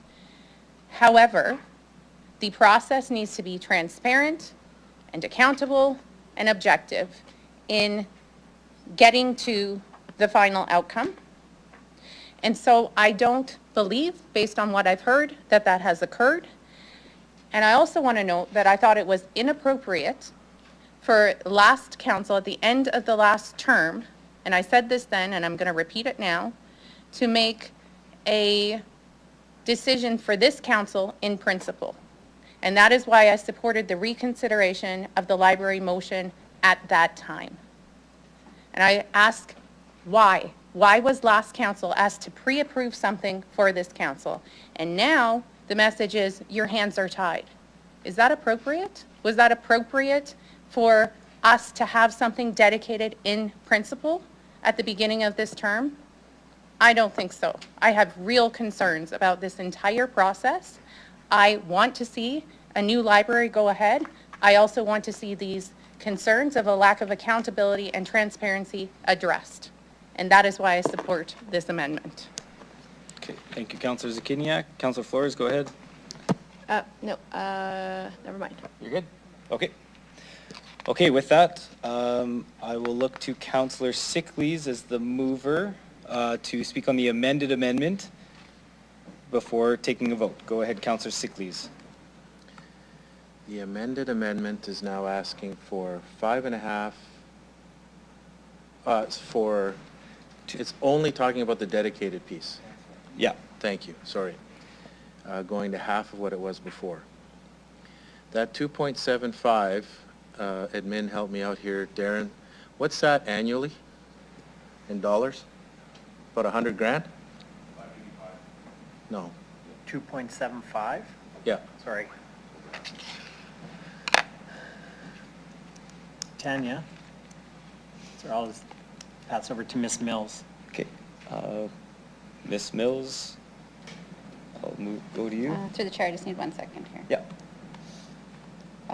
Through the chair, or to the mayor, just for clarity, we're asking for the levy related to the 2.75? The dollar value of a 2.75 for 2025. I think looking for like the average, are you looking for like the average annual amount per person? The annual dollar amount, yeah. What the value of that 275 is. Clerk's right? 500 and change? No, I don't want cents, dollars, annual. Okay, hold on. So let's just clarify. So the question, is it just the question is, I mean, it's half of the 5.5, so looking for a... Well, if you already have the 5.5 number, we'll just take half of that. So you're looking for the average annual dollar amount spent? Dollar cost per person? Is that? No, not per person. what's the annual amount that the library could obtain? Oh, the with- total dollar. Total dollars? Total dollar from 2.75%. Yes, please, Okay. if that's Okay, possible. sorry. I understand now.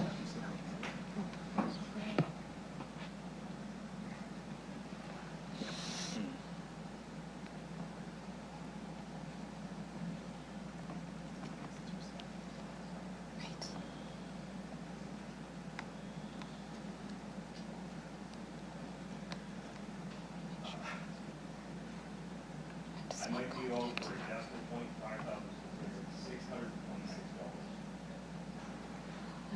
I think we should make sure we get the number from Ms. Mills.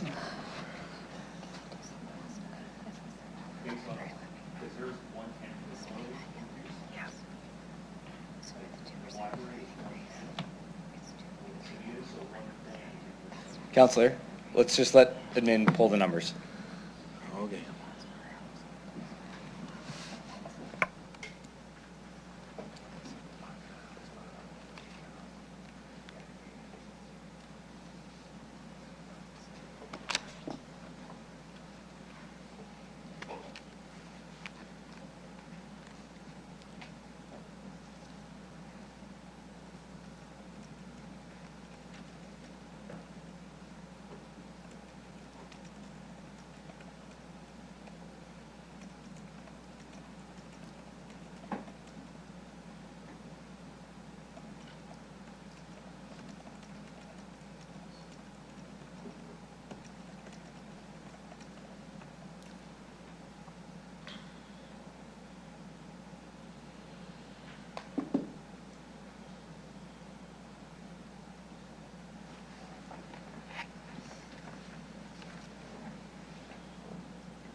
Okay, we're gonna take a 15-minute recess now, and we'll be back at 2:43.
Okay, we'll call the meeting back to order. So we were at Councillor Sickley's, and that we were at administration was going to provide a dollar figure for the amounts. So I'll look to Mr. Anderson for the dollar amounts that you guys figured out.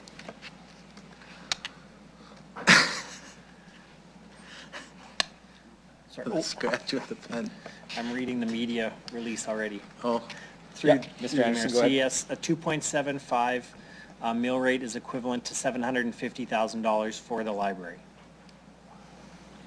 Okay, that's more than I thought.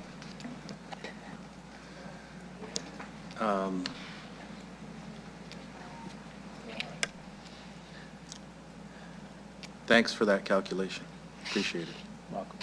No further comments or questions. Okay, thank you, Councillor Sickley's. So with that, we will be, I'll ask the clerk to start the vote on the amendment, the amended amendment from Councillor Sickley's. You can see right in the middle there, Amendment 23. So it's essentially, and Councillor Zakiniak pointed it out, it's essentially the same vote as before. The only difference is now, if you vote a yes on this, that would mean that it would move the 2.75 to replace the 5.5. If you vote no, it would keep the original 5.5 in the original library proposed dedicated mill rate. Before we start the vote, is everybody clear on how to vote? Okay, I just want to make sure. I think everybody said they're clear, so we can start the vote. Oh, you're not clear? Okay. If you are clear, feel free to vote.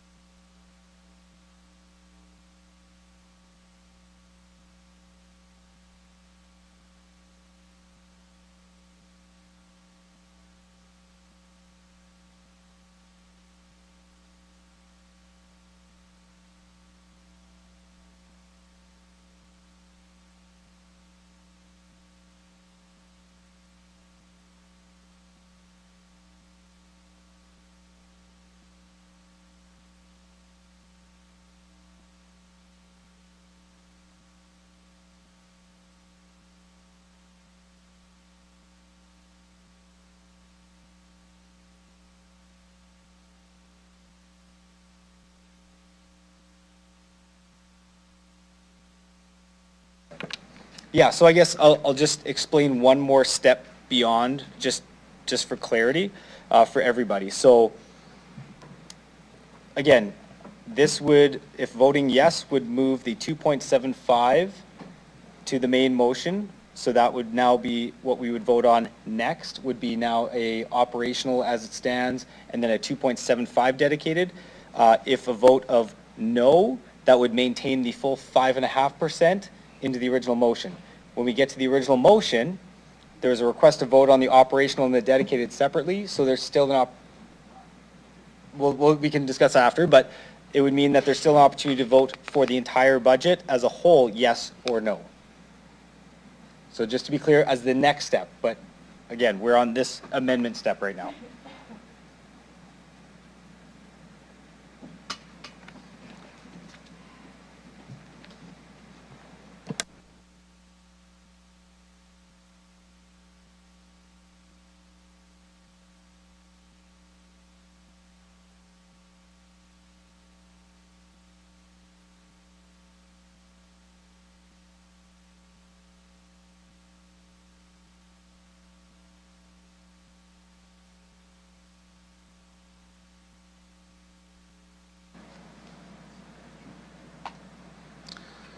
Mayor, the amendment has been defeated in a vote of 4 in favor, 7 against. Those voting in favor of the motion were Councillors Burton, Bazo, Rashevitz, and Zakitniak. Voting against were Councillors Mancinelli, Fro, Radens, Turnbull, Flores, yourself, Mayor, and Councillor Sickley's.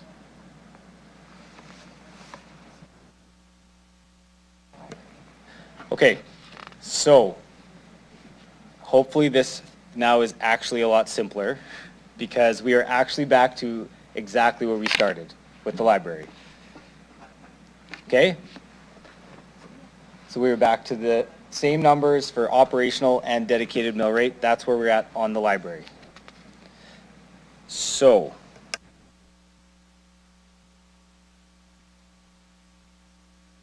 we're actually back to Councillor Sickley's on the main motion of the library to speak to that any further.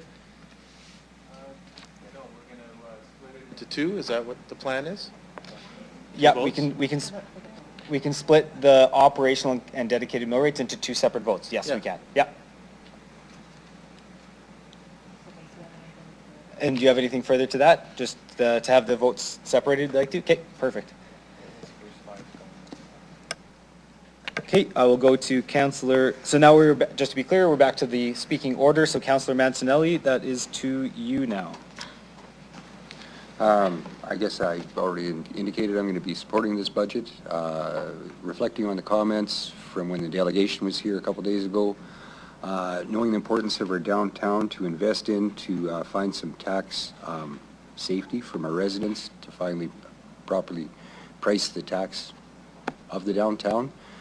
I think that confidence and that signaling that we do as a council right now is probably being watched and essential, and so that's why I'm supporting this.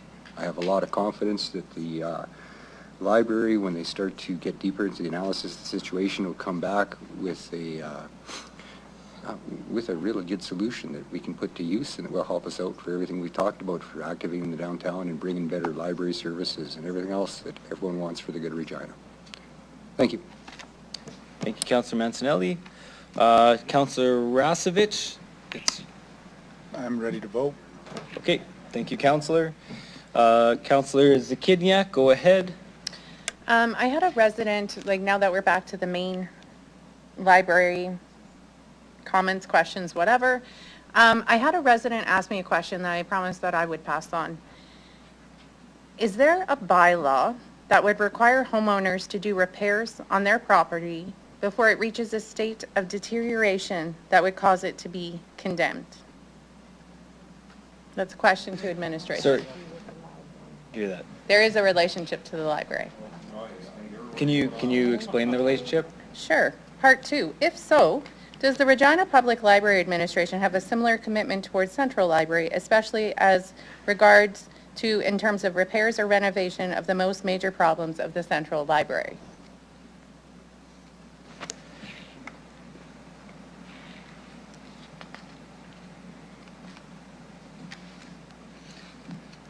Mr. Doney? No?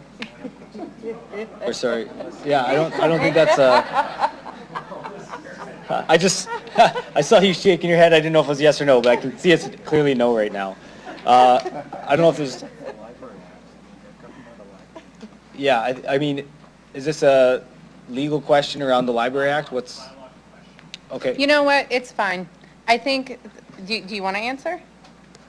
Ms. Pham, go ahead.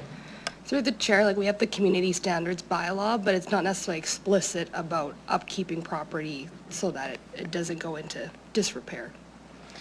And so the concern, you know, I already stated some of the concerns in terms of lack of consultation, lack of engagement. Some of the issues with the library that have been outstanding for years is the boiler, the roof, and the concern that, you know, while folks were waiting to determine the outcome of what's going to happen with the library, these repairs have gone unaddressed. And now it's getting to this very crisis moment when we had the opportunity, there was the opportunity to address these repairs, to do this work. And I've heard that concern from multiple folks. And so, and also, in terms of this, we're going to separate the vote. That's good, because like consistently the whole time I have concerns with this 5.5% dedicated mill rate, same as last term.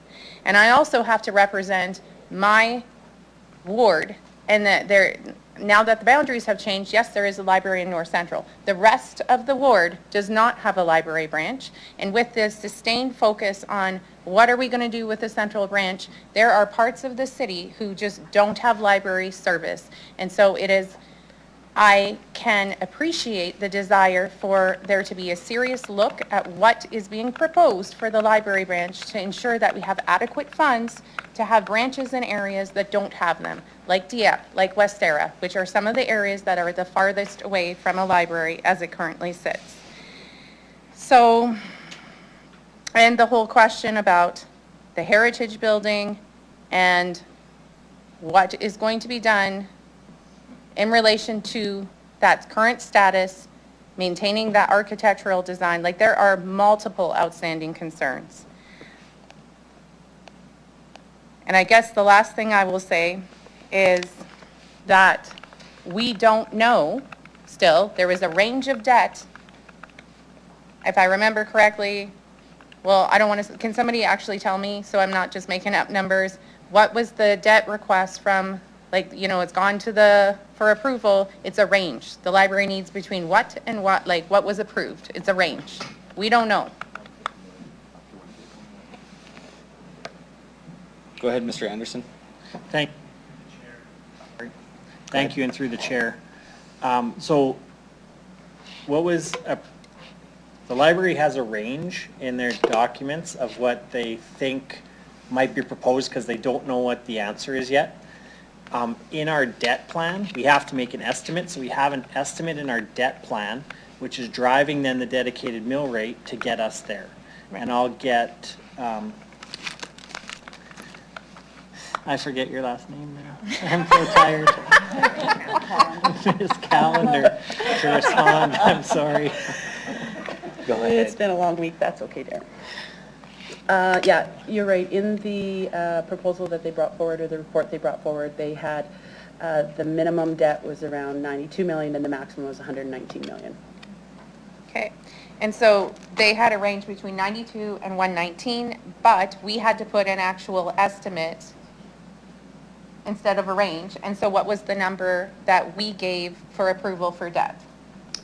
Are you referring to what we requested from the Saskatchewan Municipal Board? Specific to the library. 119. 119. So I guess again to note, this is an estimate. We don't know. We had to make a call. We went for the upper end of it. We've been talking a lot about finding efficiencies, finding dollars. I'm just so uncomfortable with this process, and I always have books checked out from the library. I am an avid library user. I support the library. I do not support this process. Thank you. Okay, thank you, Councillor. Next in the order is Councillor Flores. Go ahead. I think that the main thing is this has been discussed for so long, and I join a few of our councillors that just want to get this process through. So I do support providing the library what they've asked for and just get it over with. Thank you, Councillor Flores. Councillor Fro, go ahead. Yeah, thank you through the chair. I have nothing else to add. Looking forward to voting.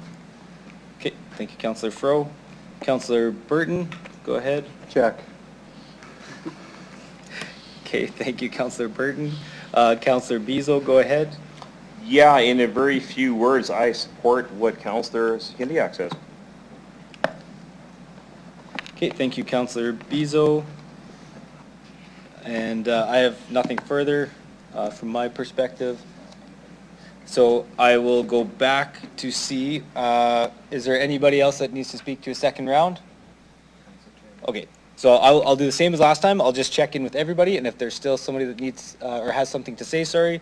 But I'll go down the list again. So Councillor Radins, anything further? I will echo exactly the same sentiment I did. I will support their ask. Thank you. Okay, thank you. Councillor Turnbull, anything further? Yes. I'm just going to try to explain a little bit more for the other councillors how a functional plan works and what's included in it. So when you do a functional plan, they are going to look at the existing facilities when they examine whether or not the library can go in the new one. And when they examine whether the library can fit in the new one, that's when they will actually look at your facilities to see what they're at, and you're going to get some updated numbers. Because the current estimated price from the old functional plan, I think, is from like 2022 or something, so we can assume that's outdated. But when they are doing their proper examination within this functional plan. They will look at the different areas and they will have different recommendations. So that, what you're asking for is part of the processes they're currently doing because they have to examine the existing library in order to get those pieces.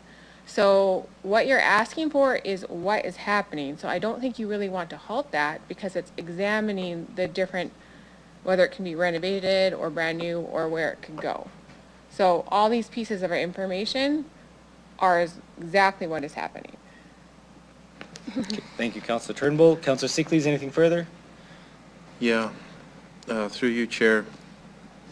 I think the entire process of the build piece, because it was passed by last council so late in their term, knowing full well this would fall onto us, it appears to me this is electric bus part 2. And I will not be tricked into this. I want to know what they want to do. I want to see a plan. And I'm not giving anyone any money until they show me what they want to do. I think that's pretty simple. I will support their operational increases because when you look at the library usage, the number 2 library in the city happens to be in my ward, the George Bothwell. It's an amazing branch. I'd love to see it expanded and supported. That's why I will vote for the operations piece. I will not vote for the dedicated piece. Okay, thank you, Councillor Sickley's. Councillor Mancinelli, sorry, anything further? Okay. Councillor Rasevich, anything further? No. Councillor Zakidniak, anything further? Okay. Councillor Flores, anything further? Councillor Fro, I believe you're good. Councillor Burton, I think you're ditto. I forget what you said, check. Okay. Councillor Bezo, anything further? Okay. And I have nothing further.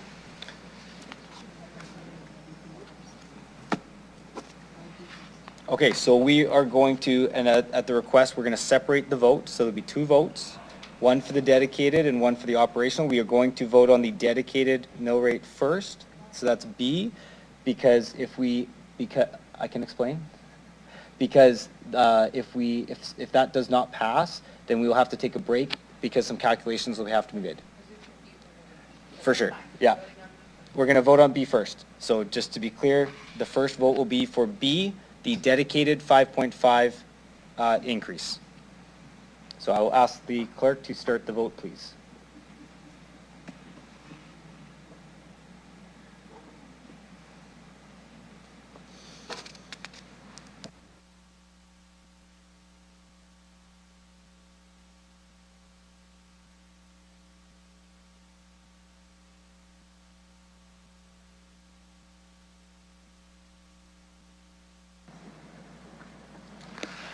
Mayor, the vote on Part B of the motion has passed in a vote of 7 in favor, 4 against. Those voting in favor were Councillors Mancinelli, Fro, Radens, Burton, Turnbull, Flores, and yourself, Mayor. Voting against were Councillors Bezo, Rashevich, Zakidniak, and Siklis. Thank you. Okay, so now I will ask the clerk to start the vote on Part A, the 4.58% for the operations component.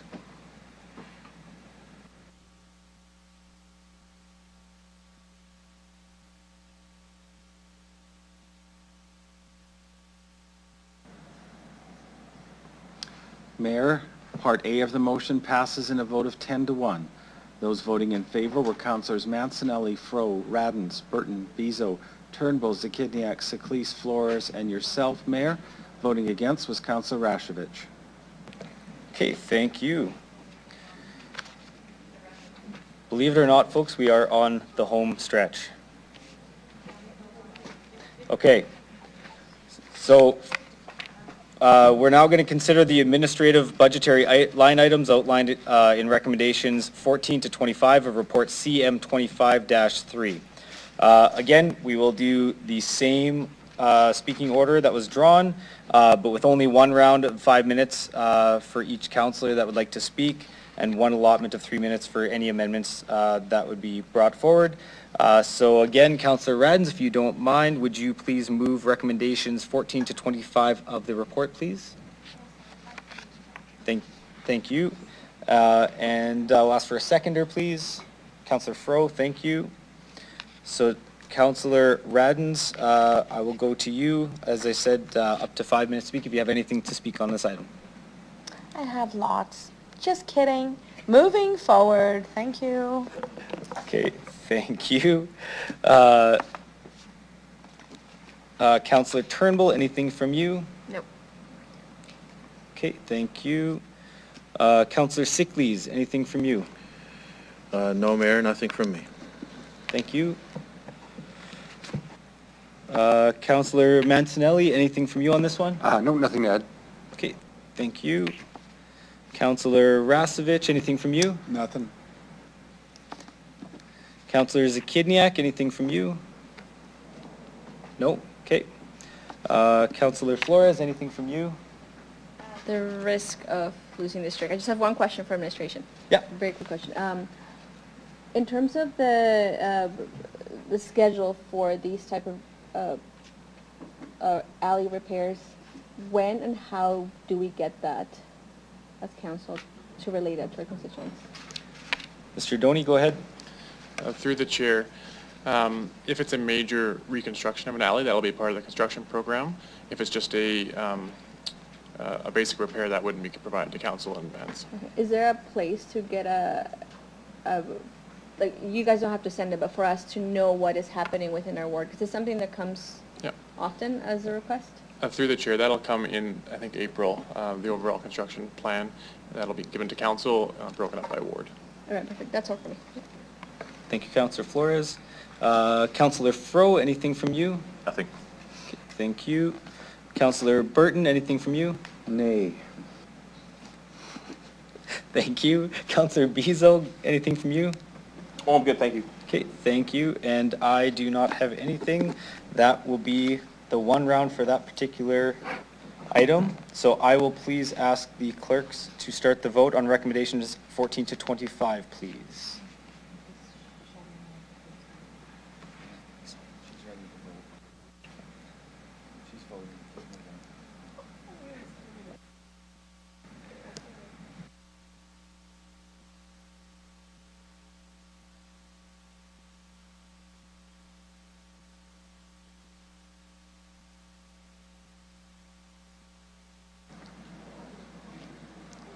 Mayor Brzezinski, the final motion on administrative budget items 14 to 25 has passed unanimously with all members voting in favor. Thank you. Okay, we did it, folks. We did it. Thank you all. I know there's lots of passionate conversation that I appreciate everybody. I appreciate administration, everybody tuning in to these deliberations. Thank you very much. And the most popular question of the meeting, can I please have a motion to adjourn the meeting? Councillor Bezo was first, and a seconder, Councillor Rasevich. I'll call the question. Any opposed? And carried. Thank you, everybody.